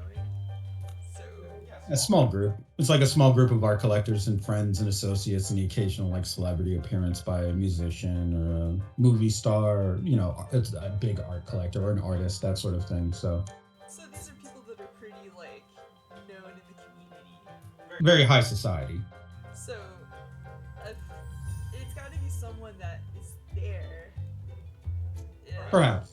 So, I guess I'm trying to think of, like, who could help narrow it down, because they are at the show a lot and they, like, have talked to people.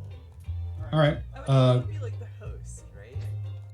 Yes, likely the hosts but the hosts are also the victim. So in this case, I guess you'll be talking directly to some of the victims of these robberies. Go ahead and roll me a connect against the roll of 2. Oh, you meet it. Okay, in your case, Claudia, talking to the victims of the robbery that have been shot with the rubber bullets. They specifically know that it was rubber bullets, obviously because they're still alive. They would tell you that the firearms that were used were extremely A, quiet, and B, very efficient. At least the grouping was very efficient. So some of these people that were shot were private security. This was before they got in some samurai. So they were familiar with like weapon specs, and they say whatever these guns were, they haven't really seen anything like that, at least not outside of the military. So this is the person who's probably got military grade armaments, and we're talking modern military, so 2121 level. But they've loaded them with non-lethal rounds, usually used for civilian suppression operations in an urban environment. On top of that, they also used flashbangs and smoke grenades that seem to have very specialized smoke payloads, like knockout gas type shit, basically. Or even system disabling cryo grenades that just freeze up scanners and cause them to shut down. So possible spec ops kind of guy. Yeah. That somehow has connections to get this equipment in the first place. Oh boy.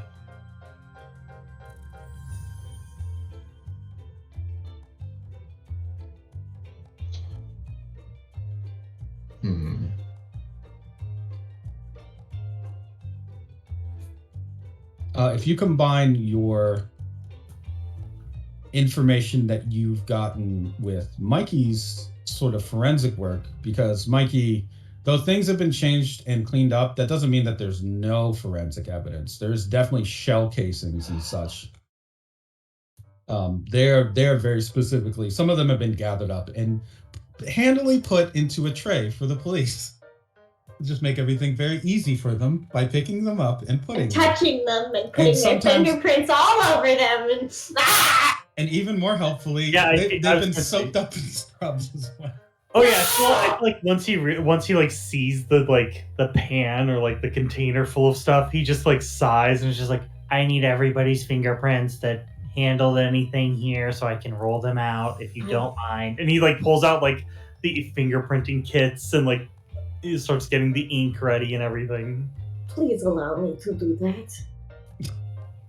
Yes, they will. Yeah. Anybody involved will provide you with some fingerprints, and also the contacts that Claudia has made of the people that were actually victims of the crime will probably have to provide you with fingerprints as well.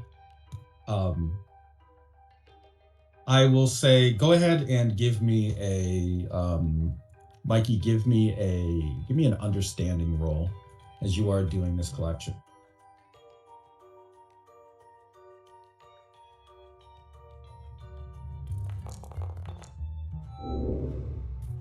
That's a 1.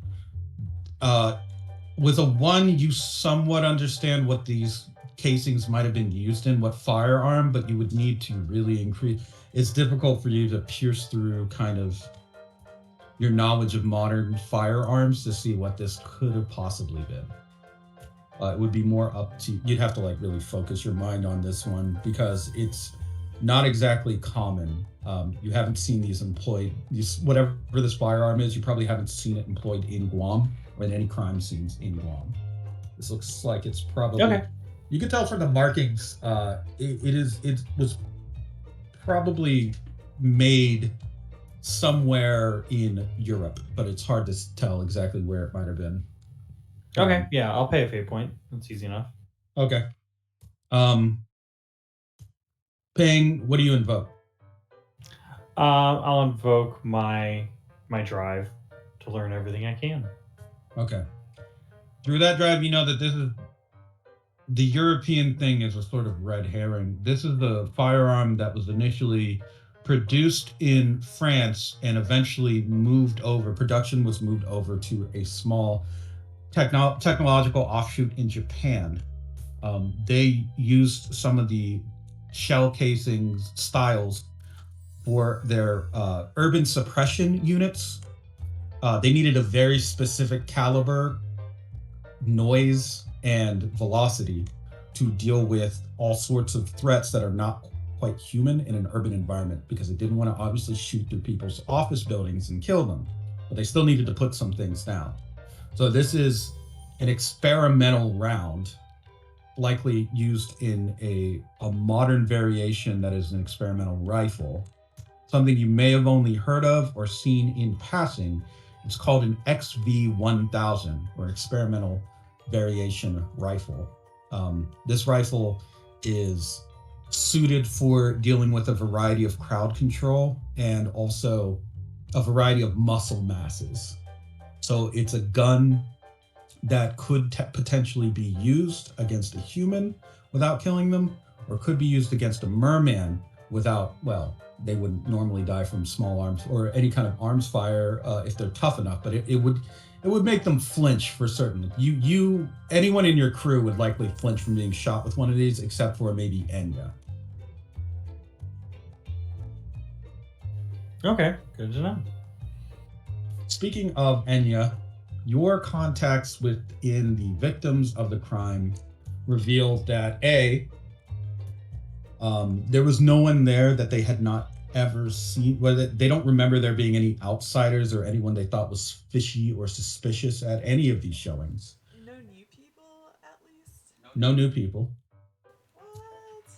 So there's no new people, but that doesn't, I mean, while they may not have been hosting on the internet, they did use social media to post about it, including photos of the pieces being sold and such, or just shown. So it's possible that while there wasn't anyone there in like physical space, someone who might have been watching over social media could have gotten an idea that there was a thing there. I mean, they saw it uploaded along with smiling rich people. Yeah. Alright, this is someone that's gonna be able to track down who owns the piece, which is that revealed? Like, through social media? Well, usually the owner, it would be the one that would present it like, haha, I had everybody here, look at like what we have, and like this is fun, and here's us like pouring champagne and smiling, and you know. Okay. I guess I can't really do too much with that if no one is out of place. Well, there is a notable connection if you could, with Ice Speak's help, you may be able to puzzle this out. You're not like necessarily the strategist, or like she's a brain type basically. She might be able to puzzle something out of the information that you've gotten from some of the victims, / now that you know there's social media coverage, you know that there is something bigger there to look at. So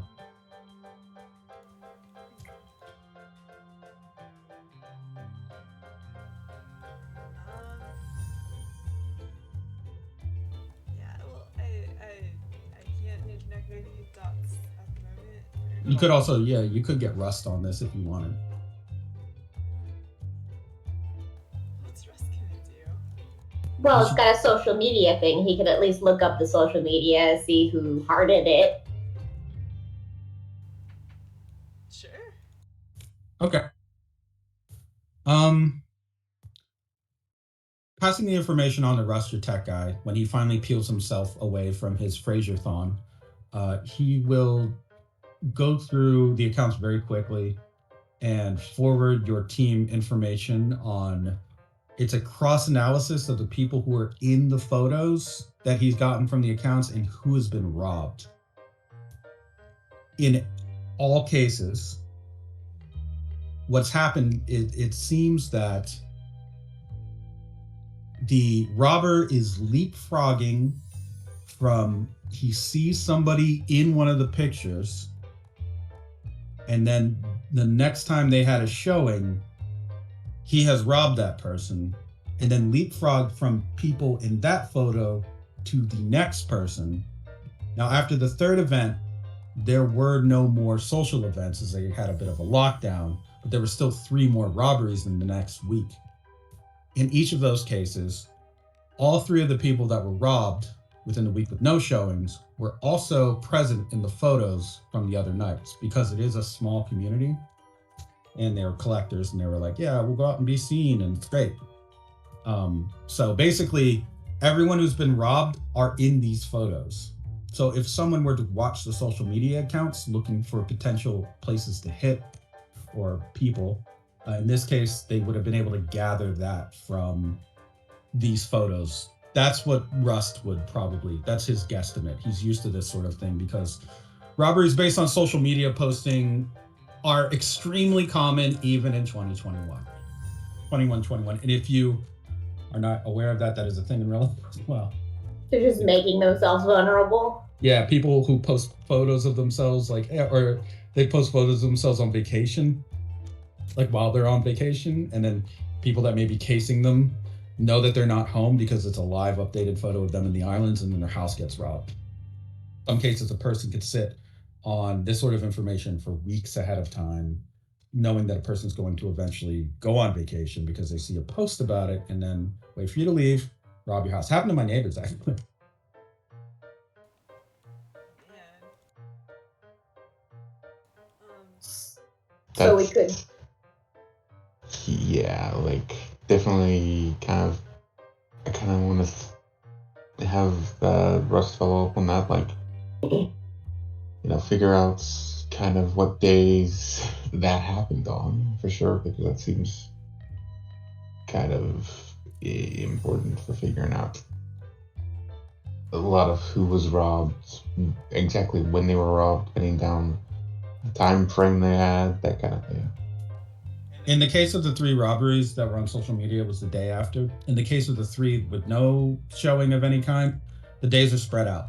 And the day and time do not seem to have any kind of consistent pattern to them, except for one particular thing reported in all cases, which is whoever it is seemed to know when either guards were changing like a position or changing, like basically like taking over for one another, like changing duties, or there was some nearby distraction that made it difficult to tell that there was anyone breaking into a house, a residence in this case.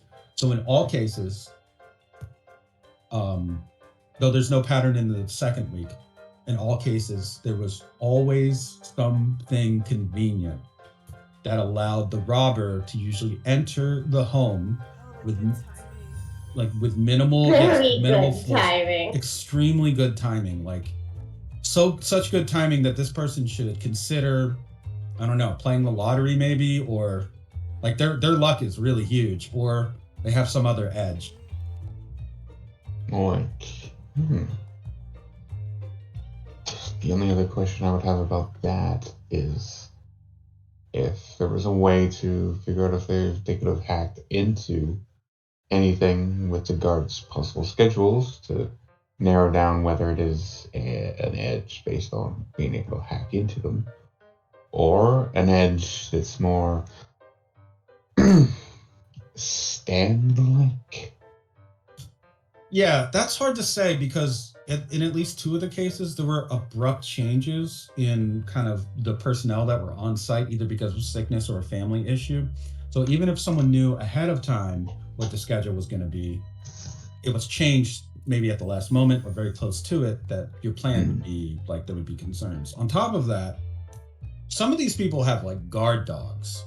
The dogs were asleep when this sort of thing happened. Like, very conveniently, it was when the dogs were napping or distracted. They haven't been, none of the animals that are like guard animals have been poisoned or anything like that. They haven't been drugged, and none of them have been attacked by any of the non-lethal weaponry. Honestly, this guy just kind of sounds like a Robin Hood. Honestly, he doesn't attack the animals, so like, I guess keep doing crime, bud. Stick it to the rich. What do you? He is stealing. Are all the? Do any of the things stolen have connection? Like, are they all of Jesus or anything? Yeah, they're just all religious Okay. artifacts. Some of them, I would say, as happens often with artifacts, are they were probably not legally acquired originally, or they were, some of them might have been stolen from a war-torn country. And with any kind of artifact, there's always, this from your time in the cultural district amongst these people, they have no scruples about like, oh, where did this come from? One real life example of this would be the owner of Hobby Lobby having an original tablet of the Saga of Gilgamesh. See, that's like the world's oldest story. I hate it so much. Okay, anyway. Yes. So he did that. And yeah, these that's are, a fun one. Yeah, these are that type of person. These are people that do stuff like that. Well, I informed the group that this would be easy enough for a sting operation. One of us gets perhaps a imitation of a religious artifact, pretends to be like, oh hey, here I am. I'll be set up basically that is set up that person to be robbed and catch them in the act. All we would need is a social media account. It's the fake, and Russ can probably provide us with that, and we take a picture with the previous victims. Ta-da! Enya, would you get? It's a good thing you did not take off your costume. Oh man. Yeah, Okay. We could do a fake vinyl kind of thing, because I know those were stolen too. A fake vinyl album or whatever that's religious themed or something like that. I believe Mikey knows a place. Oh yeah, I just met a record dealer. I can go ask her about any kind of, I guess, rare prints and see about getting that info so we can, I guess, doctor one up. Okay. Do you want to with your contact at the Revolution Records, Janice, you want her to get you a thing that you can use for a convincing double? Yeah, like if she knows of any, like, hey, if this record were to like just show up, or like, if some discerning music lover was looking for something of particular note, what would it be? And is it any religious? Yeah, and if it's like religious or anything like that, like any weird, I don't know, Gregorian chant thing, or like the a pressing of all the Pope speeches from a particular Pope. I don't know. Very specific, but luckily for you, she's a collector.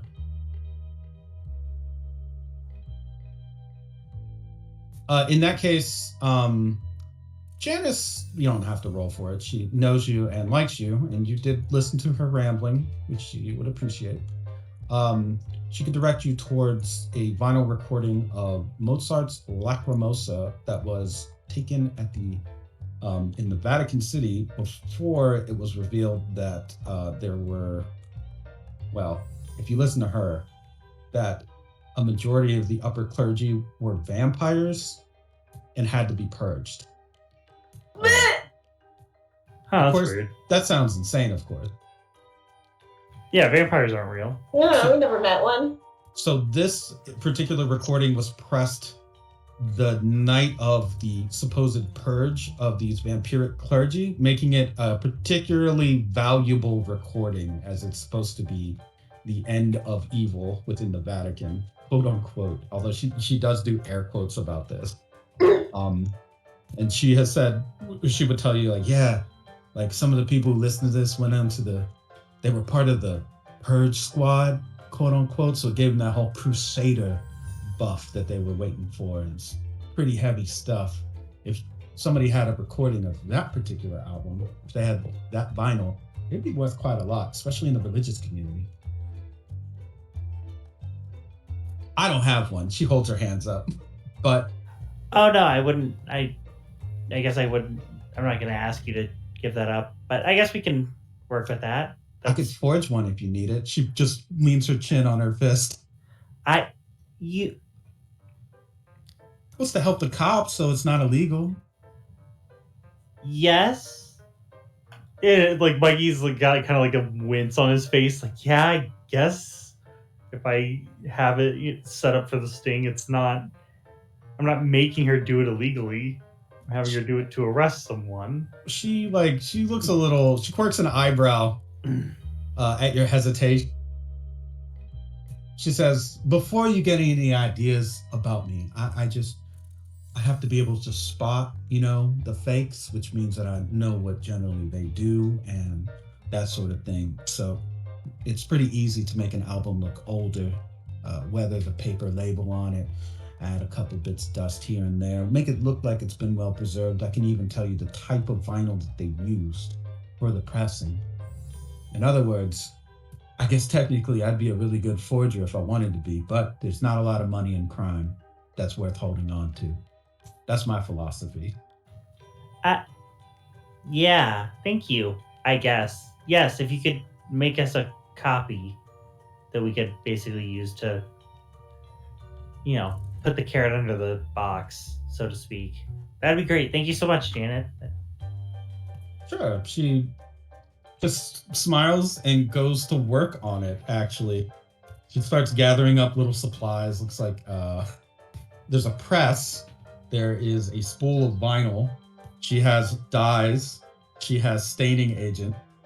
She has all sorts of things that it looks like if she wanted to, she really could just set up to just forge a bunch of fake vinyls. But judging by what she said and kind of her general, the fact that nobody comes to the store, maybe she's not a criminal. Probably not. On the other hand, how does she keep the doors open? How does she keep the lights on here? Just kidding. Well, I She sells drugs. I was gonna say, I Oh. assume the eraser makes sure there's no dead. That's why he's an eraser. Yeah, of course. But after, it doesn't take long for her to do this because all you need to do is press the album, make it look old, look up what the label might be, replicate the style, add a couple of little bits that make it look just weathered enough, but not in bad shape. And within the hour, you have what looks like a genuine recording of Lacrimosa. Notably, it has a note that says, before the massacre.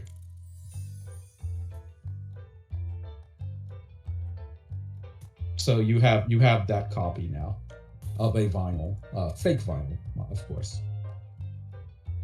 So you have the fake vinyl, and is that what you're going to use to try and bait this trap? Like just the fake vinyl? Yeah, may as well, right? Okay. It's a religious thing. I was gonna say maybe and post it on social media, like have like a Well, a we should presence.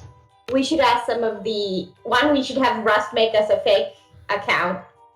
2, we should link it to the old to the people who've already been robbed from, because that seems to be the pattern. Ah, yes.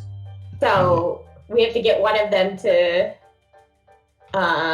link it, I guess, or share it on their Okay. account. Get jumped on.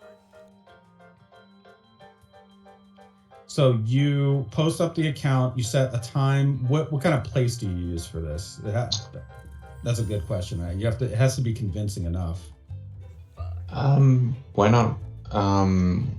So when these people were robbed, was it all the same places they were robbed, or did they constantly moved places that they were robbed at? I imagine it was their private residence. Yeah, there's a lot of private residences where these things are being kept. Is it possible to rent out one of the private residences to make it just that convincing? I mean, We have probably more gonna- budget. Yeah, you'd have to roll against their society stat for this to see if there's someone game for it. So Claudia, you're a social contact. Go ahead and give me a martial Okay. arts expert roll. oh boy. I do it. And Enya, you can create an advantage if you'd like. Oh my god. Enya, you are also a social person.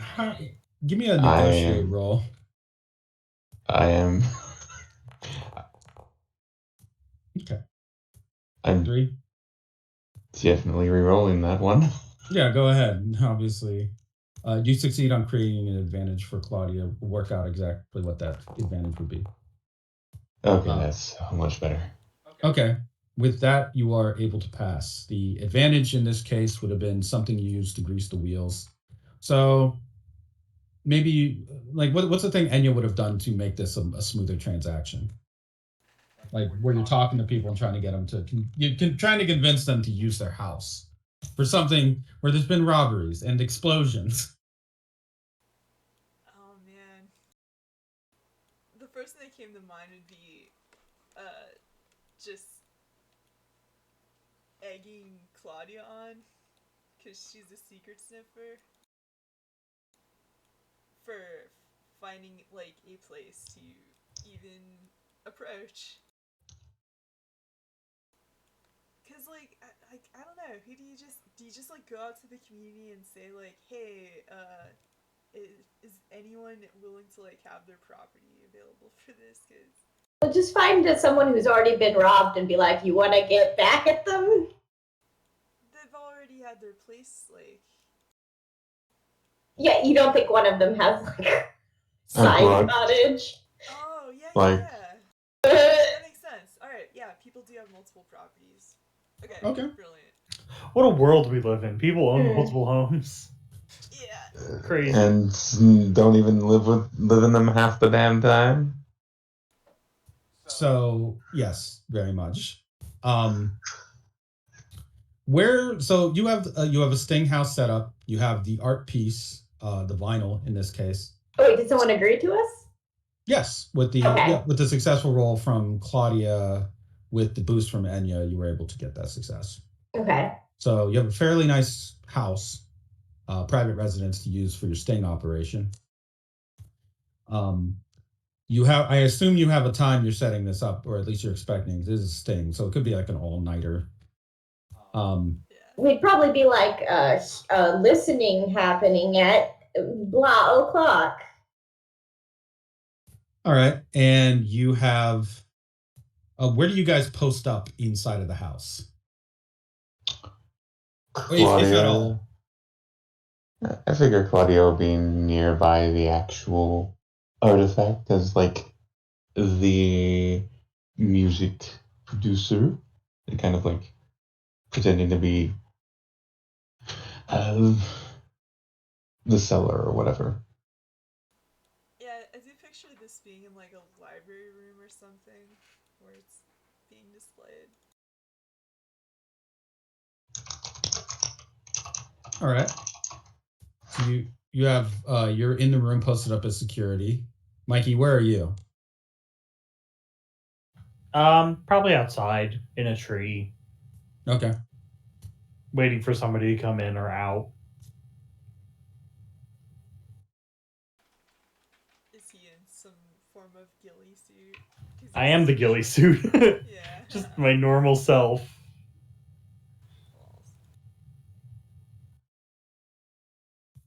And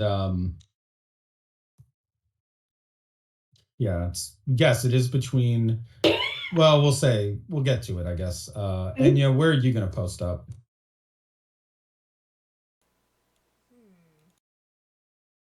I guess she's supposed to give the impression of like the owner of the piece.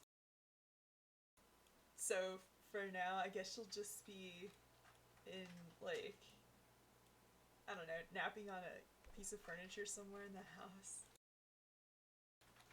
Like, She's just on a fainting couch laying. Nice. So if we set up the room to be part of like the listening, we'd probably have like a small group of people there. And by small group, I mean probably mostly police. yeah. And then where's I Speak? I guess I've dressed up for the occasion and I've gone as a guest. I mean, she's pretty well known for enjoying music. All right. This is music. Oh, as speaking of guests, would you have like guests there? I mean, I feel like it Yes. would be real weird to not have guests. It'd be real suspicious. I was gonna say, could the guests be like maybe like one or two actual rich people that look well dressed up and nice, and then like cops and things like that. Like other people, so like we aren't just putting civilians in possible line of fire. Oh, you want to have them be cops? Okay. Yeah, ooh, can we get like one of our squads here? Yeah, I was gonna say, yeah, can we flood it with our squad? Okay. So that way it's not, again, it's not civilians, because nobody wants to get tear gassed or hit with a rubber bullet. This is No. the most stinged out operation. Everyone's a cop. Well, we can't have nobody show up. Yeah, true. But like Really but also, do we want a bunch of like 1%ers like standing around getting hit it with like pepper bullets? No, they'd Because, get like, very mad yeah. at us. They'd sue us like immediately. and us I mean, just be like, well, you wanted to be here, suck it, and then and fly as away. funny as it would be to get every rich person in here and just to have that happen, Like, yeah, they would sue us into the realistically, that's ground. Yeah, they get to listen to a bunch of like vampire Catholic priests get burned alive while they get pepper sprayed. I'm all for that. All right. So you have everything set up. This is an evening affair.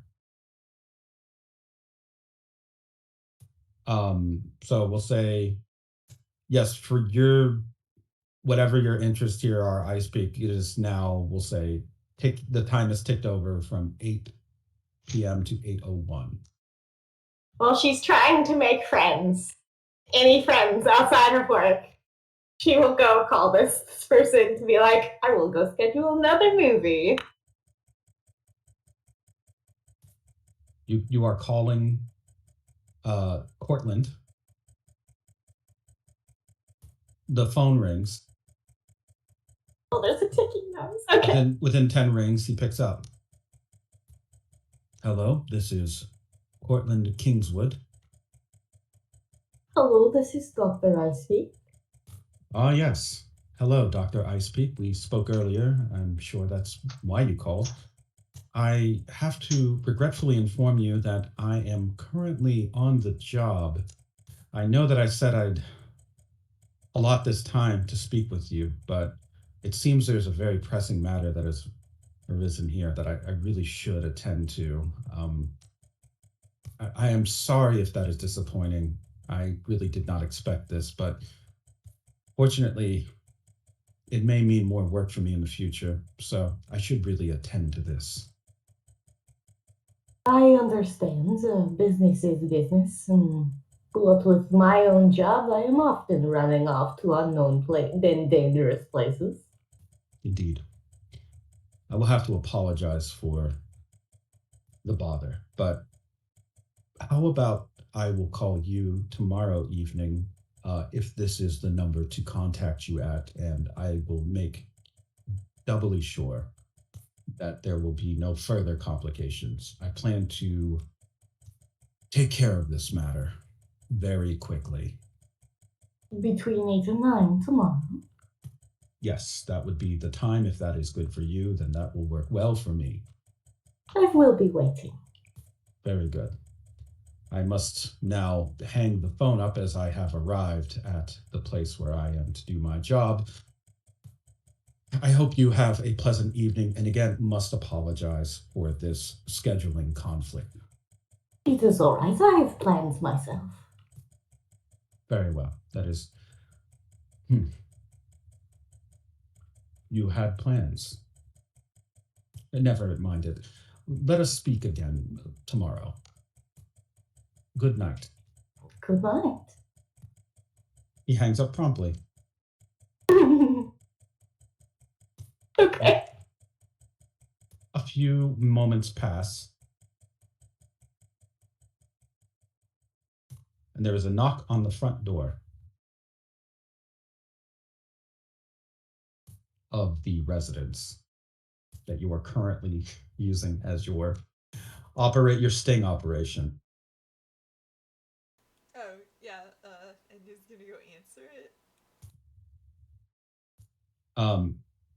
closing his Uzik and sliding it into his pocket. Cortland Kingswood stands in front of you. He bows his head, holds out a card, this one his business card. Cortland Kingswood, private security. I have been hired by people within the area to perform a private investigation, and there has been a string of robberies centered around social media postings that have been in this area. And so, pleased to meet you. And I know we have not been formally acquainted, but as I have taken on many clients lately due to this string of robberies, I wish to get ahead of the game, as it were, and speak to the owner of the home directly. Would that be you? Yes, it would be me. Yeah, come in. He wipes his feet very neatly on the mat out front and then steps in.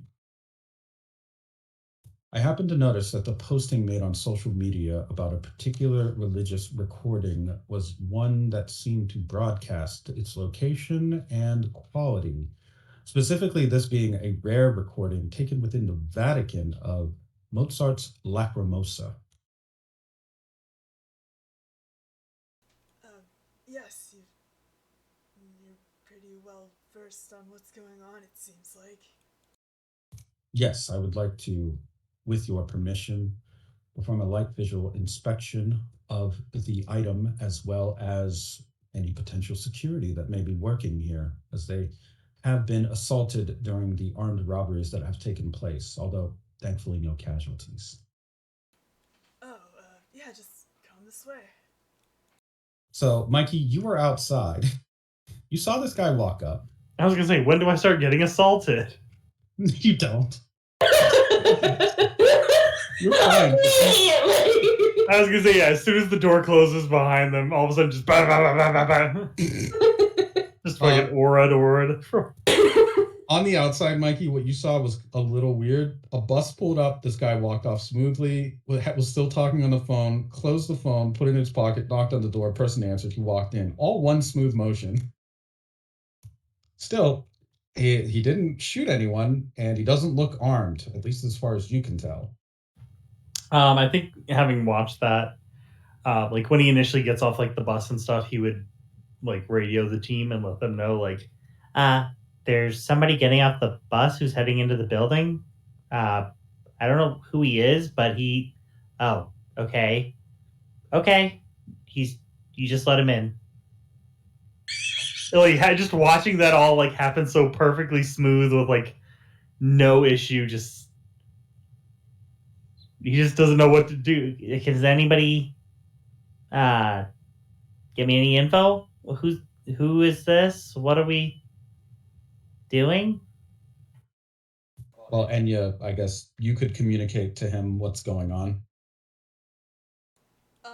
She'll just let him into the room and then, just say, like, yeah, just help yourself. And then she'll turn around to address Mikey. Yeah, why not see what he, does? What? If he's our thief, what? Okay.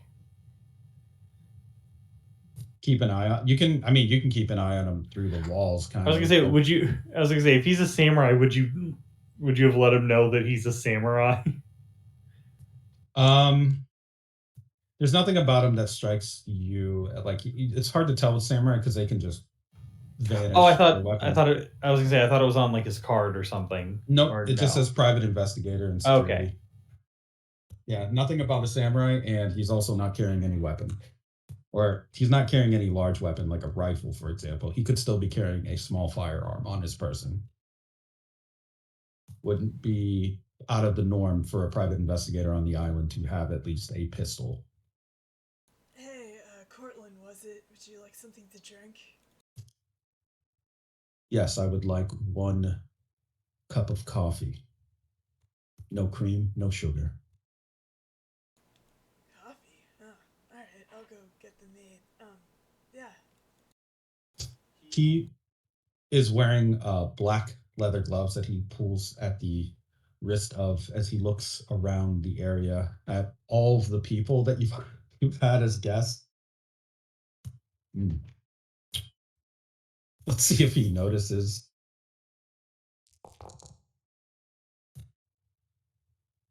Oh, hi, gays. He seems to give a small up nod as someone makes eye contact with him, but otherwise folds his hands behind his back and goes back to looking around the room. How long does it take you to return with the coffee? Because whenever you do, he's looking at his watch, or the maid rather. Does Mikey see who he up nods at? He's just up nodding at a random guy that's there. Okay. Maybe the least well disguised member of your guest crew. Do you recognize someone? 2 minutes. He receives the coffee, waits a moment, and then starts to sip it. Then waits another moment, and then sips some more of it, timing out the proper temperature based on when it was served and the initial temperature. So finally, he starts taking more generous sips of the coffee. With that, he smacks his lips once. Good blend. So, as you know, I do private security in the area. I have to ask, what would make you want to have a showing with there being so many robberies, especially because, well, they have been violent, of course. Though not lethal, violent is still violent. Well, I can't just be afraid. I have something I want to display. It's, in my eyes, something worth sharing. What am I just gonna let fear choke me in what I do? I suppose that makes some sense, and you're to be commended for your bravery, although it would be seen as foolhardy, I think. Regardless, as a private investigator, of course, I have not been hired by you formally. I would hope that being able to demonstrate my skills in investigation would be as good an advertisement as a billboard. For example, you know, there are questionable guests here in attendance. I've noticed that quite a few of them have a musculature not quite appropriate for someone in this part of society. I've also noticed that some of them have scarring around the hands and wrists that would be right along the lines of someone who's handled a firearm or engaged in physical hand-to-hand combat regularly as part of a training regimen. In other words, possible private military or veterans of some kind. Not exactly the crowd that I have seen regularly here in the cultural district. On top of that, did you know that there was a man outside the home in a tree? You're pretty observant. But isn't it a little rude to just go on and assume things about people you've never spoken to? You're right, it is rather forward, but this is a very popular season for private investigators, especially on the island, as there have been a bout of other crimes, not hardly being just robbery. There has also been violent assaults, break-ins, murders, that sort of thing. And those with the means to pay and very little patience often hire someone like me to get the job done. No offense to the Stella Maris Police Department. You are doing your very best, but you can't be everywhere at every time. Now, can you? I have security in place. And what do you mean? What do I mean? Well, I simply mean that you are busy, I think. He narrows his eyes at you a bit. Are you a samurai by any chance? No. He leans back. There is something odd about you, but I can't quite put my finger on it. No offense. I mean, the dress is quite nice, and this house is beautiful. But something about you, your aura, tells me that there is a story that I do not yet know. I would be willing to learn more of it, of course, but I am on the job, and so I suppose the question is, do you have any interest in hiring a private investigator, or should I simply take my leave? I am a little bit of a door-to-door salesman at this point, but business, as I said, has been good.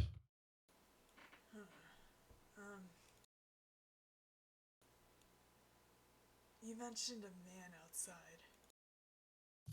Yes, very odd looking individual. Hard to tell the silhouette amongst the greenery in the dark.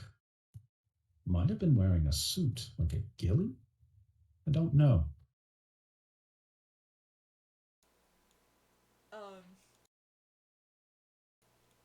Enya's just gonna. They probably came up with like a code word, right? For like change of plans, or if something's been compromised. Yeah, there's some kind of code you guys would have just as cops. Yeah, she's just gonna like tap whatever their comm device is and say that word. So.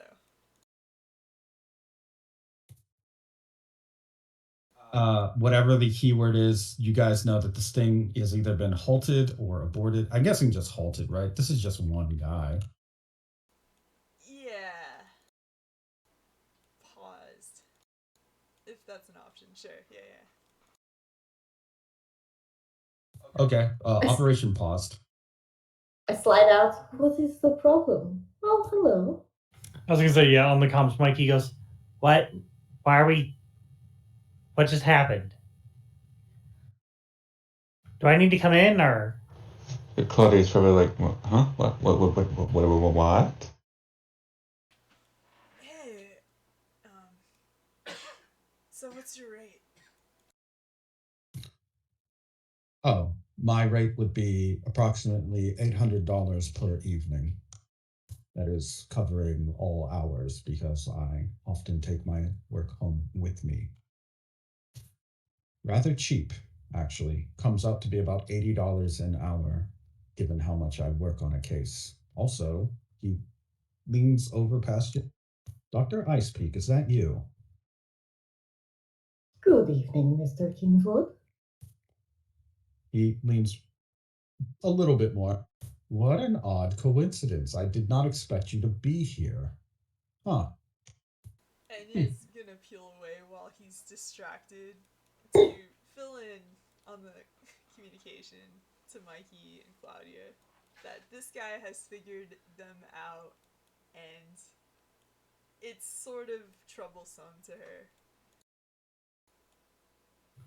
I think Mikey hearing that would just go, "What? I'm perfectly blended in. I even made my leaves look like the leaves of this tree. I don't. I know. You know what? Look, I can't distinguish you. I know. I couldn't tell either. I can hear her. Yeah, I can hear her. I couldn't hear it. Oh, that's weird. Oh, No, we geez. can hear. Okay, never mind. Fuck everything, man. You look perfectly like a tree. I don't understand where. Oh, lowering my voice. Yeah, but Mikey's like, yeah, that guy's weird, like weirdly observant, and I'm saying that. So I just want it noted. But also, he knows Ice Peak. Why? Where is she? What is going on? Look, just keep an eye out on the outside still. We're just gonna mingle with this guy a bit. Okay. I get a funny feeling from him, though. So, keep your eyes peeled on him, too. Yeah, no problem. And I guess if anything, Mikey will like jump from one tree to another or like glide around and move. Still kind of keep a position where he can see everything kind of happening, but like, fuck that guy. I'll move to a different tree. Try and find me now. Like there's a little bit of like hurt, like as he's doing it. But he's the only one out there, so nobody can see it. Mikey, as you jump from tree to tree, One of the branches breaks, kind of harmlessly, but a branch does break. It's kind of an easy break to make, actually. It seems pretty like you didn't need to apply much force to it. It doesn't knock you out of the tree or anything, but it breaks.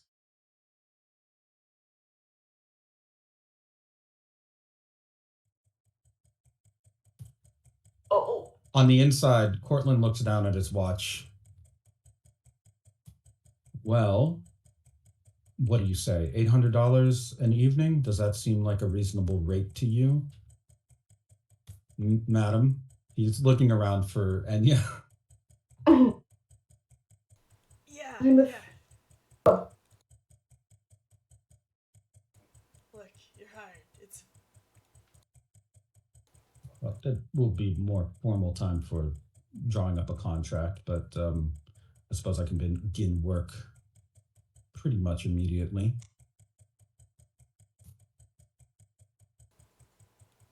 really just like that. I came here for the specific reason of doing my job. Acquiring new clients is part of that job. The more I know about the clients in this area, and especially when it involves a string of similar crimes, the more well connected I am and the more efficiently I can do my job. Hopefully, everyone pays and everyone walks away pleased with their artifacts returned in one piece. It is in my best interest to keep working this way.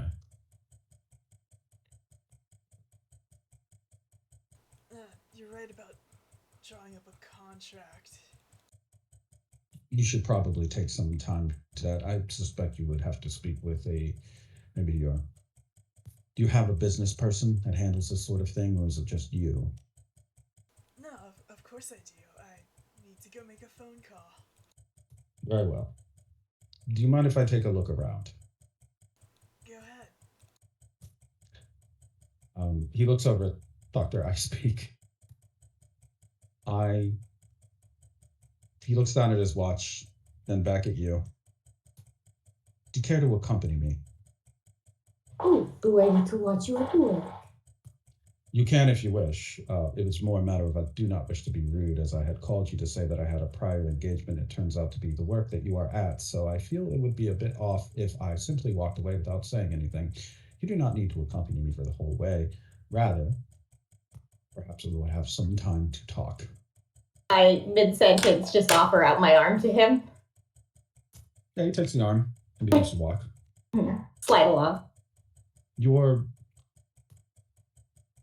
Are you friends with these people? He's like looking at the crowd as they're walking. I know a few like that.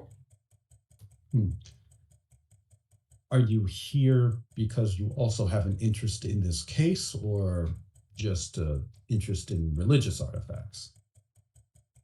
I usually like music, but I do know some of the people here get invited. Okay. Mikey, you're not outside. Are you outside anymore? Or you moved to a different tree? No, I moved to a different tree. You see an armored, thickly armored black van. Inside, Cortland is currently walking towards the upstairs area where I guess Claudia, are you still in that room with the record? Yes, she's still in the room with the record, I believe. Okay. There Yeah. are maybe 2 windows in that room. I was gonna say the second I see the van, I let them know. Somebody else just pulled in. The armored van seems to sit there for a moment. The person in the armored van on the driver's side gets out, gets down on his knees, and starts throwing up in the street. Can I see the person? Yeah, it looks like a private security guy or a transporter of some kind. He's wearing a uniform. It's recognizable as a one of the companies in Guam that used to be owned or at least operated by the Valentine clan before they got kind of fucked up by the New World Order. Okay, so it's not him. No, it looks He is throwing up quite a lot, though. Like really puking his guts up. Yeah, I would just relay that back and just go, yeah, he's really sick out here. I don't want to compromise my position. Can we get one of the recruits to come out? One of the squad members? You gonna send the squad members out for that?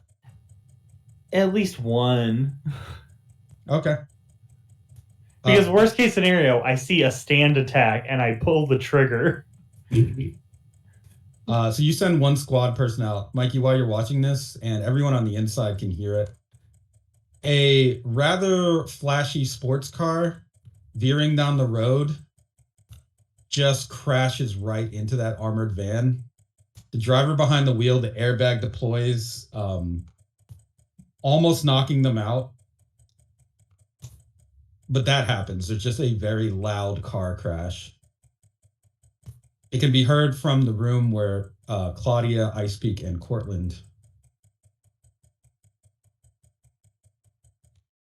Oh, apparently I'm laggy a little. Yeah, you guys didn't hear the most of that sentence, right? Yeah, the car hit the van. I think Mikey would immediately report it. Just go, I'll handle outside. I'll let you know. Just, I guess watch this guy. And he'll hop down and go run over. Portland, when the car crash happens, he is startled.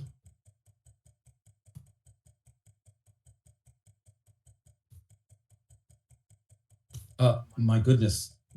Was there some kind of accident outside? That doesn't sound good. No, it doesn't. Must have been. The sports car sets on fire. The light of the fire is visible from the room that you're all in. Portland just walks right over to the window and stares out it. Yeah. Can I start putting out the flames? What's going on with this lag? Can I start putting out the flames with goo? Just gonna start slapping it. Sorry, I lagged out again. I don't know what's going on with that. Just Discord all of a sudden, I guess. It sounds normal to us. I think it was weird. It's weird that you and Enya are having trouble talking to each other. Well, maybe it's an internet thing. Hmm. Alrighty, well. So the explosion happens, the fire happens. Mikey, did you say you were spraying goo at it? Yeah, if the fire doesn't it's not like a fireball kind of fire, right? No, it's just like a fire that just broke out. Yeah, then if that's the case, then yeah, I think he would start throwing goo down to start putting it out, and then maybe possibly seal if there's a gas line or anything like that to try and not have an explosion or any kind of wild shit. He's really trying to just keep everything contained, because obviously this could be a misdirect while Cortland is inside stealing things. Well, while you are forgery or putting out not that fire, the driver of the sports car gets out with a shotgun and racks it. Why don't you watch where you're driving? Oh my god. Okay. No, first off, hands up. He points the gun at you when you talk. I'm a cop. I'm a cop. Bullshit, you are. Show me your badge. Show me your badge. Jesus Christ, it's around my neck, and he actually holds his out. Oh, he fires his gun into the air when you reach for it. Oh, move a muscle. I swear to God. Hey, God, and I throw just with my hand, just a thing of goo to basically do a Spider-Man and just stick his arm to the side of the car.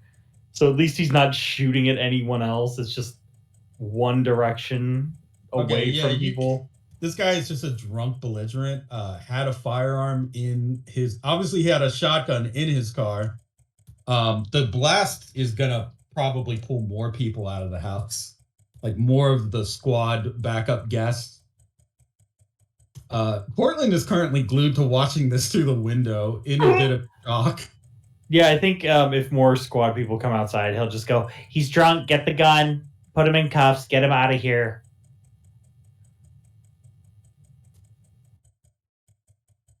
Cortland looks down at his watch again, then outside. This job seems dangerous and there hasn't even been a robbery yet. What is going on out there? This seems a rather average day. It unfortunately appears to be normal. He looks over at the record. Just Guam for you. Indeed, it's how I stay employed. Is that the artifact there? I believe I saw something about it on the social media posts.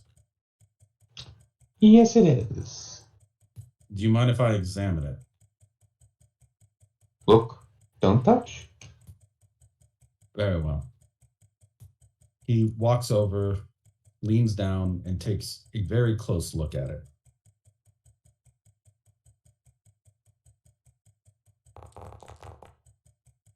Oh, with a 3, he rubs his chin.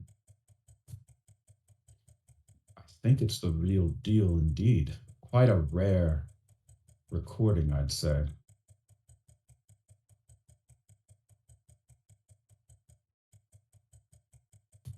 He leans up and then leans down again.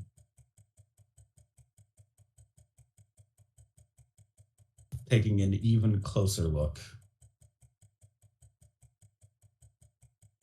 Are you a fan of music? Somewhat. But my main interest was obviously professional. And you can tell the difference? Somewhat. It's often hard to tell a replica from the real thing, even if you're looking directly at it. It could be something as simple as timing is off by a split second. It could be that an edge of a record is a little different, the label upturned where it shouldn't be, wrong glue applied, wrong etching method used for a vinyl or a sculpture, wrong paint used for a painting, evidence of coffee grounds used to darken or brown paper to make it look old. All sorts of different methods to forge something. It's important to take a look at a thing closely to determine just how authentic it is. In this case, whoever made this, I think it's probably the original church that printed it. Not a forger, I mean, it seems authentic to me. How lovely.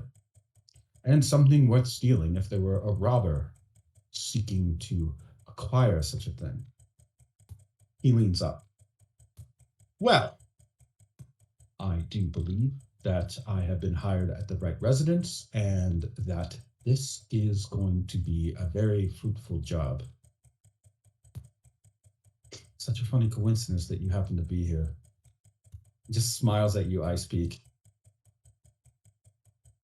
She blinks several times, not used to being smiled at, but then smiles way too wide back. Well, I suppose we both have an interest in details.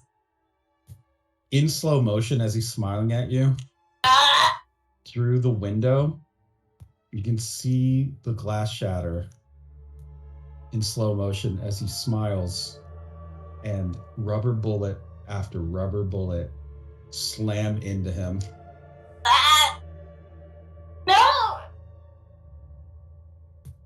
He is sent flying from the force of this as a grenade rolls through that same broken window and detonates, sending a very shimmery red haze through the air. Ice Peak, this is an anticoagulant smoke. So, and it's laced with an asbestos-like particle, meaning once it touches you, it's cutting and not allowing for coagulation or clotting. On top of that, Claudia, this has some kind of irritant or choking gas within it. So both of you are going to have to give a durability roll against a very specialized form of attack. Yeah, what's up? What were you going to say? Can I throw myself on the grenade? Throw yourself on the grenade? I would not recommend that. That would fuck you up. But Yeah? I mean, if you want to, you can. Well, but I can turn into a blanket of eels. But I don't. Yes, you can roll on it, but you'd eat 8 stress. Okay, yeah, sure, why not? Okay, you, I guess, fill out your 5 physical stress, and you have the moderate consequence bleeding out.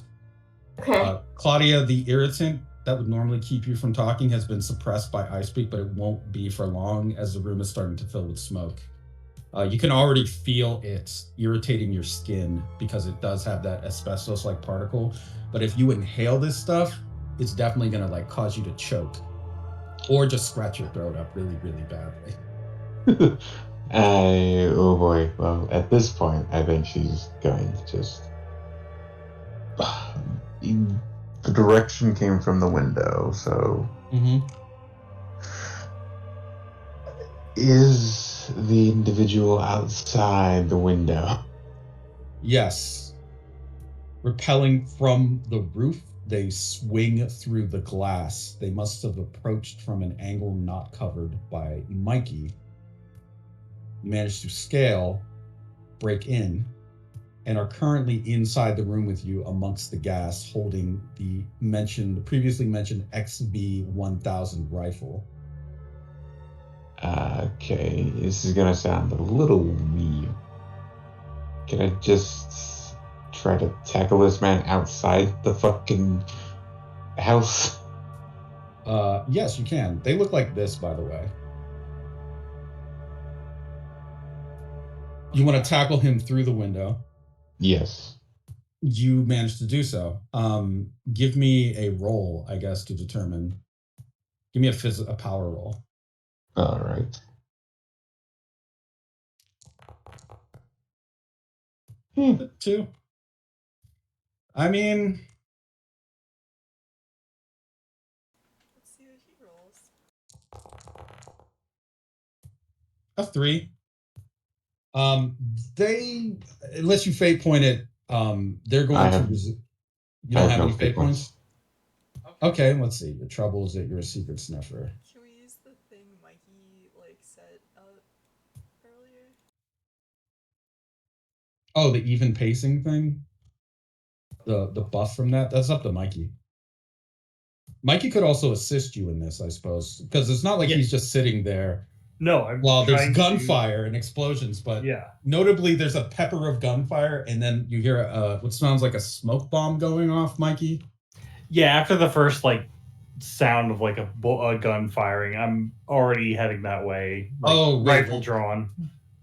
It's not normal gunfire. It's heavily suppressed, but you'd still be able to hear it. It sounds like thwip, thwip, thwip, Well, thwip. I was gonna say, if nothing else, the grenade is not gonna be quiet.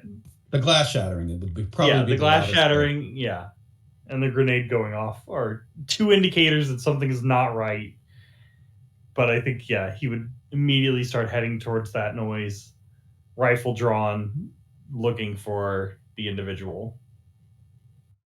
So the individual in question, currently Claudia is, we'll say, with your role, and in fact you don't have a power rating that exceeds his, he's not stronger than you, that's for sure. You're a merman, he's just a human. He does have some advantage because you're trying to fight off the effects of the lingering effects of the smoke, even though Ice Peak helped to suppress it. And it looks like he's trying to draw a pistol from a holster inside of his coat because he can't use his rifle at this close a range. So that's the scene that you come in on, Mikey, is Claudia currently about to force this guy out the window while he's pulling a gun from his coat.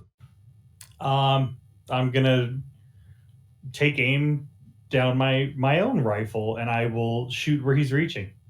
Because best case scenario, I shoot him in the hand and he can't grab his gun with a fucked up hand. Okay. And then Enya, what are you doing? She's probably running downstairs was on a phone call with Russ trying to like get him to cook something up that looks convincing. But that's not important anymore because there's like grenades being thrown inside.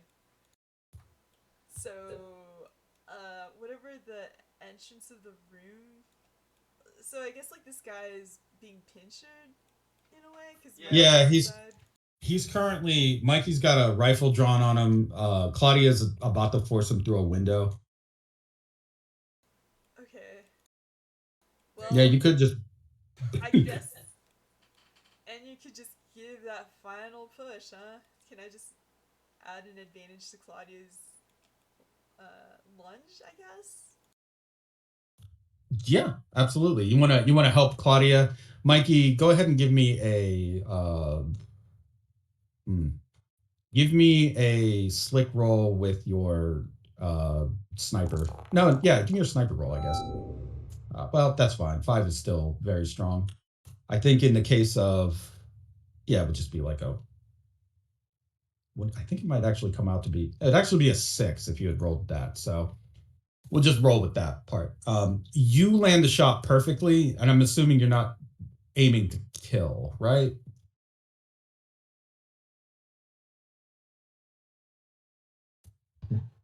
Mikey? So the game's running a little late. I have to wrap it up soon because What's it's up? probably. I would say you're not aiming to kill, correct? No, I just want to. In theory, if he's reaching for his gun, I'm either going to hit his hand or hopefully the gun and disable one or both of them. I mean, the worst case scenario is I just shoot the guy in the gut and he's shot in the gut. Like, it's not going to be great. Yeah, we'll say he's hitting. So that's where I'm aiming. You're a very precise sniper, but it is also a very powerful rifle. Yeah.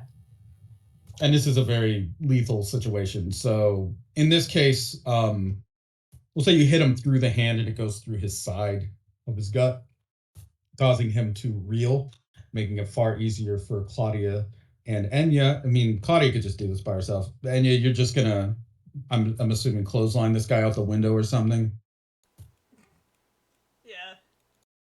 Okay, the combination of Claudia kind of just holding him off, and then Enya coming in with the clothesline. He goes right out the window. Okay, I'm also gonna go pick Ice Peak up. Yeah, I was going to say, yeah, as soon as he's out the window, it's go time for Mikey. Yeah, Claudia's probably literally jumping out the window. When he hits the ground, he hits it extremely hard. Ooh. Oh no. Basically, he falls at an angle where the car crash that happened caused the sidewalk to come up just a little bit at an edge, and he lands on that edge, back of his head first. It basically collapses the back of his skull, and he just flops. Like he completely ragdolls after he hits that. Like his body folds over like an accordion.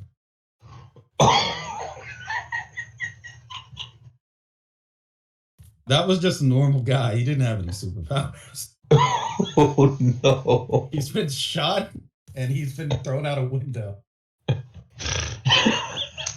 Ah, shit. Nice. So he's dead. Oh, he's really fucking dead. Really dead. Yeah, he's incredibly dead. There's no coming back from He getting their was- head caved in. He was Well, not look- even trying to use lethal force. Oh no. Well, luckily I have this bag of ozone. What are you gonna do with that? I'm just kidding. I can't. I'm not gonna. No, I'm not gonna plant No. and just be like, look, he was all look, he was all crazy on future fentanyl, and oh no, I touched it. Somebody hit me with the future Narcan. I can't. No, I'm not doing that. So this guy is out there dead. Cortland is currently lying on the ground, choking on this gas, bleeding out of the mouth and eyes. He is struggling to breathe, but he's had his ribs broken by the rubber bullets and has been hit in the head with one, so he's barely conscious right now. Oh I'd like to take the gas canister, wrap it completely in me, and then like spit it out the window. Oh God. It's So already- on the outside, that gas canister, you guys can see it lands right in this guy's face, the guy on the ground that's dead. He's the most unluckiest.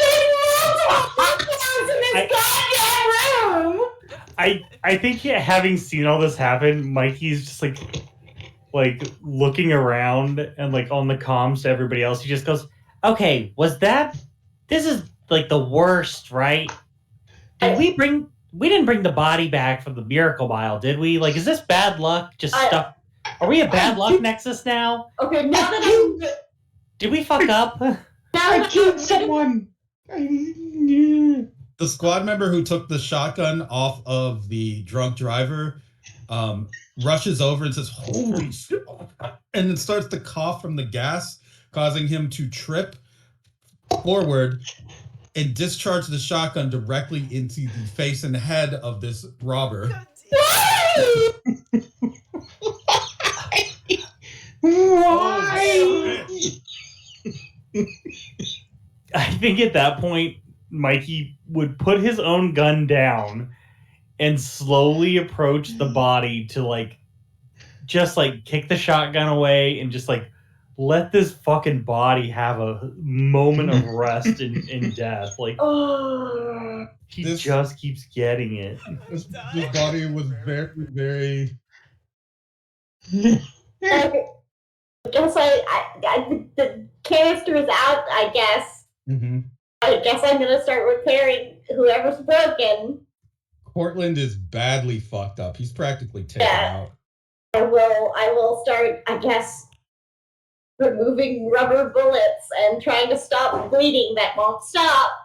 He's really, really messed up. This guy, you can tell from the injuries, slash I don't know, if you do anything like open his shirt, he doesn't look like he's ever had a scar, or if he has, it's been minimal. This guy is maybe not military, maybe not tough at all. And he looks like he's barely holding on. Actually, I mean, with the damage that he took and the exposure to that grenade, just the gases from it, you guys, it just disables you. A human, that's deadly. The combination is just small airborne glass particles kind of going through the air. That is a weapon from World War IV that was obviously deemed a war crime to use. You cannot use that shit. So you will have to. He needs immediate medical attention, or he's gonna die. Can Mikey pull him out, maybe? And he needs a hospital, or as in I need to do surgery right now? A little bit of both. You can use your combat medic skills to try and keep him alive, but he does definitely need to go to an actual hospital to get his lungs cleaned out and probably a few other things. Okay. Well, I start working on him then. I guess applying. Oh, this is not fun, but applying to stop the bleeding as much as I can. I got leeches. Leeches. It's mostly internalized bleeding. Oh no! Yeah, he's not really bleeding from any exterior wounds. It's mostly from the sinuses, the mouth, and the eyes. Okay. Exposure to where the particles would have hit him. Can Enya try to give him a liquid light flush to his air pipe at least? You can sure try that. I mean, could clear out. It's pretty traumatic for a guy that can't breathe to just flush him with a bunch of liquid. But at this point, it's not like he can put up a fight. Well, I was gonna suggest kind of doing the same thing myself, but just like a pure oxygen goo, so that way, even if I'm effectively choking him with it, it's kind of like Evangelion. This man with goo is what I'm hearing. Yeah, look, the bleeding is internal, which means the goo has to be internal to stop it.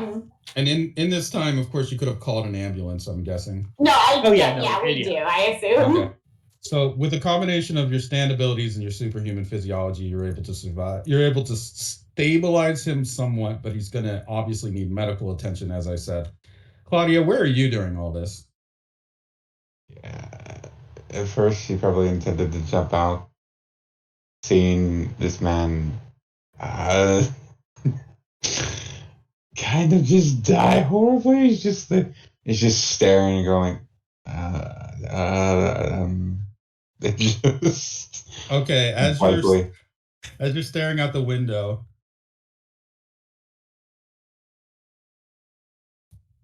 there is an ambulance incoming. Oh no.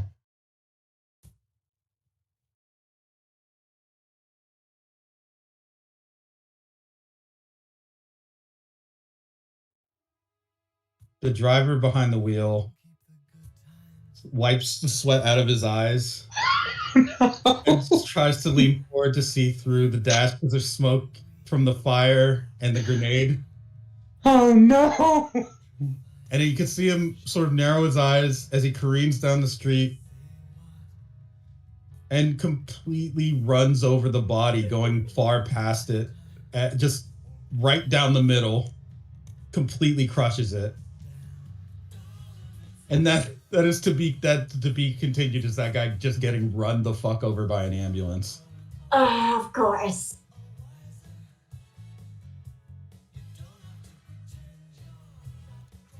Thus ends the case of the case was this? The Uptown Funk. The robber has been apprehended with extreme prejudice. We weren't even trying! Good job. Your sting operation was a success.